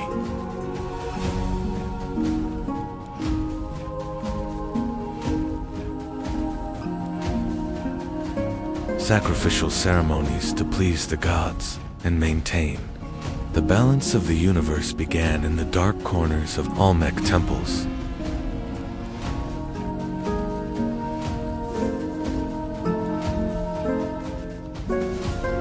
These bloody rituals were seen as a price to be paid for the continuation of life.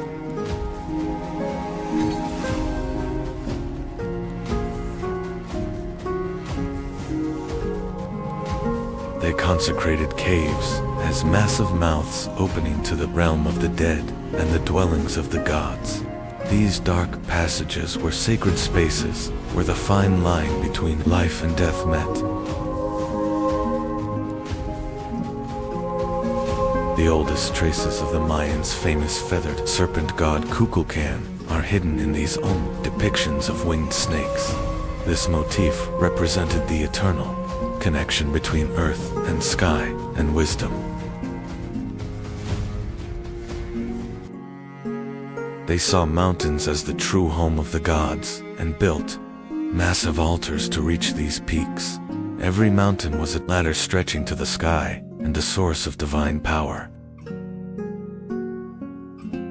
Around 400 BC, these massive cities began to be abandoned, suddenly and mysteriously.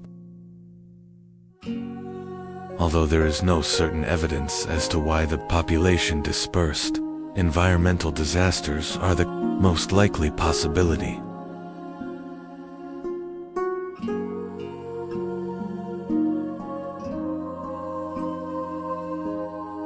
The shifting of riverbeds and volcanic eruptions may have completely collapsed their agricultural systems.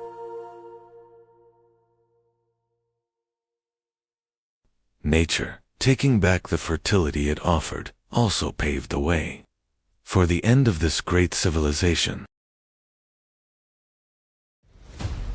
This was not an escape, but a farewell ceremony. They entrusted those imposing, wise faces to the compassionate embrace of the earth, so that the spirits of their kings, even if their cities were destroyed, would live forever in the heart of the land. This was not a defeat, but an act of preserving memory and honor.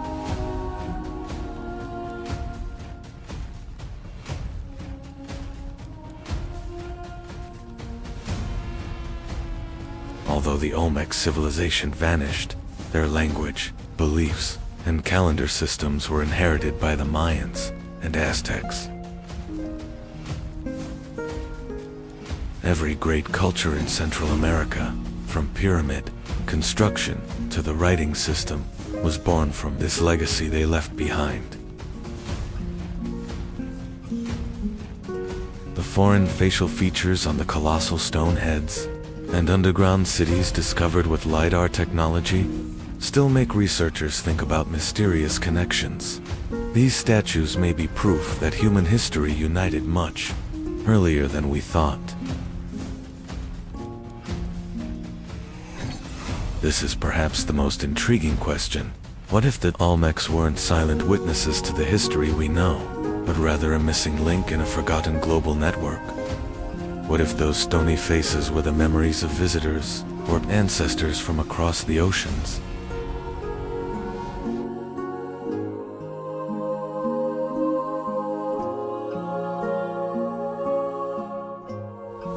Olmec, the beginning of civilization, mystery itself, and the common heritage of humanity.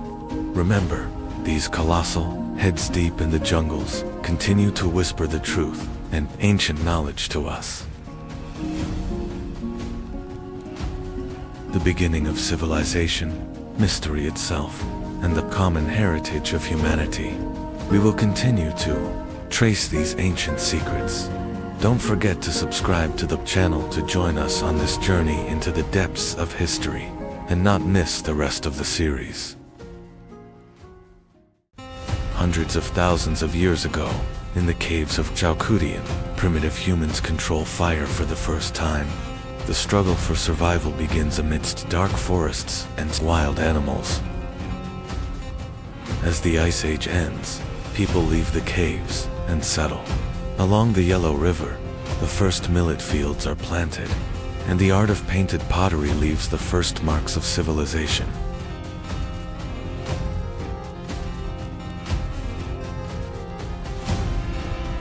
Around 2500 BC, society becomes complex. Longshaned people build high walls and produce technological marvels: pitch black, glossy, eggshell-thin pottery.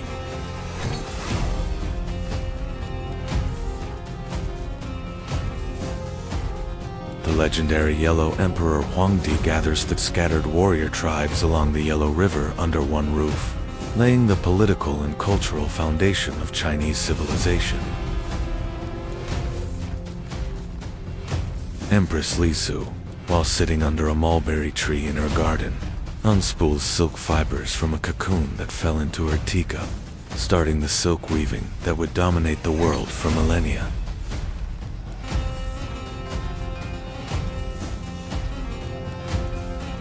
Let us witness how the fate of a river, the fate of a people, and the determination of one man intertwined, and how a dynasty was born. Here, we understand how Great Yu transformed into a legend by harnessing the destructive power of nature to serve humanity. Great Yu, working for 13 years to stop the deadly floods of the Yellow River, drains the water to the sea by digging massive canals and establishes China's first official dynasty, Xia, with the people's gratitude. Shang priests cracked turtle shells and fire to read the will of the gods. The symbols engraved on these cracks become the earliest ancestors of Chinese writing.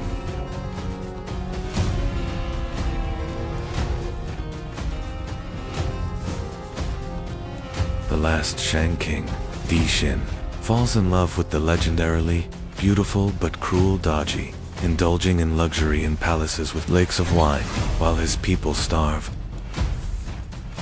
The virtuous Zhou leader Wu unites the tribes and defeats the Shang army at the Battle of Mai. King Di Xin sets himself on fire with his treasures, ending the dynasty.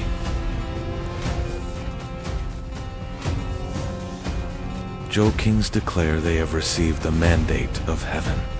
They established China's first major feudal system by distributing land to nobles gathered in the palace square.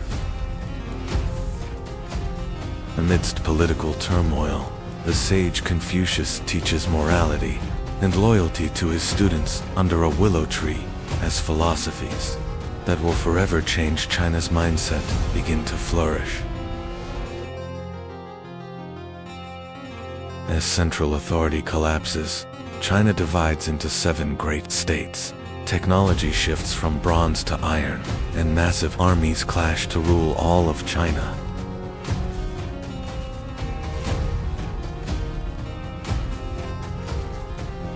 Ending the warring states period, Qin Shi Huang declares himself the first emperor.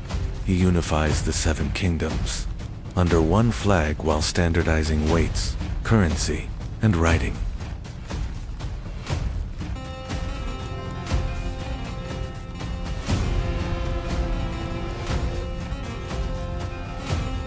To stop nomadic raids from the north, the emperor connects previously built walls into a massive defense line.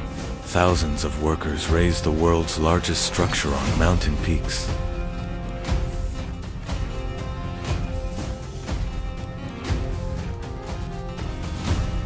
Fearing death, the emperor buries thousands of clay soldiers underground, each with a unique face, to protect him in the afterlife.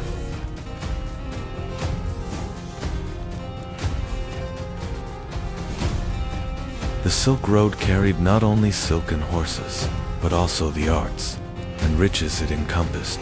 As China encountered the world beyond its walls, it was also experiencing an enlightenment within itself.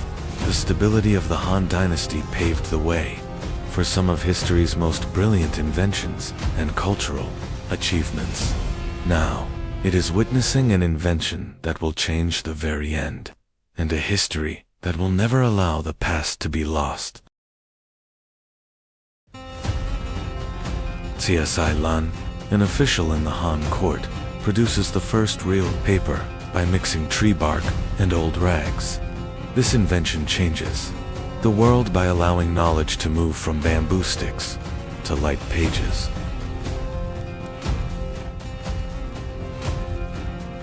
The capital Tianjin becomes the largest and wealthiest city in the world. In palaces with vast gardens, poets, musicians, and scientists produce the most elegant examples of Chinese art.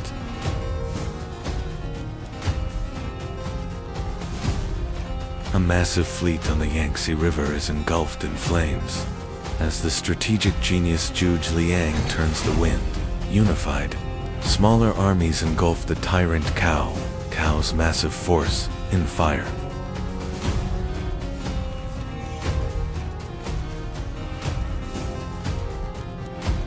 Three legendary warriors under blooming peach trees, Liu Bei, Guan Yu, and Zhang Fei, swear an oath to remain brothers until death, to protect the people and save the empire. The wise Zhu Ziliang sits on the city walls with a feather fan. Stopping the enemy with a single musical note, he proves to the world that intelligence is superior to brute force.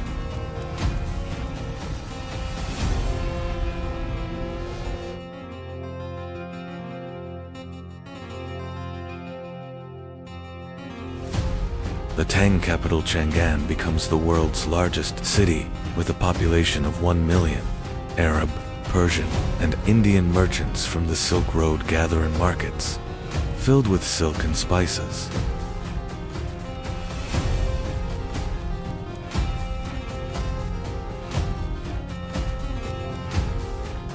Wu Zixin, the first and only woman to sit on the throne in Chinese history, rules the empire with her intelligence and iron fist. She takes the power of women in society and the grandeur of art to its peak.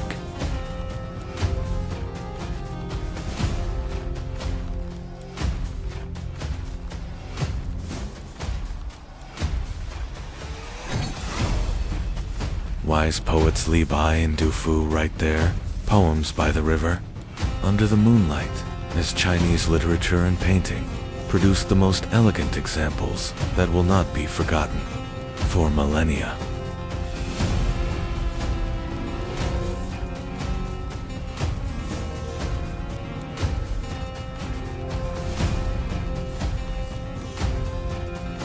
Towards the end of the Tang dynasty, in the 800s AD, 9th century Chinese alchemists accidentally invent gunpowder while searching for the elixir of immortality in their laboratories. Although this explosive mixture was initially just a matter of curiosity, it ignited the fuse of a fire that would radically change human history. This revolutionary secret is carried to the Arab world and then to Europe via the Silk Road. Caravans setting out from China carry not only silk and spices, but also the formula for this destructive power that will shape the world on an intercontinental journey, forever changing the nature of war.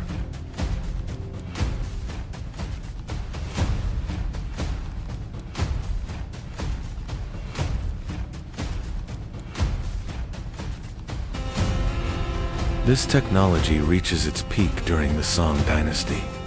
Gunpowder arrows and the first cannons begin to roar on the battlefields.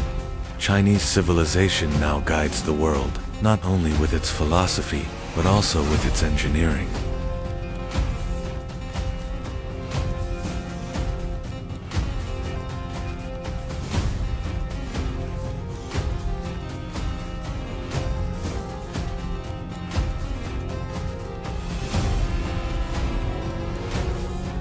From the first fire by the Yellow River to the world shaking invention of gunpowder, Chinese civilization, like a river, flowing uninterrupted for thousands of years, shaped the soul with its philosophy and the world with its engineering. On this journey, we only saw the foundations, the wisdom of Confucius, the ambition of the first emperor, and the grandeur of the Silk Road.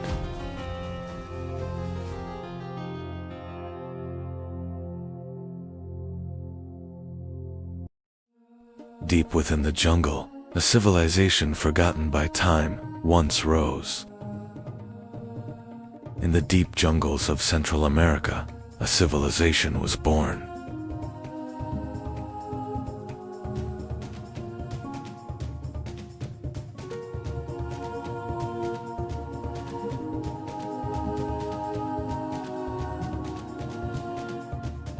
A civilization beyond time. What an accurate description.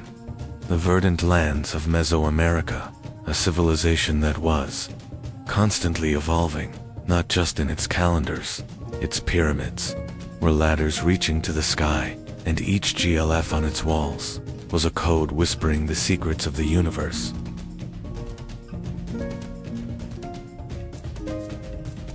For centuries, it was hidden by nature.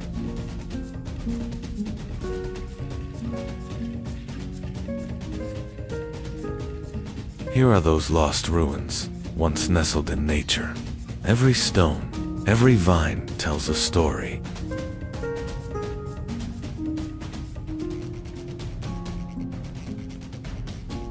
But this civilization would change the world.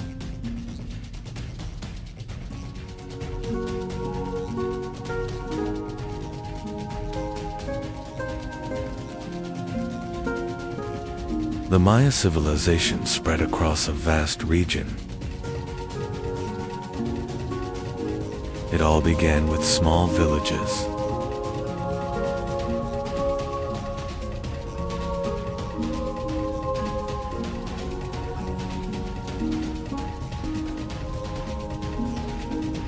Corn was at the center of life. To them, humans were created from maize.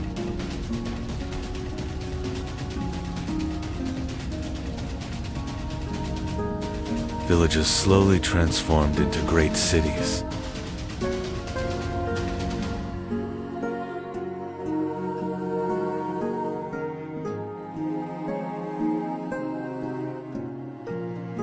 Cities rose in the heart of the jungle.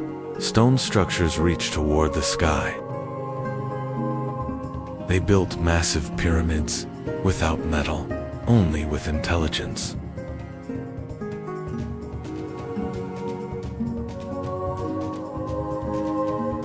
Engineering, without using wheels, iron tools, or pack animals.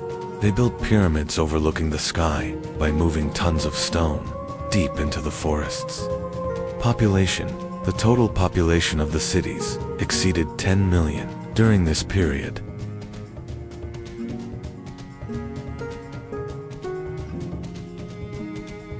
These structures were not just architecture, they were connected to the sky. On certain days, sunlight touched the pyramids and moved like a serpent of light. Architecture, they developed an acoustic and astronomica.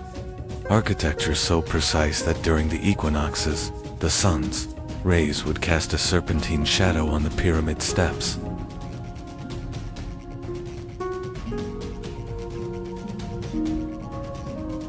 The Maya watched the skies. The stars were their guide.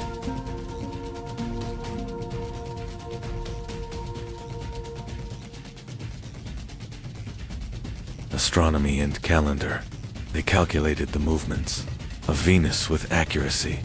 The solar calendar they developed differs from our modern calendar by only seconds.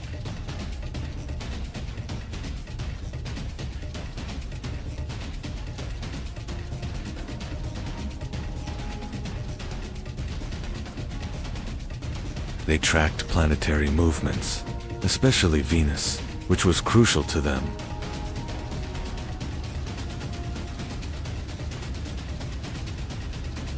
They tried to understand time and found ways to measure it.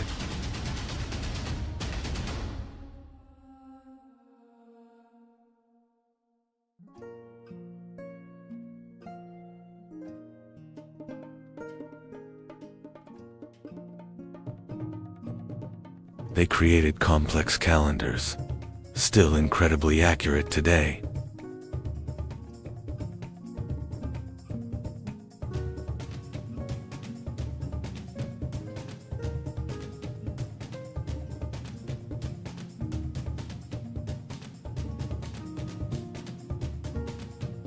They were one of the first civilizations in the world to use the concept of 00. They developed a base 20 number system.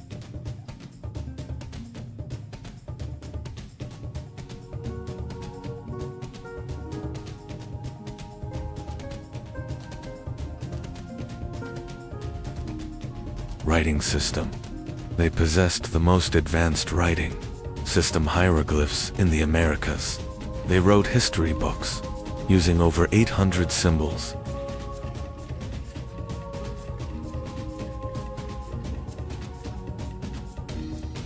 The Maya writing system was advanced, combining symbols and sounds.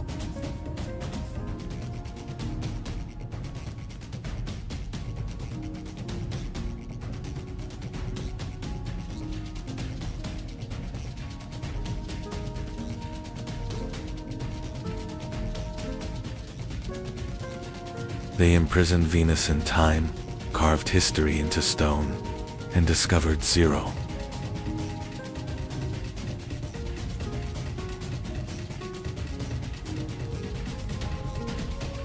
They carved their stories into stone, leaving records of kings and wars.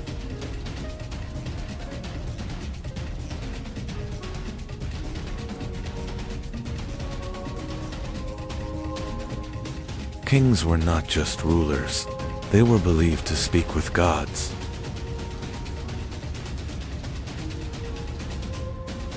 Rituals were part of daily life. Everything had meaning. Sacrifices were made for the gods to maintain balance in the universe.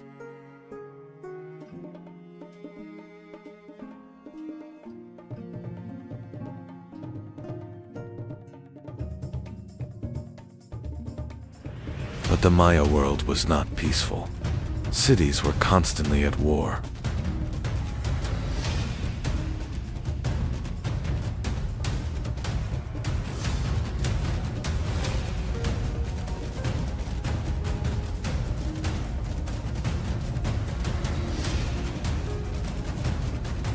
Wars were fought for power. Blood was spilled for control.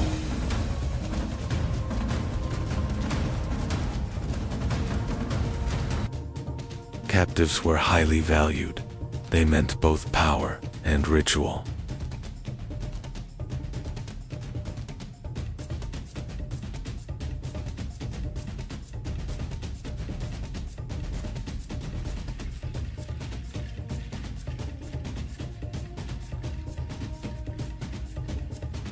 Then nature began to change. Drought made life harder.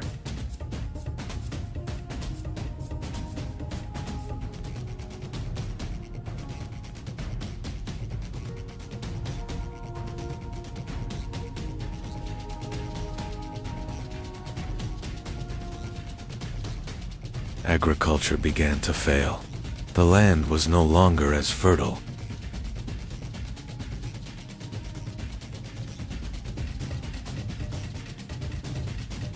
Cities were slowly abandoned. People left their homes behind.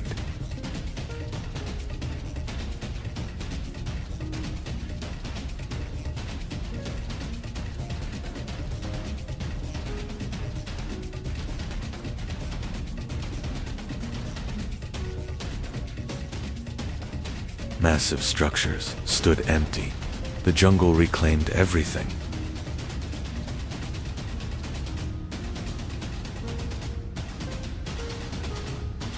A great civilization collapsed, but the reason remains unclear. One thing is certain: the collapse was sudden and deep.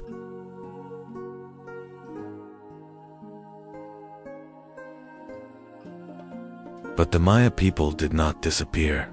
They continued to live on.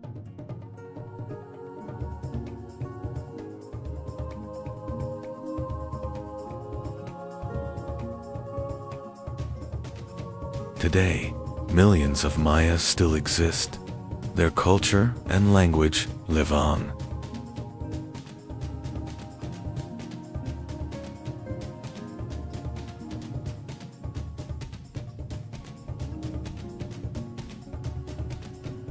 Their past still lives within them, and their story continues.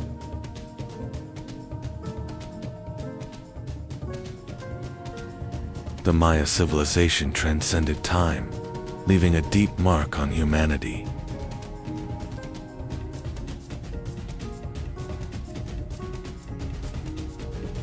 And some mysteries remain unsolved. Perhaps they never will be.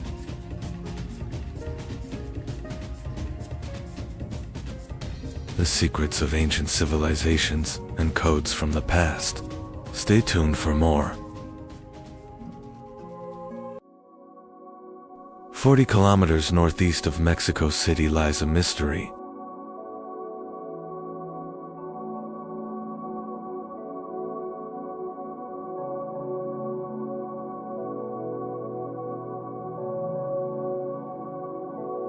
Its name comes from the Aztecs, the birthplace of the gods. But they didn't found this city. They discovered it. In the 1400s, when they looked at these ruins, they gave them names, but they didn't understand them. Because Teotihuacan doesn't speak. There's writing on it, but it's undecipherable. They have kings, but their names are lost. And today, 2,000 years later, we are still asking the same question: who were they?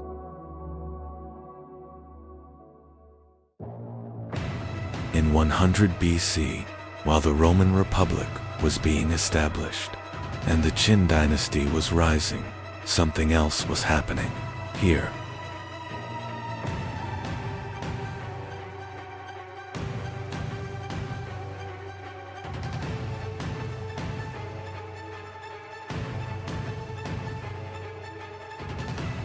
In the middle of the valley, there was no river, no harbor, but someone was building one of the world's greatest cities.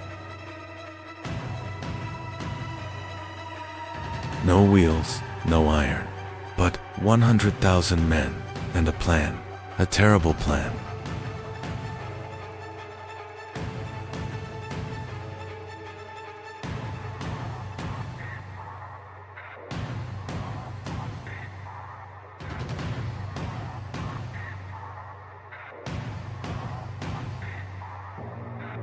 The plan for Teotihuacan is a message, a 2-kilometer-long boulevard, the way of the dead. Why the dead? Because along this road, there are small hills, graves, but who is in them? We don't know. The tombs have been plundered, perhaps kings, perhaps priests, perhaps victims. But this path is not just a street. It is an axis between the earth and the sky. In the middle of the road, the Pyramid of the Sun, 65 meters high, 225 meters base. In terms of volume, it is larger than the Great Pyramid of Giza in Egypt.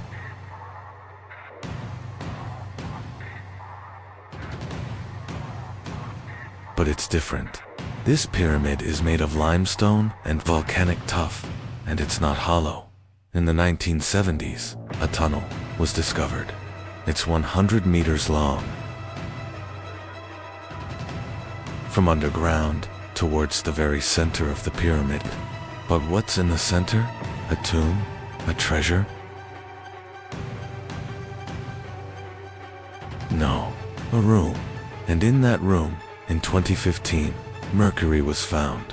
Tons of mercury, liquid metal, for the journey of souls, for the passage of the dead.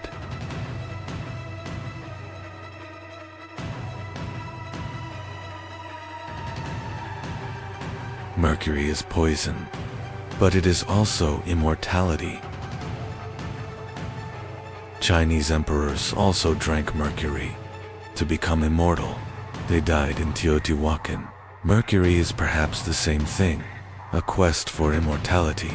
But for whom? For a king, or for the city itself?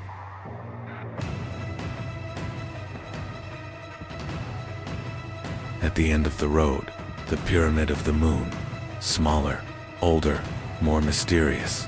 12 platforms in front of it, 12 a number, 12 moons, 12 planets, 12 gods. We don't know.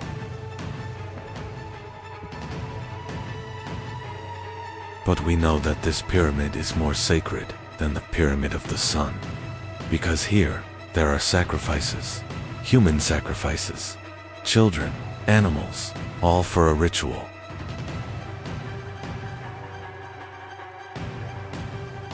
Every 12 years, every 52 years, at the 0 point of the sacred calendar, we don't know, but the bones speak, and blood has seeped into the stones.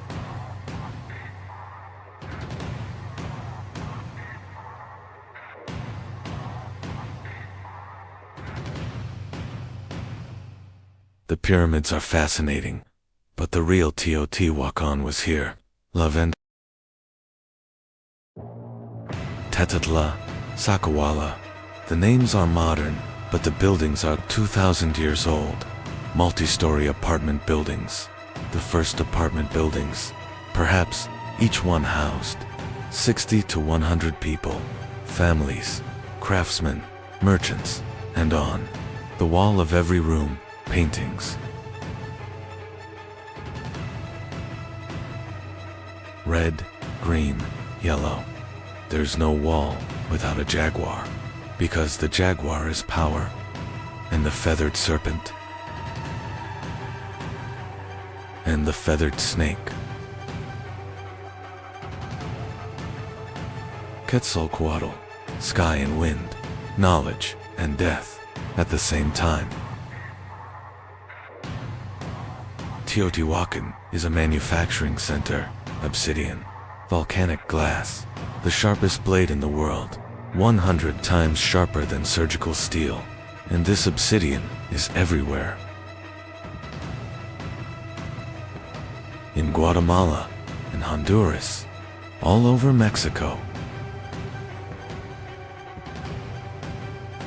Trade, but how? No wheels, no animals. People carried things on their backs, 100 kilometers, 500 kilometers, and what did they get in return?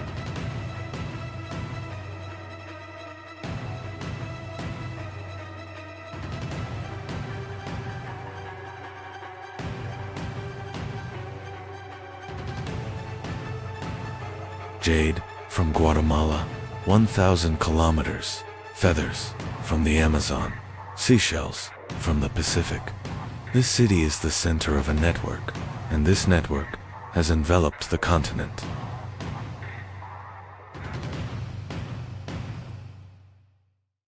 But Teotihuacan isn't just rich.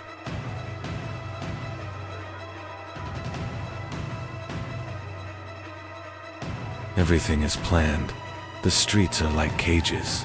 Every block is a square. Water, sewage, perhaps. 2,000 years ago, and there are no portraits of kings, no monuments. How was this city governed? The priestly class? A military aristocracy? or a system we don't understand. Perhaps the first megacity, the first anonymous power. 1,000 kilometers to the south, another world, the Maya. Tikal city-states, hieroglyphic writing, kings. But in 378 AD, something changes in Tikal.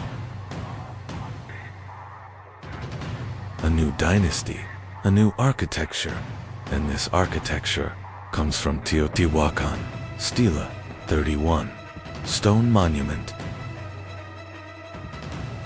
On it, a figure, Teotihuacan-style clothing, black glasses, the black-eyed squirrel.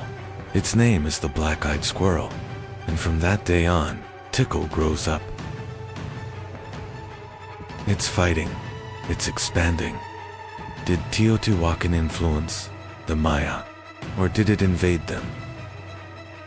In Guatemala, at Caminal-Ju, there's the Teotihuacan pyramid, the same style, the same technique.